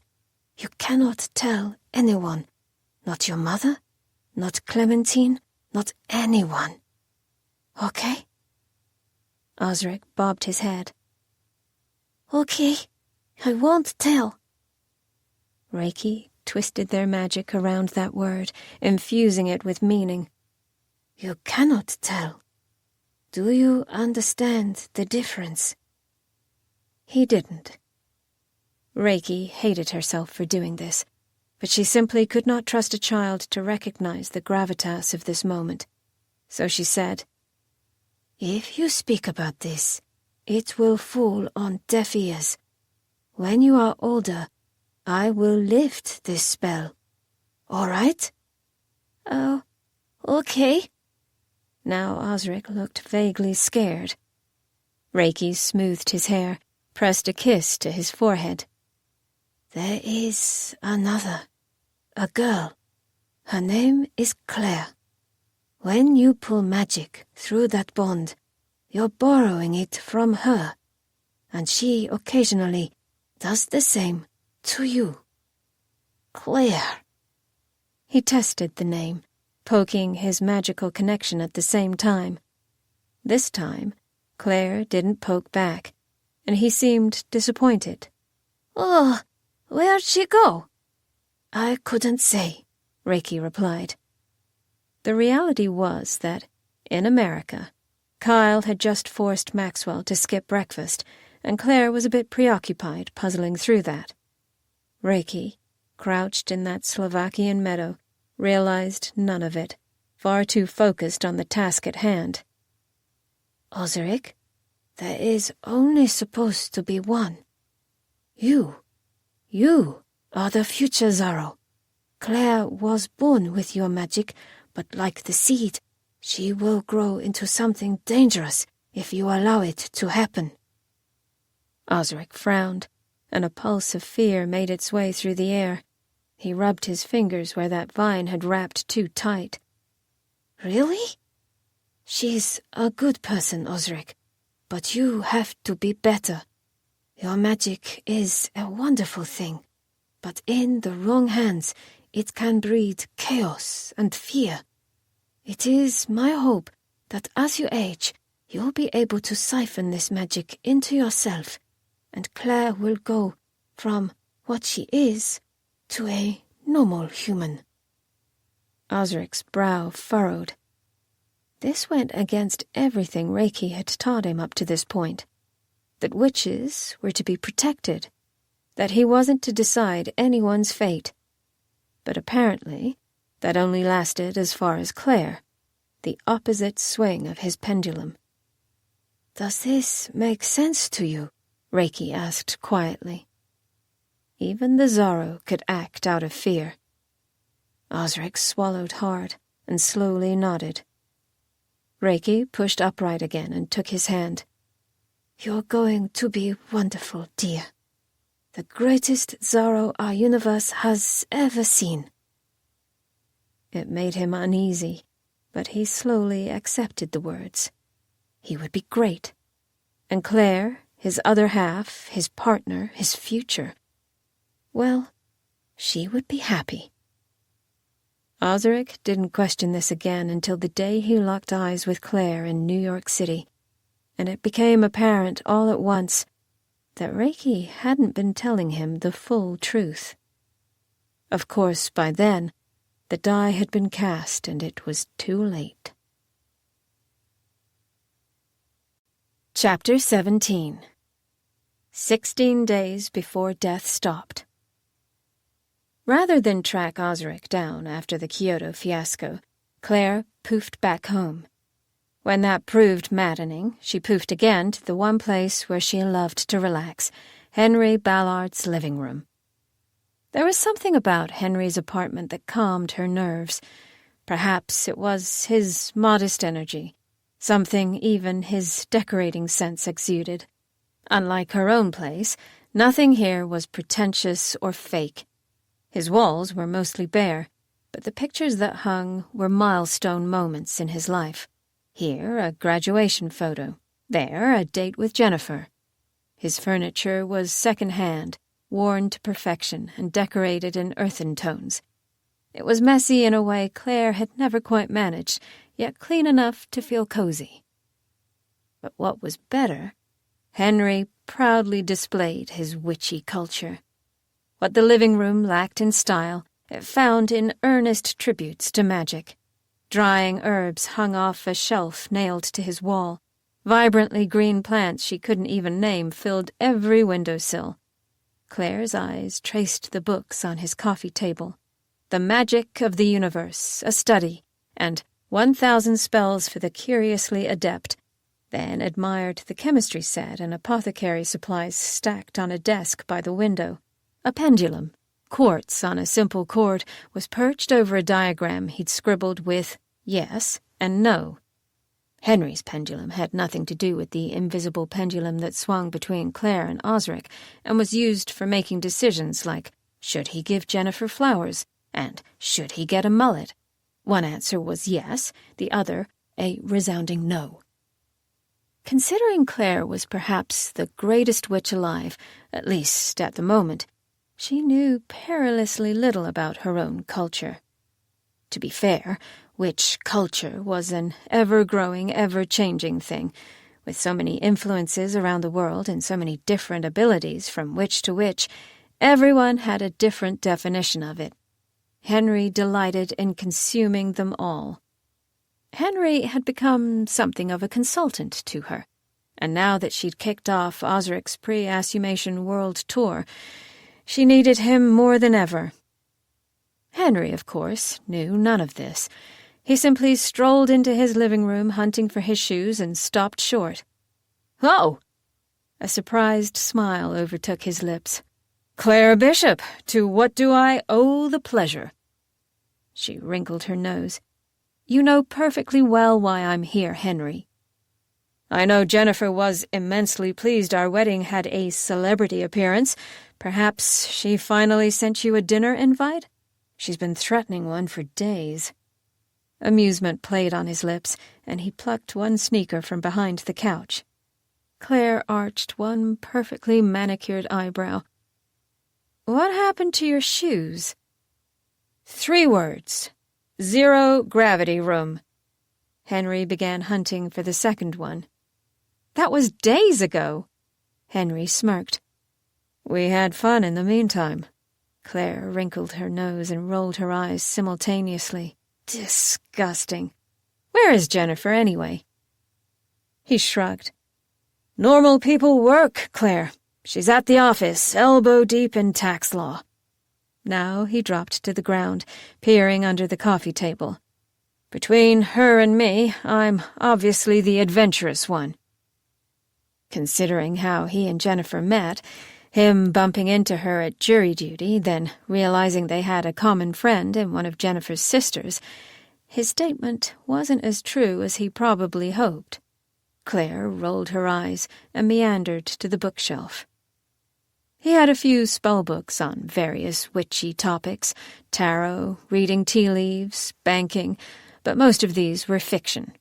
She chose a romance novel, noted the cover of a man with washboard abs wearing only a pointy black hat, and cast Henry a sly glance. Jennifer's? Don't be absurd. That's mine, Henry replied unapologetically. Claire snorted, but he'd already moved on.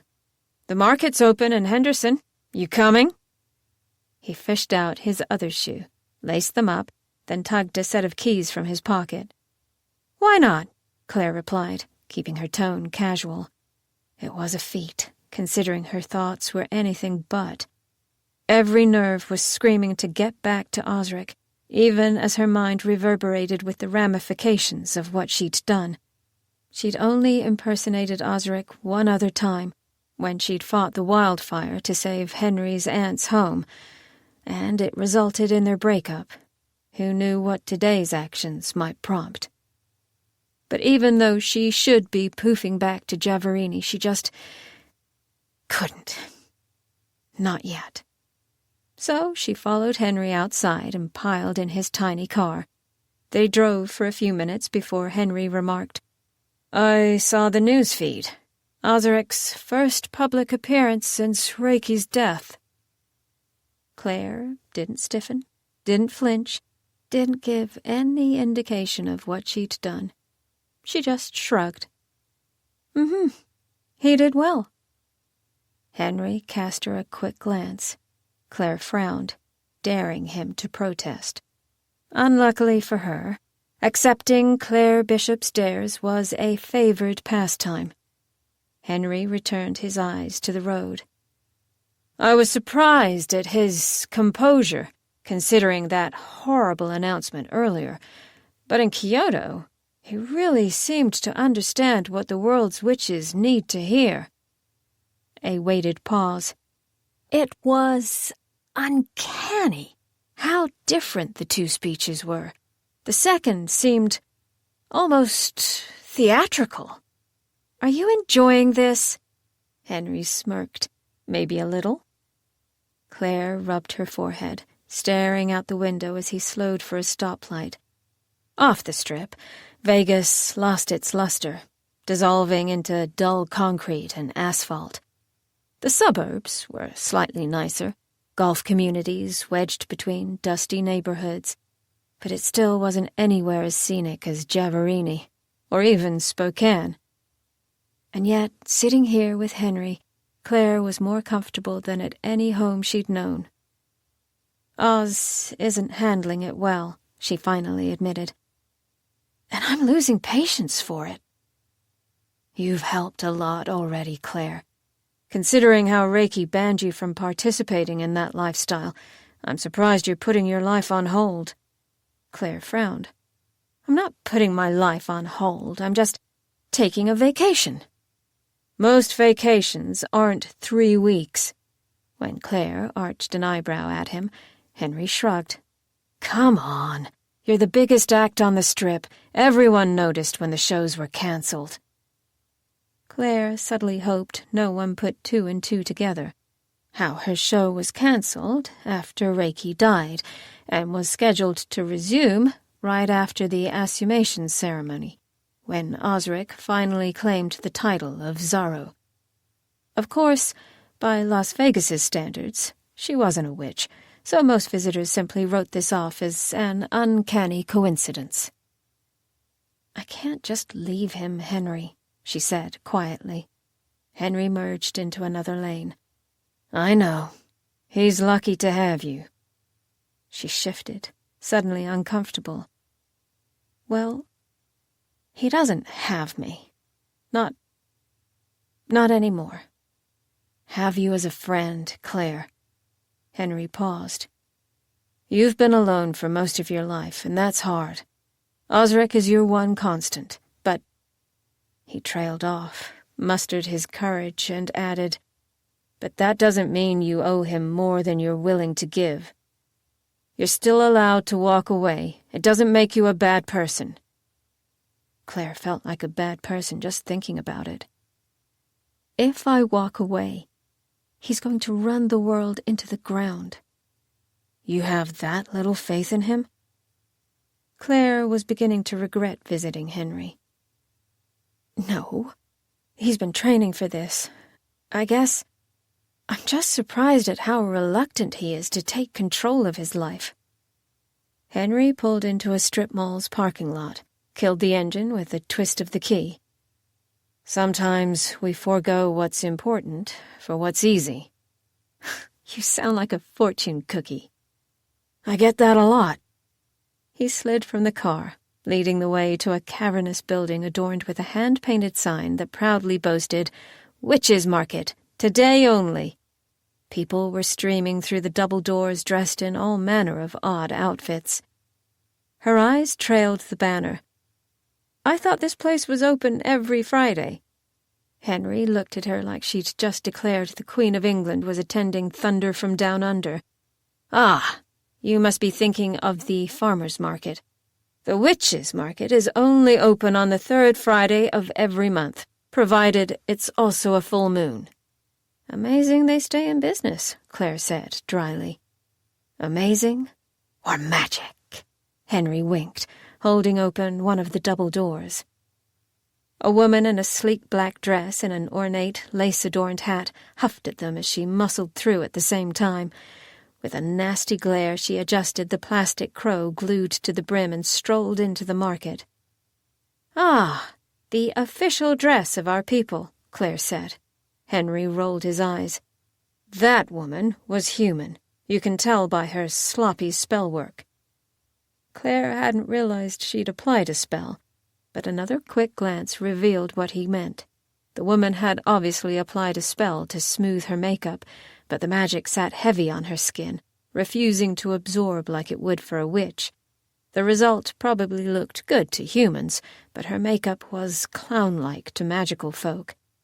"Ah, I thought she just had terrible taste," Claire remarked. "Well, you can tell that by the crow." They set out, weaving through displays that were less like a market and more like a trade show. Rather than stands with different wares, there were stages with various witches on display. This one could illuminate every light bulb without external power, and at her feet were dozens of pre-illuminated bulbs for sale. That one was a crocodile tamer who was serenading his ward while eager children watched and waited for disaster. Clusters of people held their e-readers together, trading spells through the Windle app. "Why are we here?" Claire finally asked. Henry gestured to a woman arranging glass test tubes in a tiny box. "Midge, the salt collector. They say a sprinkle of her Arabic blend can convince an army to lay down their weapons." "And you need that why?" He ignored Claire. "She's also a fortune-teller, so watch yourself." "Midge!" With a cheerful grin, he strolled up to the woman. Midge crossed her arms over her massive chest, looking wholly unimpressed. "Henry Ballard! Should have known you'd be back. I told you, kid. You gotta keep her. I ain't giving you pink salt." "Love salt," Henry stage whispered to Claire. "Of course not, Midge. I married her, actually. You were right to let affection play its course." Midge squinted at him. "And now you want to persuade her parents to like you. They already think you're bewitching young Jennifer. Didn't you learn your lesson?" Claire snorted. The woman glanced at her, as if noticing for the first time. Seconds ticked by as Midge simply stared. Then one thick eyebrow rose. "Oh, you're someone special." After years in Las Vegas, Claire was used to living in the golden glow of fame. She momentarily forgot that she looked nothing like the magnificent Claire Bishop, who was several inches shorter and brunette, and waved an unassuming hand. "Anyone can do my tricks. It's mirrors and light, that's all." But the witch laughed loudly. Midge had met a lot of Vegas folks, and a performer pretending they weren't conceited was nothing new. Of course, they didn't usually have the power or connections to justify their arrogance. This one clearly did. "I ain't talking about your show. I'm talking about the note in your pocket. You got friends in high places." Claire blinked, taken aback. In the chaos of Kyoto's address, she'd completely forgotten about Reiki's hidden scroll. Midge waved a hand. "I see your apprehension. Don't open it here, but know its contents are genuine, as are the emotions behind them." With a wink, she reached into the box and tossed Henry a vial of white salt. One thing to know about Midge was that her witchy ability was actually recognizing what was unique about a person. Contrary to popular belief, it was not spelling magical salts. After all, perfectly seasoned food could persuade a lover or kill an enemy just as easily. Henry fumbled for his wallet, his words hopeful. "The Arabic blend?" Midge laughed robustly. "No, boy. Giving you that would be like giving her praise." She gestured pointedly at Claire. "It'd go to her head, fill her soul with lies." "Hey," Claire said. Midge rolled her eyes. "It's for your wife. She's gonna need the vitamins. A little on her eggs every morning, you hear? They ain't for you." Henry wilted, fishing an inordinate amount of money from his wallet. Midge collected it with a broad smile, then told Claire, "Fortune-telling's free, especially for a friend of the Zaro." Claire managed to wait until they were back inside his little green sedan before she plucked the scroll from her pocket. Her finger ran over the miniature dragon carving as Henry tucked the salt into his cup holder. "What's it say?" he asked absently. She unfurled the note, her blood running cold at the gorgeous lettering. Reiki's handwriting. Claire read it twice, 3 times, then carefully and quietly rolled it back into a tight scroll. Henry quirked his head. "Was it good news, at least?" "It's just a set of coordinates." This was mostly true. Claire huffed, shoving the scroll back into her pocket. "If she thinks I'm gallivanting across the world on some scavenger hunt, she's dead and wrong. I have to get back to Javarini." Then, as an afterthought, "Tell Jennifer I said hi." "She'll say hi back," Henry replied. But Claire had already poofed out of existence. Coughing, he rolled down a window. Chapter 18. 14 years and 118 days before death stopped. "Sapphires are heat Kyle Flanderson hiccuped, cleared his throat, and tried again. "Heat conducers. Do you know what that means?" Across the sticky and pock-marked folding table, 5-year-old Claire blinked slowly, then shook her head. Her eyelids were drooping, her cheek pressed against one little fist. Maxwell was already asleep, but Claire wasn't allowed that yet. Kyle rapped the table. "Focus, baby!" Except, after an evening of cheap beer, it came out more like, "Focus." He fumbled for his drink, but his uncoordinated reach meant his fingers smacked the can to the floor instead. Claire jerked Ramrod straight as the sound echoed through the house. Kyle cursed under his breath. Not at Claire, never at Claire, as he comprehended the mess. Then his eyes snapped back to his daughter. She swallowed under his piercing stare. "Baby, be a dear," he drawled, gesturing at the floor. Daddy, I can't. The magic came and went, much like the ebb and flow of the tide. Sometimes she had so much she could trick the postman into leaving packages at their door, or physically change the face of the cards Daddy slapped on the table. But it was unpredictable, because sometimes she couldn't even keep herself warm at night. Today the pendulum had swung in the other direction, landing squarely in Slovakia. So while Kyle's beer inched across the floor like a plague, filling the subtle indents of linoleum squares that hadn't been replaced since the 70s, Claire simply watched. Kyle's face reddened. "Clean it up, Claire." She hunched her shoulders, clamping her mouth shut. Her blue eyes dropped to the pictures on the table before them, magazine cutouts of various gemstones. They were pretty. She especially liked the sparkly white ones. Meanwhile, Kyle was attempting his anger management techniques. After all, the house didn't like it when he yelled, so he'd been forced to adopt subtler methods of control as Claire grew. The one method he had yet to perfect, regrettably, was listening. "Claire, honeybee, don't you want to save Daddy some time? A good girl would clean this up. You're a good girl, aren't you?" His words still slurred, and his bloodshot eyes seemed to pin her to the table. Claire wanted to be a good girl. She kept trying, hoping that one day she'd do enough magic to make Daddy happy. So despite the empty well, she reached towards her heart again, exhaustion creeping into her fingers as she tried to coax some magic back to her side of the world.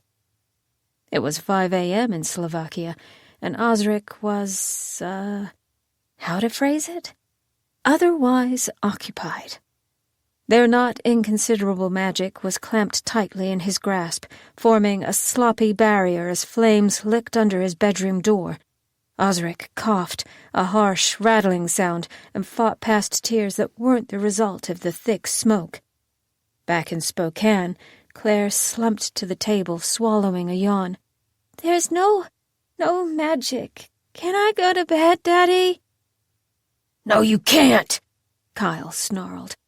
A shock of pain lanced through him, one he was intimately familiar with now that Noelle was gone.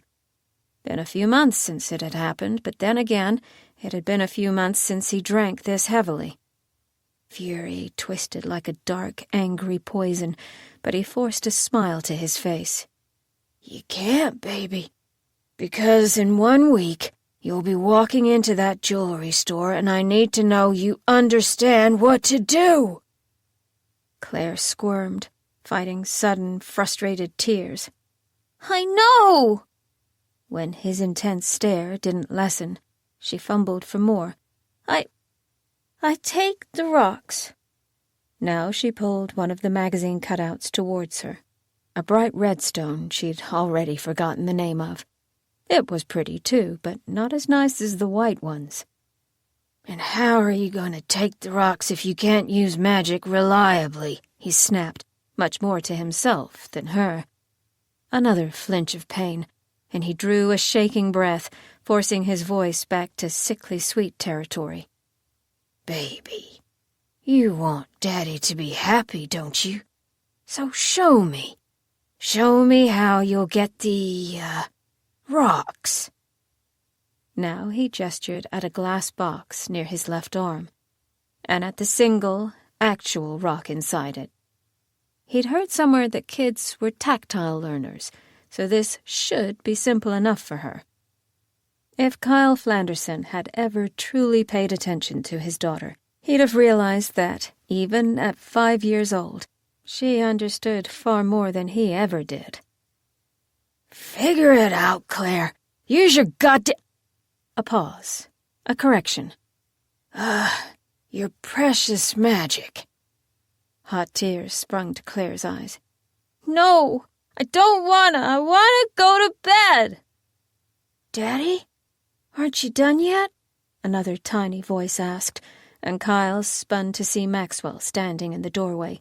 The boy rubbed his eyes, clutched a ratty blanket a little closer to himself. It was, unfortunately, the wrong move for Max, because while Kyle worked to restrain himself around Claire, Reiki had neglected to provide any such protections for the human child in the house. Kyle shoved to his feet. Enough! At the kitchen table, Claire stiffened, eyes widening in desperation. Maxwell froze at the doorway, his shoulders beginning to shake. Kyle had followed through on his promise to Claire's mother. He'd found one way to control their daughter. Max's bruises may have faded, but they both knew what happened when Kyle snapped that word. Did you find some magic, baby girl?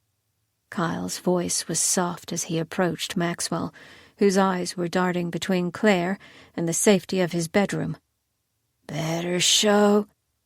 The doorbell rang. If the timing of this event seems suspicious, it was important to note that not everything in the world was the result of magic.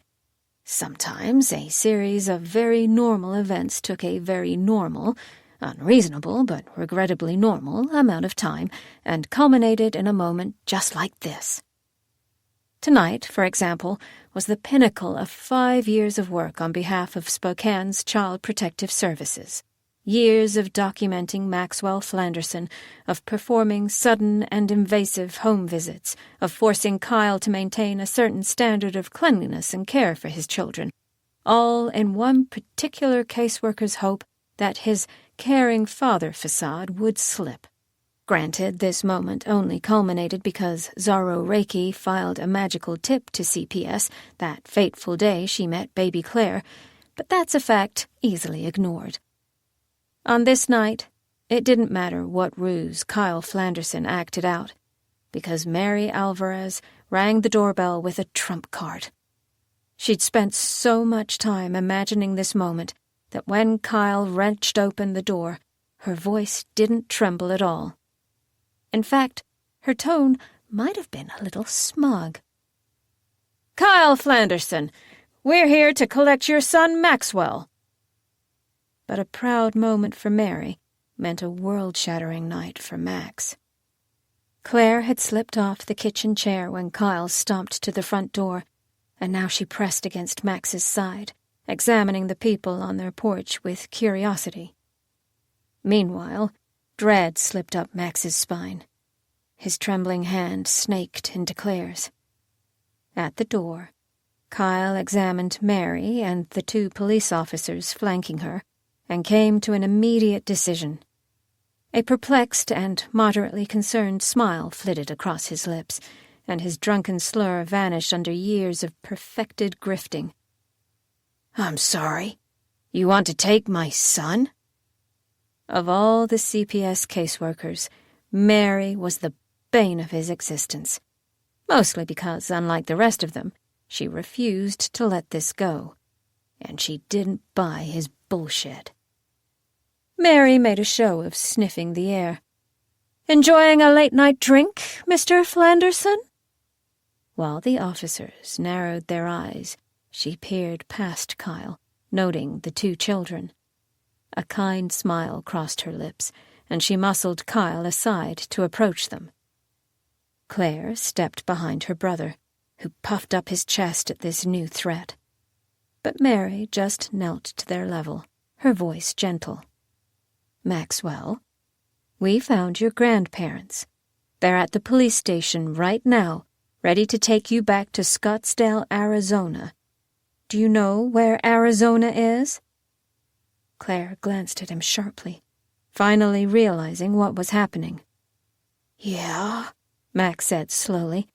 "I found it on a map." His hand tightened around Claire's. Mary watched the interaction, then shifted her attentive gaze to Claire. "It's okay, sweetie.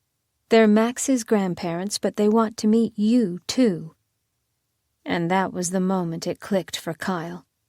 His concerned facade faltered, vanishing under a note of true panic. They couldn't take Claire. Not his daughter, his precious future Zaro. All that time, all that energy he'd invested, all the magic he would soon possess? His vision edged in red, and he squared his shoulders. Now, hang on a second. Stay there, sir, one of the officers commanded, physically blocking his path.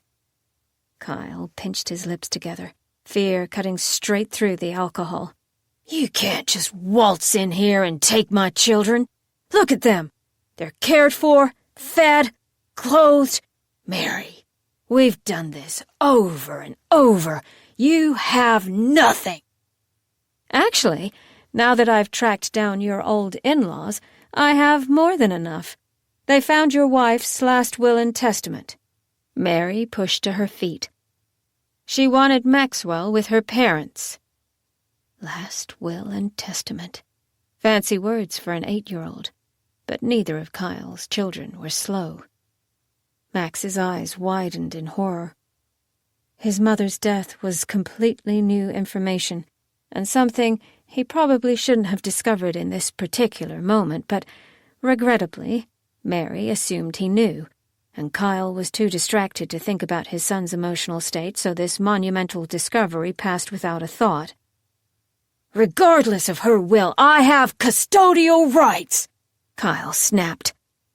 If this sounded impressively legal for Kyle Flanderson, it's worth noting that aspects of the law, especially when it came to parental rights, were something Kyle researched extensively. He didn't particularly care about Maxwell as his child or heir. Instead, his love was closer to that of a farmer and his stock, appealing only until the creature's purpose was served. After all, if Maxwell was taken away, Kyle wouldn't be allowed to leave Claire unsupervised. His little girl wouldn't be properly incentivized to do magic on command. And that simply didn't work with his lifestyle. Mary, of course, didn't care about any of that. She met Kyle's furious gaze past wire-rimmed glasses. Custodial rights only apply when it's in the child's best interest. And unfortunately for you, we have a documented history of neglect. Meanwhile, there's a very excited set of grandparents who've been decorating his Arizona bedroom for weeks. One guess who the judge will side with? Mary's smile was gone, her expression purely derisive now, although her tone remained soft for the children's sake. You've lost, Mr. Flanderson. For a long moment, Kyle looked between Mary and the officers. In his inebriated state, it was hard to remember why throwing a punch would be a bad idea. He fought for the last thing he had. Fine, but you're not taking Claire! Mary hated his conviction, but his words wedged her into a tough spot. Because, while they could remove Claire from this house tonight, her biological mother had vanished, and there was less legal standing unless Max's grandparents applied for guardianship. They'd expressed interest, but it was a lengthy process. And yet she'd be damned if she left either of these children in Kyle's care tonight. So she smoothed her expression and said, "You won't be able to stop us." Kyle's face twisted for a brief moment, and then he knelt, holding open his arms. The police tensed, but he just crooned, Claire, baby, come over here. You don't really want to leave me, do you? This is your home." Claire winced, looking to Max for her cues. Her half-brother wrapped his arm around her shoulders and squeezed, but his brown eyes were centered on Mary. "We'll both go to Arizona?" The woman hesitated. Kyle pounced on the weakness. "No, of course not. Only Maxwell is allowed to go to Scottsdale, isn't that right? Claire's a witch. She's not even under your jurisdiction, so Claire, Would you rather go with this lady and be trapped at the police precinct, or stay here with Daddy?" "I want to stay with Max," Claire whispered. "She can't come?" Maxwell stared into Mary's very soul, eyes watering. The caseworker smiled, aiming to make this less traumatic for everyone. "Tonight, she can come with us, Max. Eventually, we'll get her to Arizona, but for now, she might have to stay." "See, Max," Kyle hissed. "Don't you believe her? What did I say about bureaucracy?"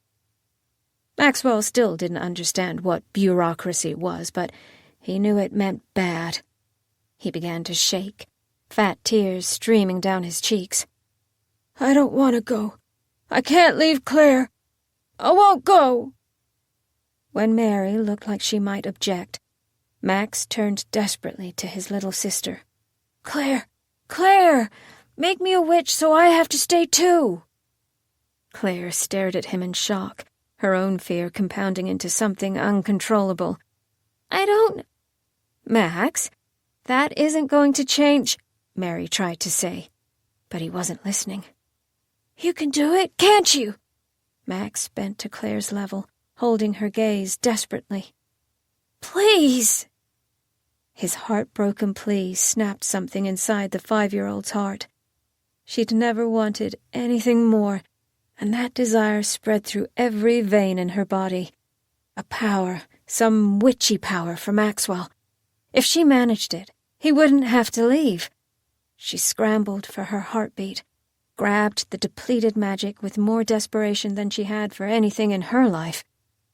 Across the sea, Ozarik had found his parents, huddling in their blazing home. They were screaming, their skin burning, bubbling in the heat.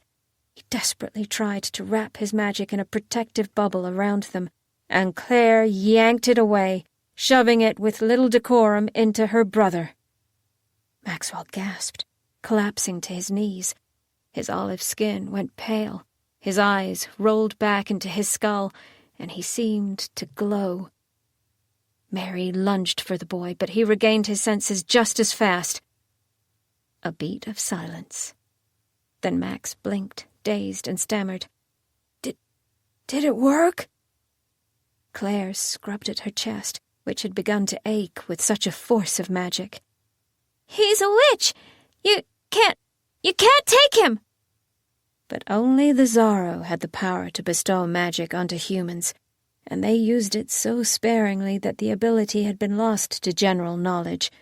After all, imagine the panic if humans everywhere realized that anyone could become a witch at the distant whim of an all-powerful empress. The world would be chaos.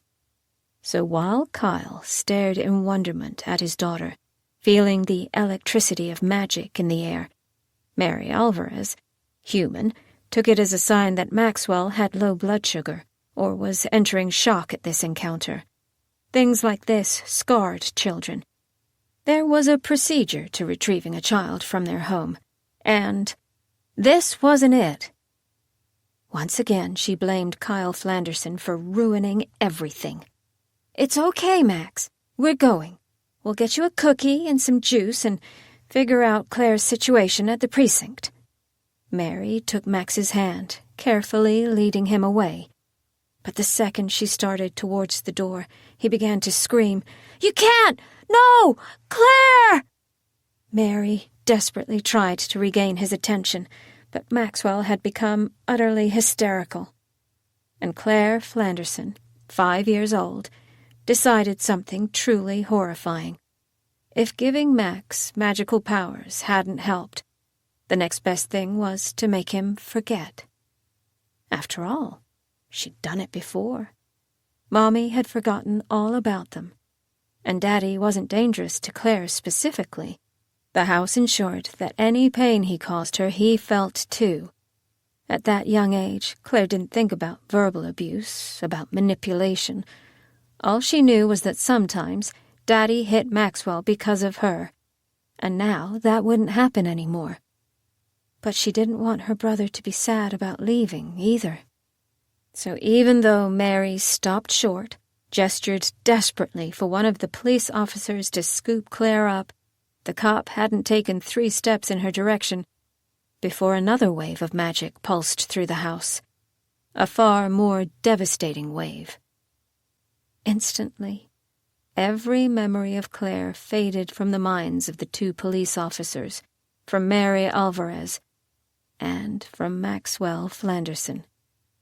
With one shove of magic, Claire wiped their thoughts of anything pertaining to the little blonde girl in the living room. She almost forced it onto her father, too, but he still had that vicious look on his face, and she knew what happened when she used her magic on him. His guttural "enough" could stop her cold, kill her magic on the spot, or activate it in a breath, and her young heart didn't dare test it. For a long moment after the wave dispersed, there was silence. Then Kyle Flanderson watched in shock as Mary's grip tightened around the hand of the suddenly docile boy.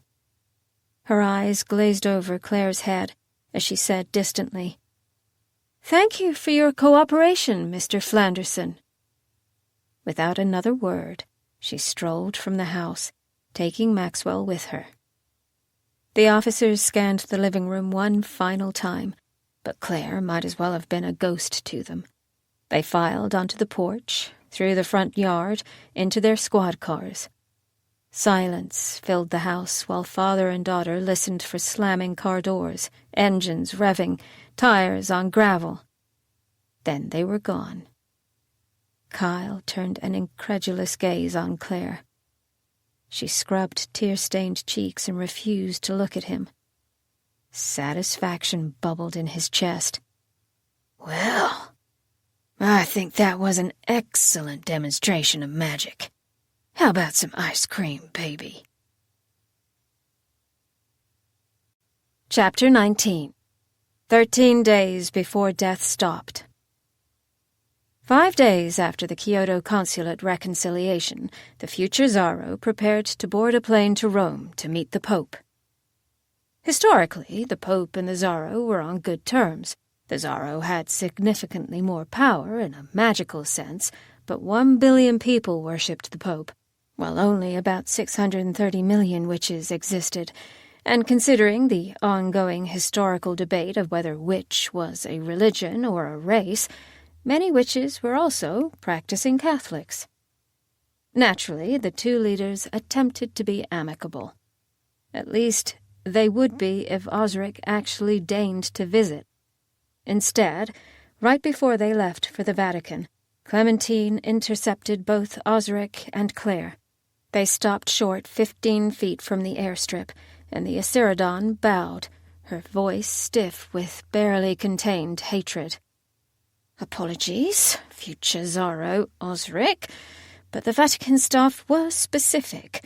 Only your chosen Asiras are allowed to join you on this diplomatic mission."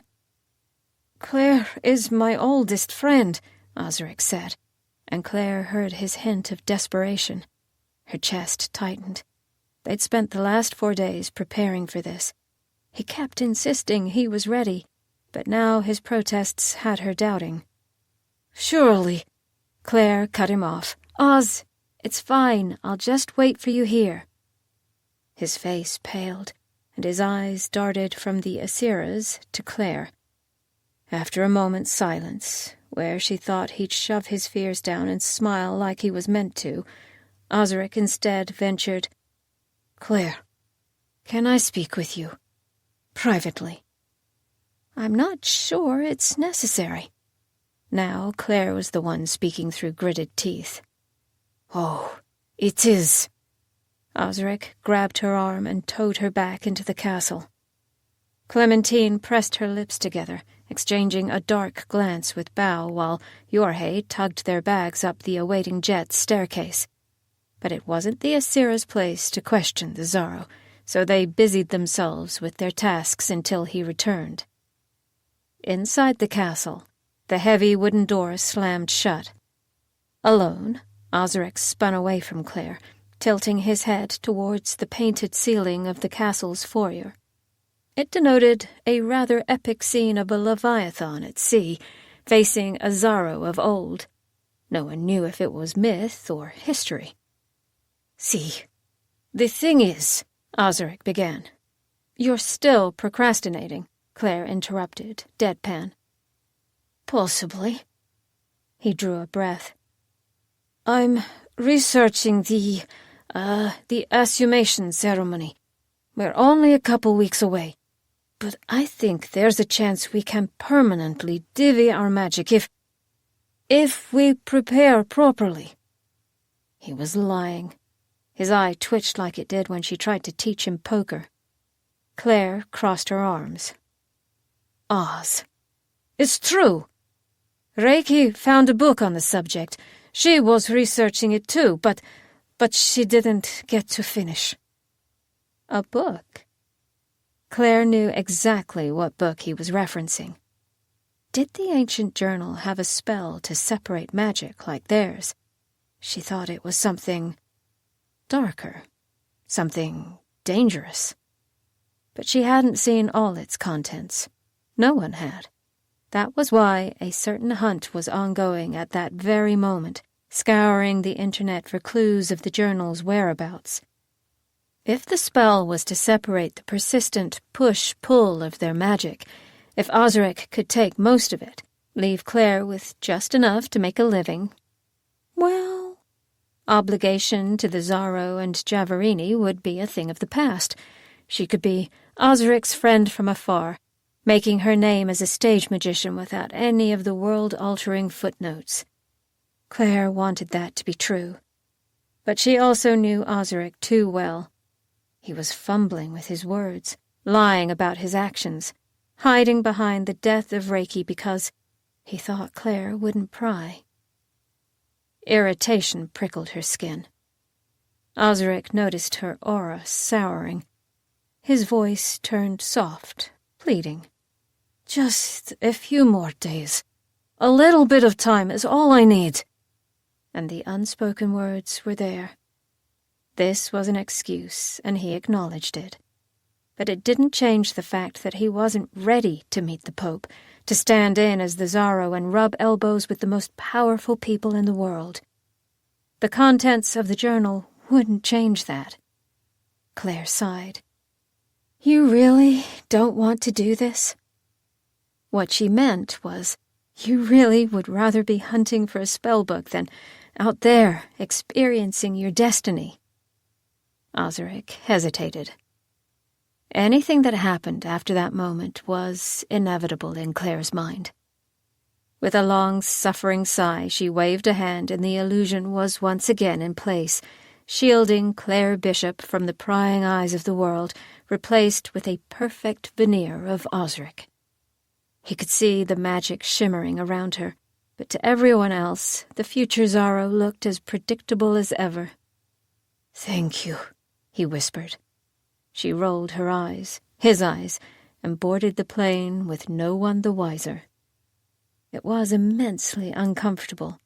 Claire had only flown on a plane twice, and cared for it even less the second time. So when they arrived in Rome to a sleek town car parked at the airport, she stumbled towards it gratefully. Planes. What a useless concept for someone who could teleport, and teleport others if they were prepared for the gut-churning consequences.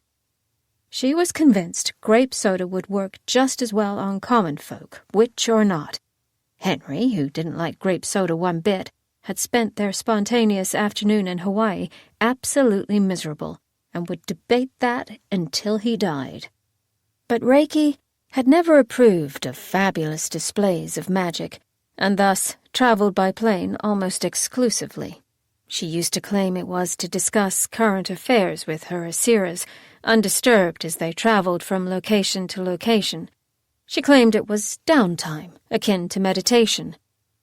Nothing about this felt meditative. "Are you feeling all right, future Zaro Ozarik?" Yorhei asked. In that moment, she hated him, and she hated Ozarik, and she hated all this pomp and circumstance. When she snapped, "Just fine," loathing filled her soul at the deep timbre of her voice under this illusion. She'd agreed to this, but a couple of miserable hours on a plane soured her charity. Why wasn't Ozarik here right now? Why was this her job? They rode to the Vatican in near silence, interrupted only by Clementine discussing the daily schedule. Apparently, the Pope was a busy man. Apparently, he'd reworked his entire day to accommodate them after hearing the news of Reiki. A meeting at 1 to discuss world politics, pre-dinner appetizers, and a summary of Reiki's accomplishments at 3. A public appearance at 4, followed by dinner itself, a 7-course meal featuring the finest cuisine Rome had to offer. Claire liked Rome, and she could appreciate the ancient architecture of the Vatican. She was looking forward to the food, once she could get her hands on some grape soda. The rest of it, nah. The older she got, the less she liked whining and dining. As a young act on the Strip, she'd had to make nice with the big players, play into the expected naivety. But now that she was top dog, she ignored all the social markers. Reiki had spent her life trading favors, negotiating peace over dinner tables and in boardrooms. It was a lot of pretenses Claire didn't care for. But the thing was, she was good at it. As the nausea faded, she replaced it with a dazzling smile and humble attitude. By the time they stepped into the Pope's chambers, her illusion was perfectly in place. "Your Holiness," Claire, as Ozarik said, dipping into a formal bow. "It is my deepest and most sincere pleasure to meet you, despite the dark circumstances." "My dearest Zaro," Pope Augustine pushed from his chair to meet her. An older man with a kind smile, it was no surprise why he was adored by billions. His easygoing attitude and forgiving nature made even Claire relax. "I am so sorry to hear about Reiki." He waved her Asiras and his own aides from the room. Clementine alone hesitated, but when every other aide filed out, she had no choice but to follow. Claire didn't miss how the woman frowned, like she knew Ozarik's appearance was merely an illusion. There was no way she could, but it made Claire's skin prickle regardless. The door closed gently behind Clementine. Finally alone, the Pope motioned for Claire to sit. His old eyes seemed to peer into her soul. "How are you handling it? I know she was like a mother to you." She was. It's been hard. Claire, who was closer to Christianity than the witches' revered universe, felt like there was a special place in hell for lying to this man. But he was watching her earnestly, so she forced herself to continue, scrambling to mourn a woman she'd sworn to hate. A lot of people are emptier now. I don't think any of us truly appreciated her presence until it vanished. Pope Augustine's gaze softened. "I didn't ask about the rest of the world. I asked about you." Me? Instantly, Claire was yanked back to the Bellagio's burning stage, to the horrifying moment when Reiki's death echoed through the universe. Had this holy man felt it too? The fracturing of souls, the screaming of hearts? Reliving that moment, Claire's facade faltered. When I heard the news, it was like the world rained fire. The words ghosted from her lips, surprising even her. It's been weeks, and it still feels like it's raining. Like everything ignited and no one noticed, and I'm the only one who can put out the flames. "It is a heavy responsibility, leading a nation." Pope Augustine took her hand. "But the heavier burden is keeping your grief bottled inside." Claire laughed, choking on the sound. I'm not grieving." He gently touched her cheek, then pulled back to show the moisture on his single, crooked finger. Claire stared at it, confusion and sadness compounding in her soul. She felt where he'd touched her, just to verify.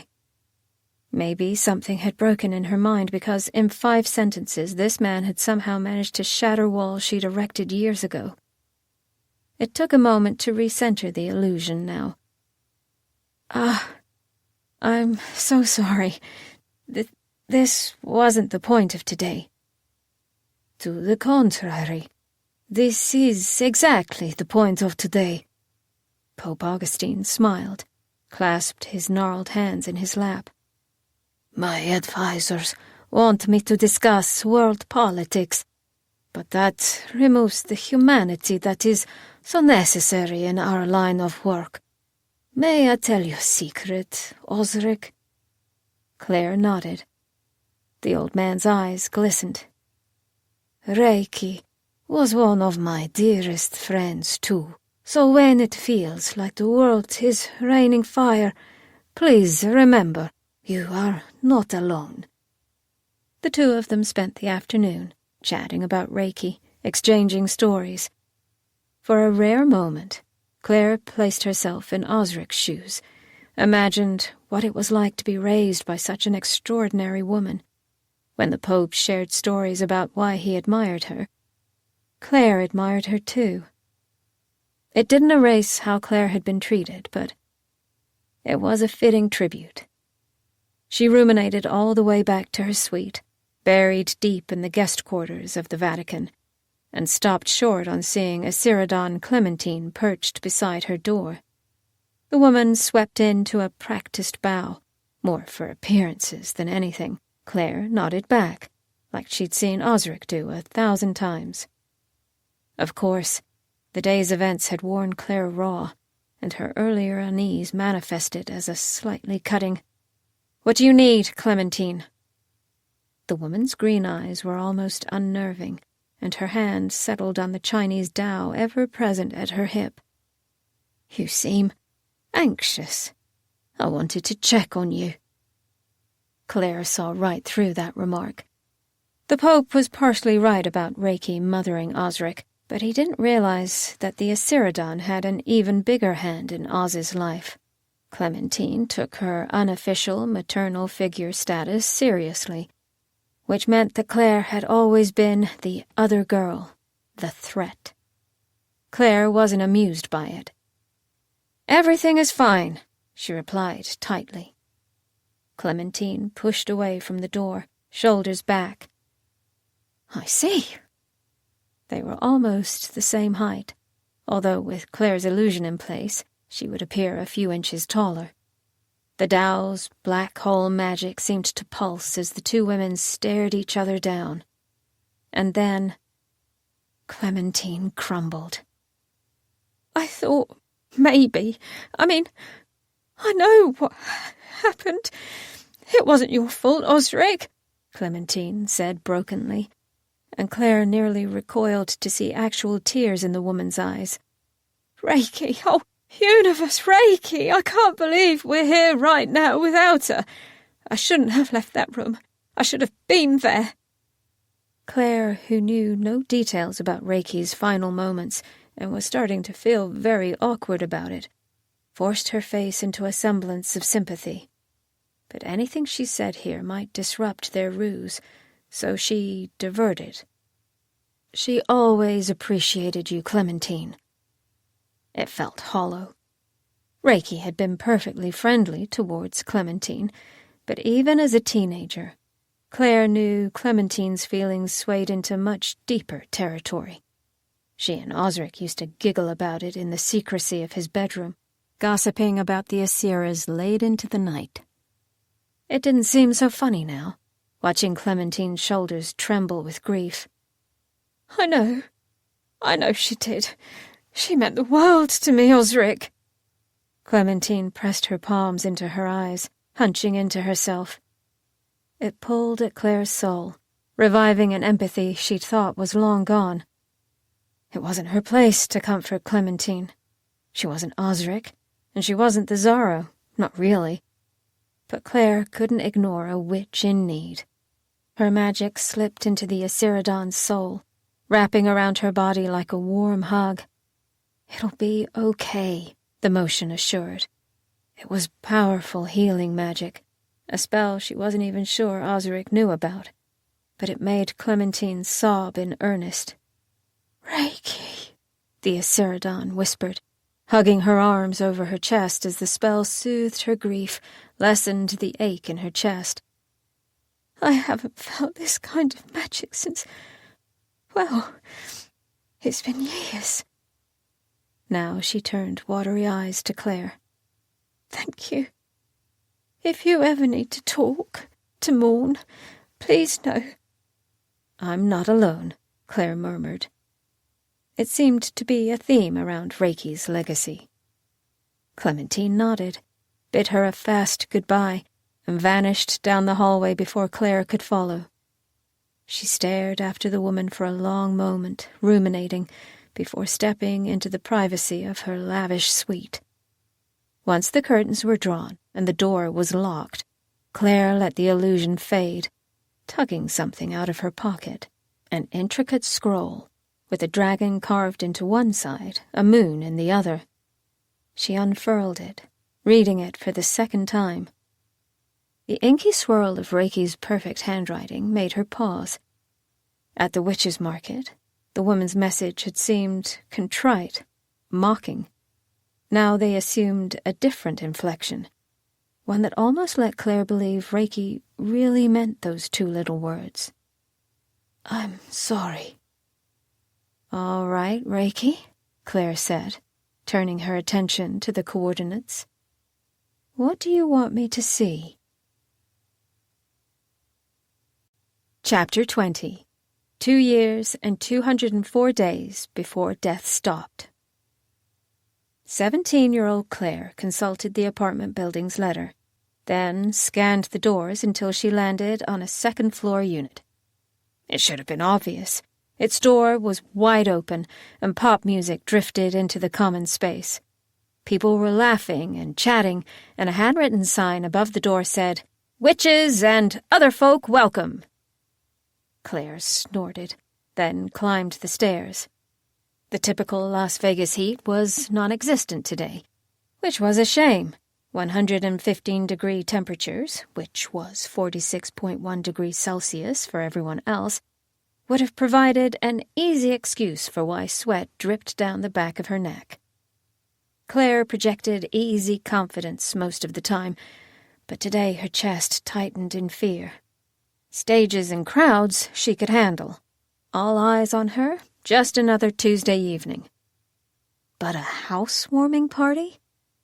Henry knew a lot of people, had that easygoing air that everyone could befriend, but this was intimate by Claire's standards, and Claire didn't do intimate. Still, he invited her, and she'd never refuse an invitation from Henry Ballard. She had barely raised her hand to knock on the doorframe when an older guy barreled past her. His shoulder slammed into hers, sending her careening over the threshold and into the living room.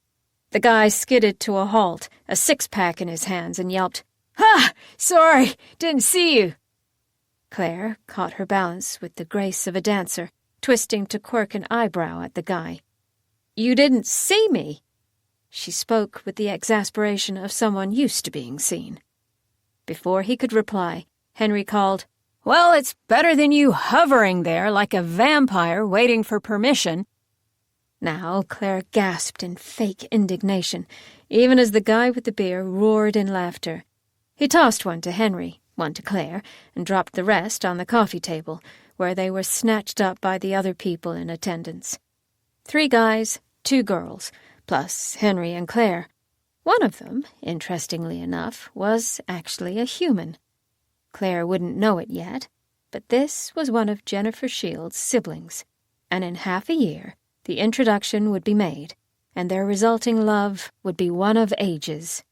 For now, of course, Henry was quite content to entertain his friends rather than a girlfriend. The beer hissed, and he raised the open can to cheers Claire. "Can't believe you made it. Figured you'd be busy with, work." He quirked a grin. Claire grinned back, already glad she came. She wasn't wearing the magnificent Claire Bishop's brunette facade, and rarely did in Henry's presence. but he was the only resident of Las Vegas privy to the difference. She opened her own can of beer, but he plucked it from her hands before she could take a swig. No underage drinking in my new apartment. His guests burst into laughter, cajoling him to make an exception, but Claire simply waved at the fridge.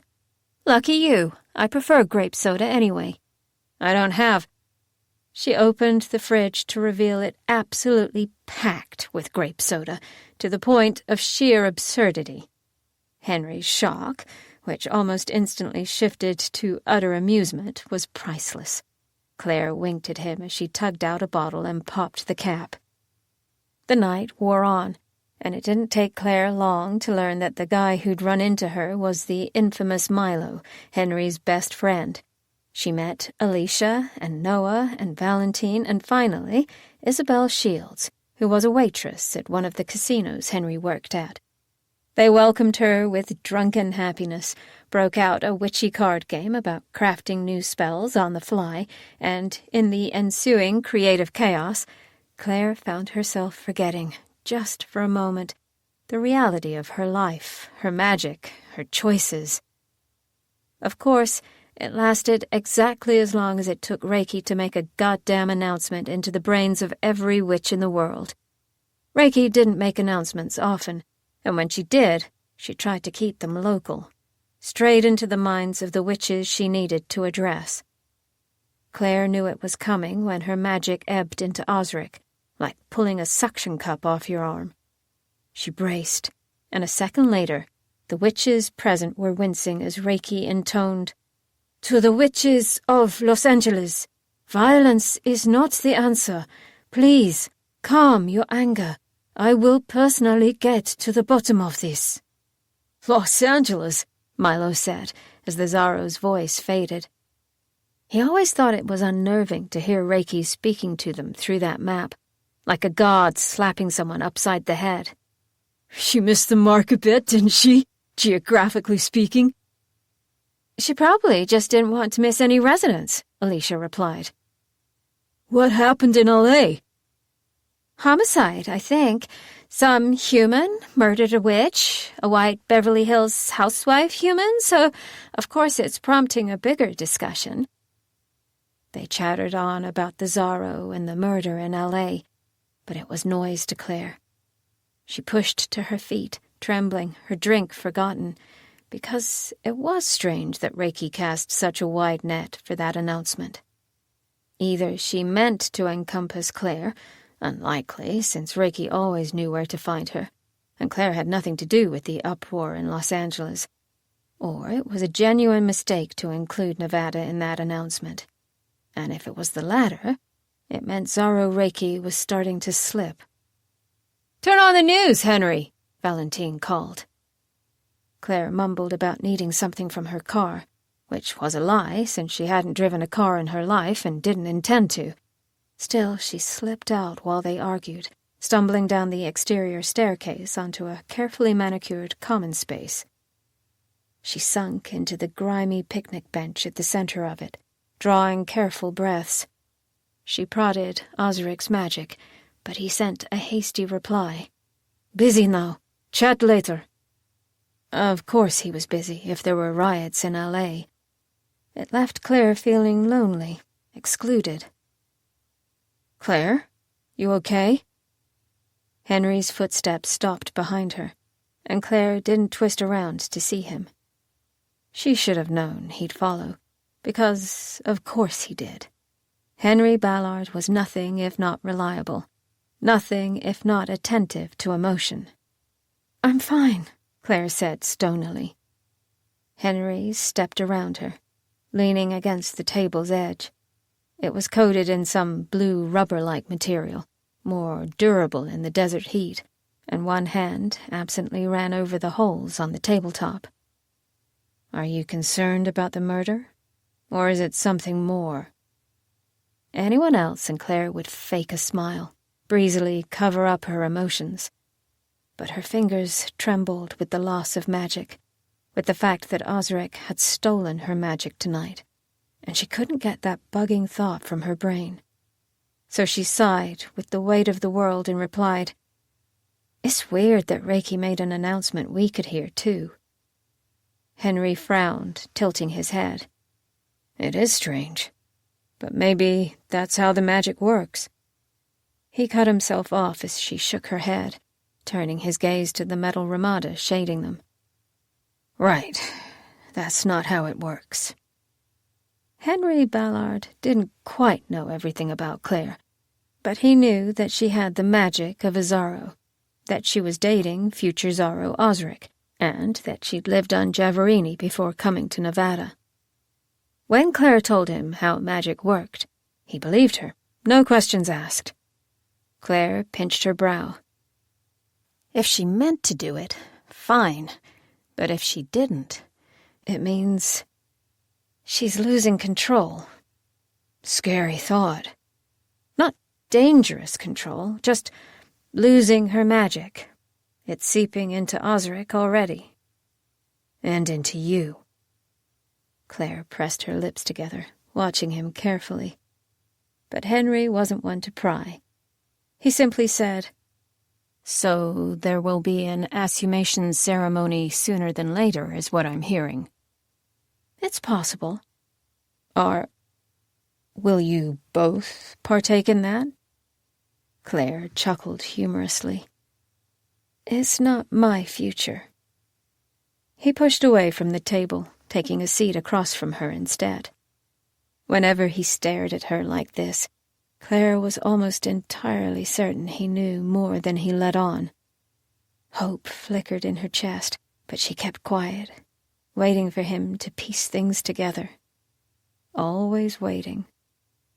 After a long moment, he said, "Do you want it to be your future?" "I used to. Now I don't." "Are you sure?" "No. Ozarik will be a great Zaro. I just thought we had more time. More time for whimsical dates and deep conversations. More time of them being equals, even though they hadn't been equals for a while. More time of Claire swimming in magic that really shouldn't belong to her. Not once Ozarik assumed the title of Zaro. With the announcement finished, her magic slipped back. Not all of it, but enough to stop her hands from shaking. She drew a breath and smiled slightly.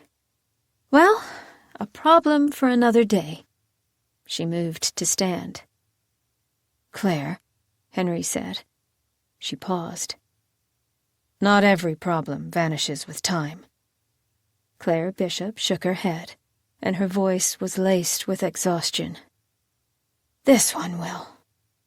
And with that, she strolled back upstairs, her mask firmly back in place. Henry heaved a sigh of his own and followed. After all, there wasn't much else to do. Chapter 21. 12 days before death stopped. Despite common understanding, all the magic in the world wouldn't give Claire an innate ability to find a location from coordinates on a scroll. She'd tried exactly once, when she was 11 and decided to study engineering as a last-ditch effort to be anything but the future Zaro. Her father reluctantly promised her a set of expensive textbooks from the local community college, on the stipulation that she teleport into a bank in Seattle and secure the deed to a plot of supposedly very rich land. Claire had splashed into the sound in the dead of night instead, and wasn't eager to repeat the experience. Instead, she poofed from the Vatican to Henry's place, utterly interrupting Jennifer's first attempt at breakfast in bed. It was probably a blessing for Henry. His new wife's pancakes were more like charred discs, and the orange juice was store-bought and maybe expired. Jennifer nearly dropped the platter when Claire magically appeared in their bedroom, although, to her credit, she handled it better than 95% of humans would. "Oh, welcome. Didn't expect you here." Jennifer couldn't decide what to call Claire. Were they on a first-name basis, or would Ms. Bishop be more appropriate? Possibly nearly Zaro Claire, or was that rude?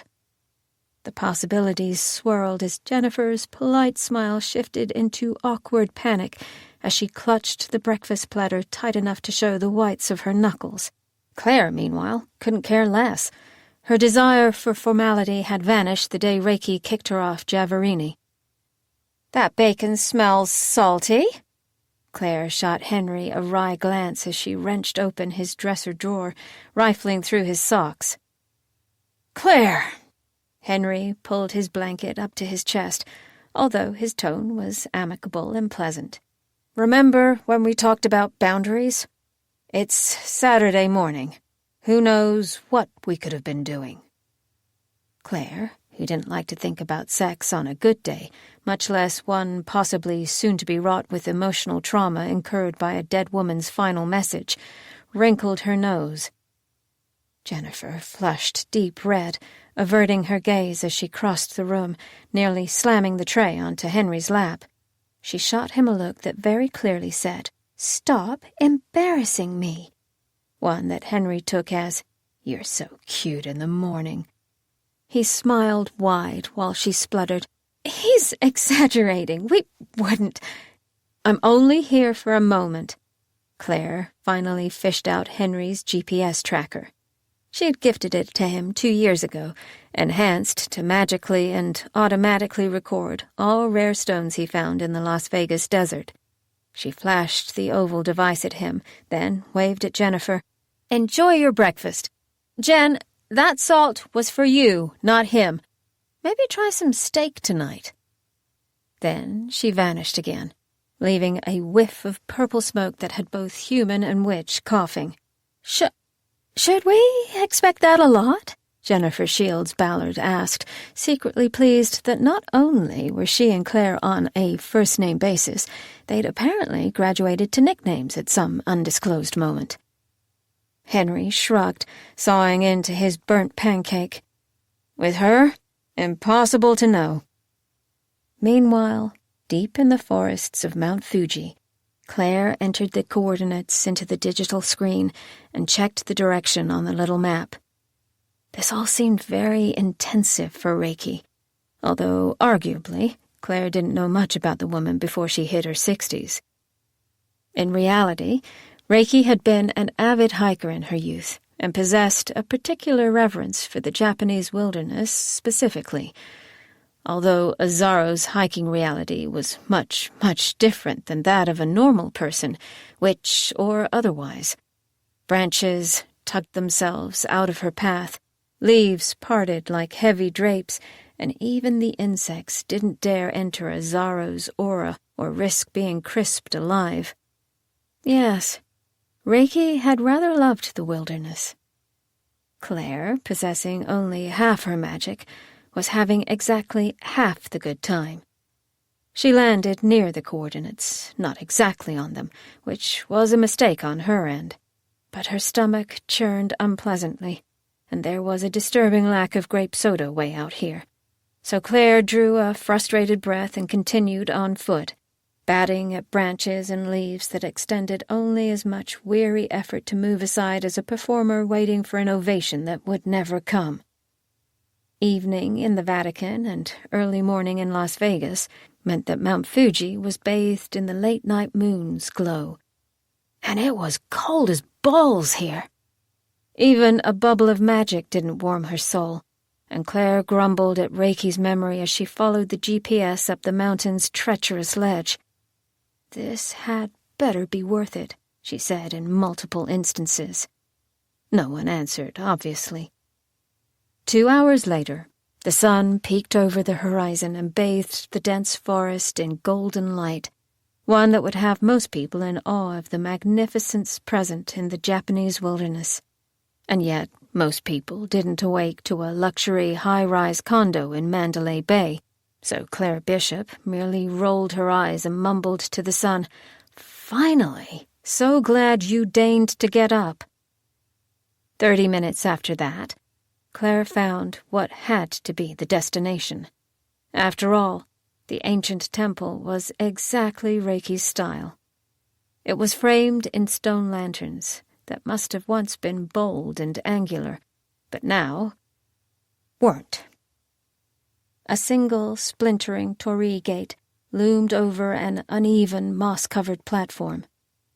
The temple was open to the elements, but despite the luscious vines creeping around the exterior, the platform itself was completely bare. And no wonder. Magic, Reiki's magic, and something even more ancient rippled through the space. This wasn't a random destination. It was a shrine to the Zaros of Japanese history. Claire swallowed, feeling distinctly out of place. She was an imposter to the Zaro lifestyle on the best of days, but here, this was a space for Zaros who'd changed the world. Even if she'd been born in Japan, Claire Bishop wouldn't have belonged. Okay. The word was lost in the sudden silence of the forest. It felt like everything nearby was holding its breath. The leaves stopped rustling, the creatures paused, and even the stone itself swelled in anticipation. Claire mustered her courage and carefully climbed the short staircase to the platform. She reached the top. 1 second passed. 2. 5. 37. It was pretty anticlimactic. Very funny, Claire muttered, already calling her magic to poof back to the Vatican for a hot shower and sleep. But the second that spell became a concrete thought, her magic infiltrated the space, and a golden shape took form. It solidified into glimmering light and stars, and then something truly human. Someone that looked exactly like Reiki. Claire froze. Shit. This wasn't the plan. Reiki was dead. Claire had expected to find some token of her life here, something trite and probably unsatisfying. Not a magical hologram of her actual nemesis. Not a conversation. Claire was not prepared to have a heart-to-heart with Reiki. But the Zaro wasn't looking at her. The woman knelt, running her hands along the stone platform. Her voice sounded distant, like audio from an old recording. It was inevitable you would sit in that chair, and I know your curiosity. Of course you followed the coordinates. Claire stiffened. Reiki blinked eyes made of light, finally looking towards the entrance of the shrine, towards Claire. She wasn't looking at her, but it was close enough. Even Ozarik hasn't been here. A note of regret filtered into Reiki's voice, and she pushed to her feet. I should have brought him. This place was created millennia ago to honor the first Zaro that hailed from the islands. Since then, we've used it as a speaking place, a point of remembrance. Now Reiki trailed off, gazing skyward. I wonder if Arjun had something similar in India. I imagine there are shrines like this across the world. Claire stepped forward, warily. It was almost like Reiki was back again, alive and well, which filled her with all kinds of emotions. The last time she'd seen the woman was that night in Javarini, during their final argument. Years hadn't seemed to dull the anger, at least on Claire's end. It had been the lowest point of her life. And worse, Reiki, so known for compassion and understanding, had demonstrated absolutely none. Which was why her next words kept Claire from repeating the past, from storming out of Reiki's life, death, without a word. I'm so sorry, Claire. The girl inhaled sharply. She must have been imagining it. Must have. But with those words, she swore she could feel Reiki's true regret. It settled over her like a second skin, making her almost sympathetic. Almost. Reiki closed her eyes, then glanced again at the torii gate, where she clearly expected Claire would be standing. The world viewed me favorably, which was a great honor. The Zaro is meant to be benevolent, but a reputation can be tainted, especially by the actions of someone beset with emotion. Ozarik. Cold sweat prickled Claire's neck. You've noticed it too, Reiki murmured. You must have seen it, Claire. I always thought you were his problem. You were the reason he could never focus, the reason he lost sight of our life's work. This was a familiar phrase, something that made Claire's hackles rise again. She crossed her arms, but Reiki continued uninterrupted. It was never you. No shit, Claire snapped, but even her ire was hollow. After all, it took immense willpower and confidence to overcome the dark phrases of life, especially when they came from people of power, people who were supposed to show someone love and affection, and instead offered accusation. Claire's heart had hardened well before this moment, and yet Reiki's pained gaze took a chisel to the stone. Ozarik resonated with our goals, but he loves deeply, and I was unable to distance myself from his potential, unable to see the desperation growing in his heart.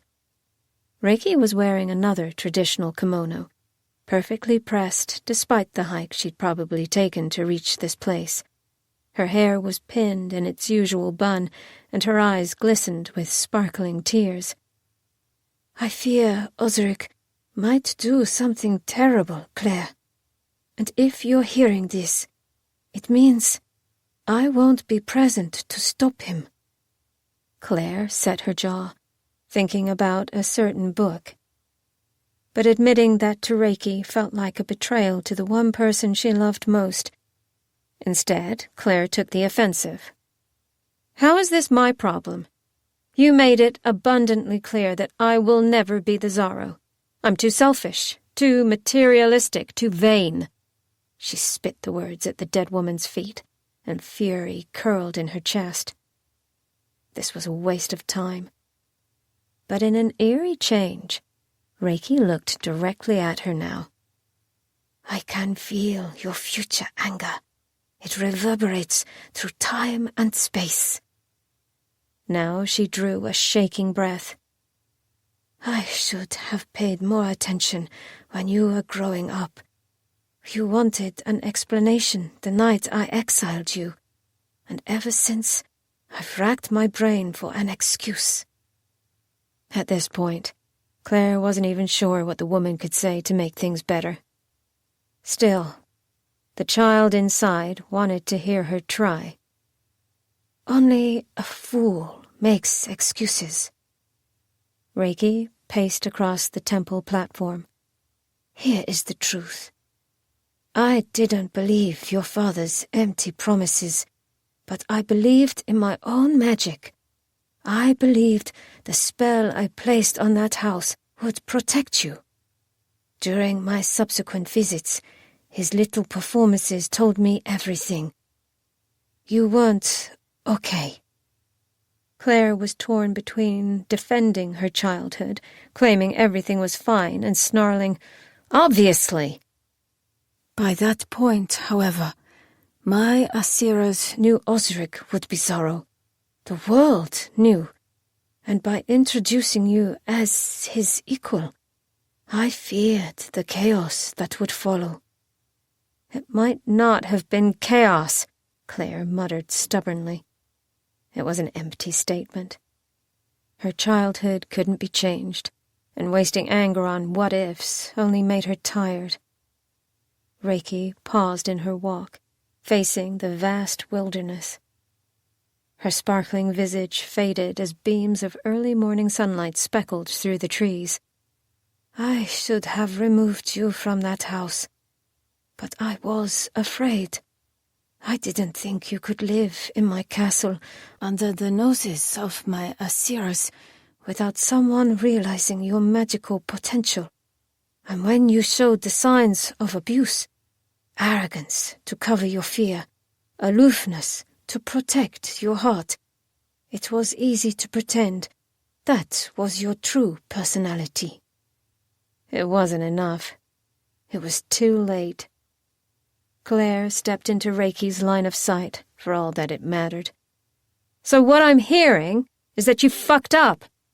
Her voice pierced through the magic of the shrine, and Reiki's light faltered. Surprise, surprise. How dare she? Claire took 2 steps towards the staircase, towards freedom, before Reiki appeared in front of her. Wait! Claire growled, lashing out with her own magic. A boom echoed through the forest, a physical push of wind and magic. It absorbed into the temple, and the stone lanterns began to glow. Reiki's golden image vanished, leaving Claire alone, panting with exertion. The sounds of the forest resumed. Claire's breathing quieted. But Reiki wasn't going to back down so easily. Her magic slid back into the space like water sliding downhill, filling every crevice in the stone, every drop of Claire's blood. Claire struggled to contain it as it shoved against her soul. For someone so mild, Reiki had always been too damn insistent. Sweat trailed down Claire's face, and in a fit of frustration she shouted, "I don't care what your reasons were! I didn't need your help! I grew up just fine on my own!" She almost started listing off her accomplishments, but that felt like pandering. Even her excuses sounded like that. The magic shoved harder, for Reiki had never been able to be contained. Claire dropped to her knees, sweat pouring down her face. Maybe I am vain, materialistic, greedy. It's what you expected, after all. Why try to be anything better? She snarled the word, slammed her fist against the ground to punctuate. The temple rippled with the force of it, stones shifting under her knees. Reiki's magic went silent. Claire gasped, hunching lower. Her hair fell from its ponytail, sticking to her cheeks and temples. I don't need your approval, or your advice, or your apologies. I don't need anything from you, Reiki. You hear me? Nothing! Unconsciously, her magic barriers faded just enough that Reiki's could again occupy the sacred space. Except this time, warmth surrounded Claire. A magical hug sent through time and space. It wrapped around her soul, but it wasn't a force from within, begging for release. It was like a knitted blanket and hot cocoa on a cold winter day. I'm so sorry, dear, Reiki whispered from all around her. The physical visage was still gone, but her words settled over Claire. The old Zaro's tears were evident in her tone. I'm so sorry. Failing to help you was my biggest mistake. My only regret in life. Ozarik was never meant to be the Zaro, but I never gave you the chance, and now it's too late. Claire's heart hurt. How would her life be different if Reiki had visited her house first, back when they were babies? How would their lives be different if she'd seen Claire first? Reiki sounded quiet and sad. You are the next Zaro, Claire, and I'm so sorry I didn't see it earlier. Claire's breath hitched. How long she'd waited to hear that. Reiki's presence began to fade, her words drifting through into the morning light. My time is over. I can sense it within the magic. Dusk has descended into night.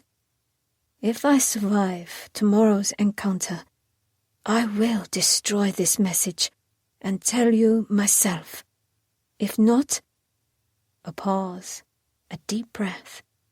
I can only hope you understand your own potential, for it's the one thing I never could." And she vanished. Trembling, Claire pushed to her feet, drawing her magic back into herself. Reiki's presence had dissipated into the constant ancient magic of this shrine.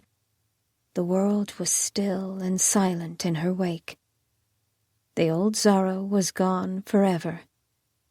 Suddenly, desperately, Claire Bishop needed to know why. Chapter 22. 3 years and 324 days before death stopped. In Henry Ballard's expert opinion, witchy casinos were best. Usually they existed on the second floor of certain shops, herbology, fortune-telling, and the occasional accounting office, and the entry requirement was as simple as, be a witch. If this seemed discriminatory, it's important to remember that these casinos only existed because humans were a paranoid species. After all, it was nearly impossible to tell if someone's magical ability happened to be winning card games. Because of that, these specialty casinos were mostly a free-for-all. Instead of normal gambling games like poker and blackjack, they offered odd games that centered more around luck, intelligence, and a person's ability to pay attention, or lose attention. Henry's favorite was split between Find the Cat, where a witch was locked in a cluttered room while viewers bet on how fast they'd accomplish the name, and The Fool's Pluck, wherein a witch drew cards from a modified tarot deck under the judgmental eyes of a raven, which had a tendency to attack if the player found a certain unknown card. While inside these casinos, Henry operated under 2 parameters. First, he lied about his ability of finding pretty stones because history showed him unkindly that this magical skill was literally unheard of, and in a city of debt and addiction, it would gain favors with all the wrong people. Second, Henry Ballard never drew attention to himself. Attention in Las Vegas could go from admiring to dangerous in a matter of seconds, and Henry rather liked preserving his health and wealth, thank you very much. Which was why, when a blonde girl with sharp blue eyes emerged from the cat room in 7 seconds, possessing both a standoffish tabby and a devious smirk, Henry strategically about-faced and sat at the salamander dueling table instead. He watched the amphibians circle each other in their small enclosure, mouths open, and slapped a stack of bills at the table. "Bets on blue." The croupier was too busy staring slack-jawed at the blonde girl to accept his money. The blue salamander, which wasn't actually blue but had a tiny blue ribbon tied to its tail, lunged, taking the red creature by the back. Henry tapped the table to get his attention. "Blue?" The witch glanced back at him, huffed, and took the money. The match played out, and 2 minutes and 33 seconds later, Henry found himself out a stack of bills. Such is life. Henry shrugged good-naturedly, even as a raucous cheer arose from the table where the blonde girl had sat next. The girl was trouble, and Henry found himself watching her. Not because of her outstanding ability to best every game, but rather because the more games she bested, the more eyes landed on her, and their hosts started muttering and then grumbling, and soon she was fielding dark glares from every employee in the casino, including a couple of their bouncers. Henry recognized them immediately, a nasty pair. Janice's magical ability was to always possess the sharpest knife. Marcus's ability had to do with knitting. He was notoriously close-lipped about it, but he valued his job more than anything. And normally, Henry wouldn't care. But this girl, the one flashing an obvious magical ability to win every game like it was a billboard in the desert, couldn't be more than 16 years old. Her age hardly mattered in this casino. Recall the only entry requirement of be a witch? After all, the games made so little sense that no human regulator cared enough to intervene for underage gambling, even though very real money was exchanging hands. In fact, Henry himself was only 19. But at least he wasn't stupid about it. When Janice and Marcus ominously flanked the girl, towering over her shoulders while she glanced up at them and smirked, Henry, against his better judgment, withdrew from his game. When they escorted, Reed muscled her down the stairs, through the quaint shop of flowers and houseplants and into the side alley, Henry, against his better judgment, followed. And when Marcus shoved her against the rough brick wall and Janice pressed a too-sharp knife against the girl's throat, Henry, against his better judgment, intervened. "Hey now," he said, forcing an amicable tone as he strolled towards them. "Janice, she's a little young for that, don't you think?" "She's old enough to gamble, she's old enough to win. She's old enough to face consequences," Janice snarled. The girl swallowed, and a thin drop of blood slipped down her neck. But despite the obviously perilous position she was in, her expression befuddled him. She almost looked bored. Unease prickled Henry's chest, but it was too late now. He was involved. He'd broken his second parameter, and now all eyes were on him.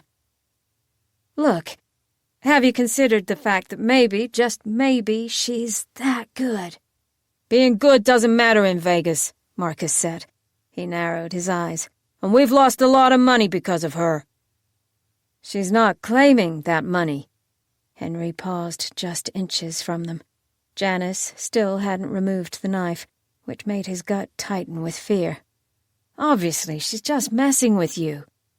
"Henry, leave before we're threatening you again, too." In fact, the reason Henry created Parameter 2 at all was because of Janice and Marcus. He liked to think they were friends now, water under the bridge, but it was possible that wasn't as true as he hoped. The girl cleared her throat. That's a misconception." "That they'll threaten me, too?" Henry quirked his head. "That I'm not claiming the money. I want it, so I'm taking it. Also, you two don't scare me. This whole act is a bit amusing, to be honest." Now she smiled at them, a brilliant expression that almost made Henry believe she had this under control. Except, oh yeah, she had a knife to her throat. "Amusing," Janice growled, and gently scraped the blade's edge against the girl's neck, pulling the small cut upwards. More blood beaded around the mark, sliding down, staining the girl's white button-down shirt. Well, that was quite enough. "Janice, stop!" Henry grabbed her arm, trying to yank her back. And in that breath, two things happened. First, Janice spun the knife on him instead, blade aimed to do far more damage than a simple scratch, and then both Janice and Marcus disappeared in a puff of purple smoke. A strong, fruity scent filled the air as the girl shrugged off the brick wall. Her blue eyes seemed to glow for a second, but it might have been his imagination. There was a strong chance this was all his imagination, because you teleported them. Just a bit, not far. The girl smiled at him, but it seemed vaguely malicious now. He stepped back, although she didn't seem to be directing the sentiment at him specifically. "That's right. You figured it out, didn't you?" "Only the Zaro can teleport," he said. The girl, who we know to be Claire Bishop, flipped her hair. "And Reiki said I couldn't keep a low profile." She laughed, a harsh, guttural sound brimming with anger, and looked at the sky. "Ozarik is going to kill me. Fine, fine!" A snap of her fingers, a glare at the sky. Those two will never recognize me again. My secret identity is intact, and before you say anything, no! It's not mind manipulation, it's an illusion. Are you happy, you stupid Zaro? Henry was beginning to think he shouldn't be here. He cleared his throat and edged away. What he said was, "I'm glad you're all right." But what he thought was, is she crazy? Or am I? Desperate to let that mystery remain as such, Henry about-faced, calling over his shoulder, "Maybe don't collect your earnings at this particular casino. Those two will be back, and they're a lot less forgiving the second time around." "Hang on," the girl said, and Henry stopped before he knew why. She strolled up to him, casual as if they were going out for ice cream. "That was pretty ballsy of you."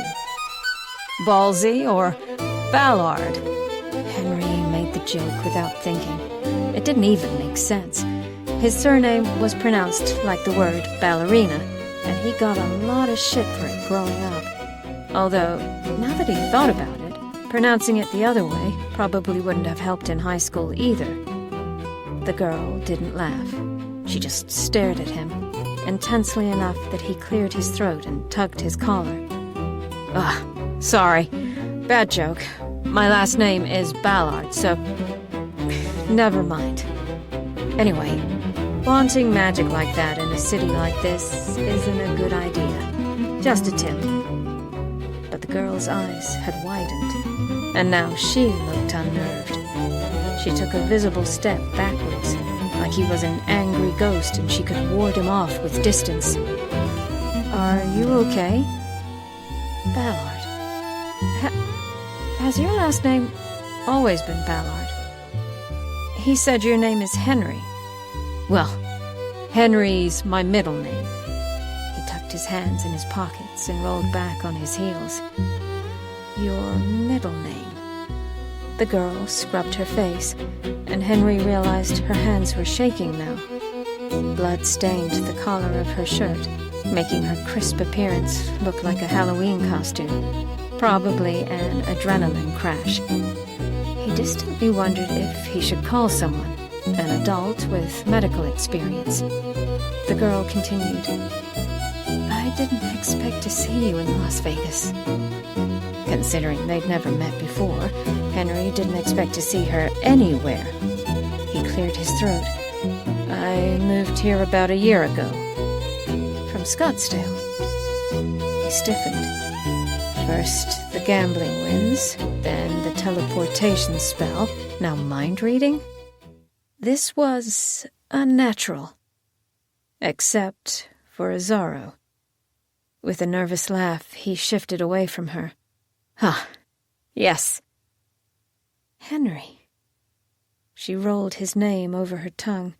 Then she reached for him, seemed to realize it, and hugged her arms around her chest instead.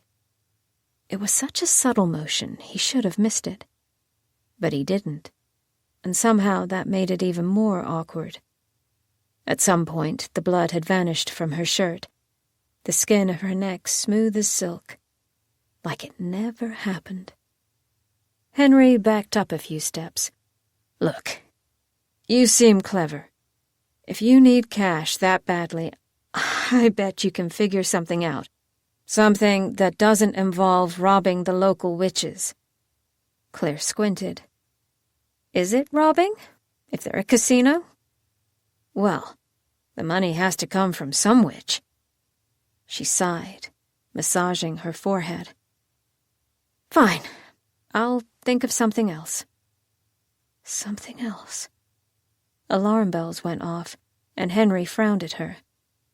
"Do you live here?" She didn't seem neglected, underfed, or homeless, but he wasn't sure what adult would let their teenage daughter trump an entire casino on a Wednesday.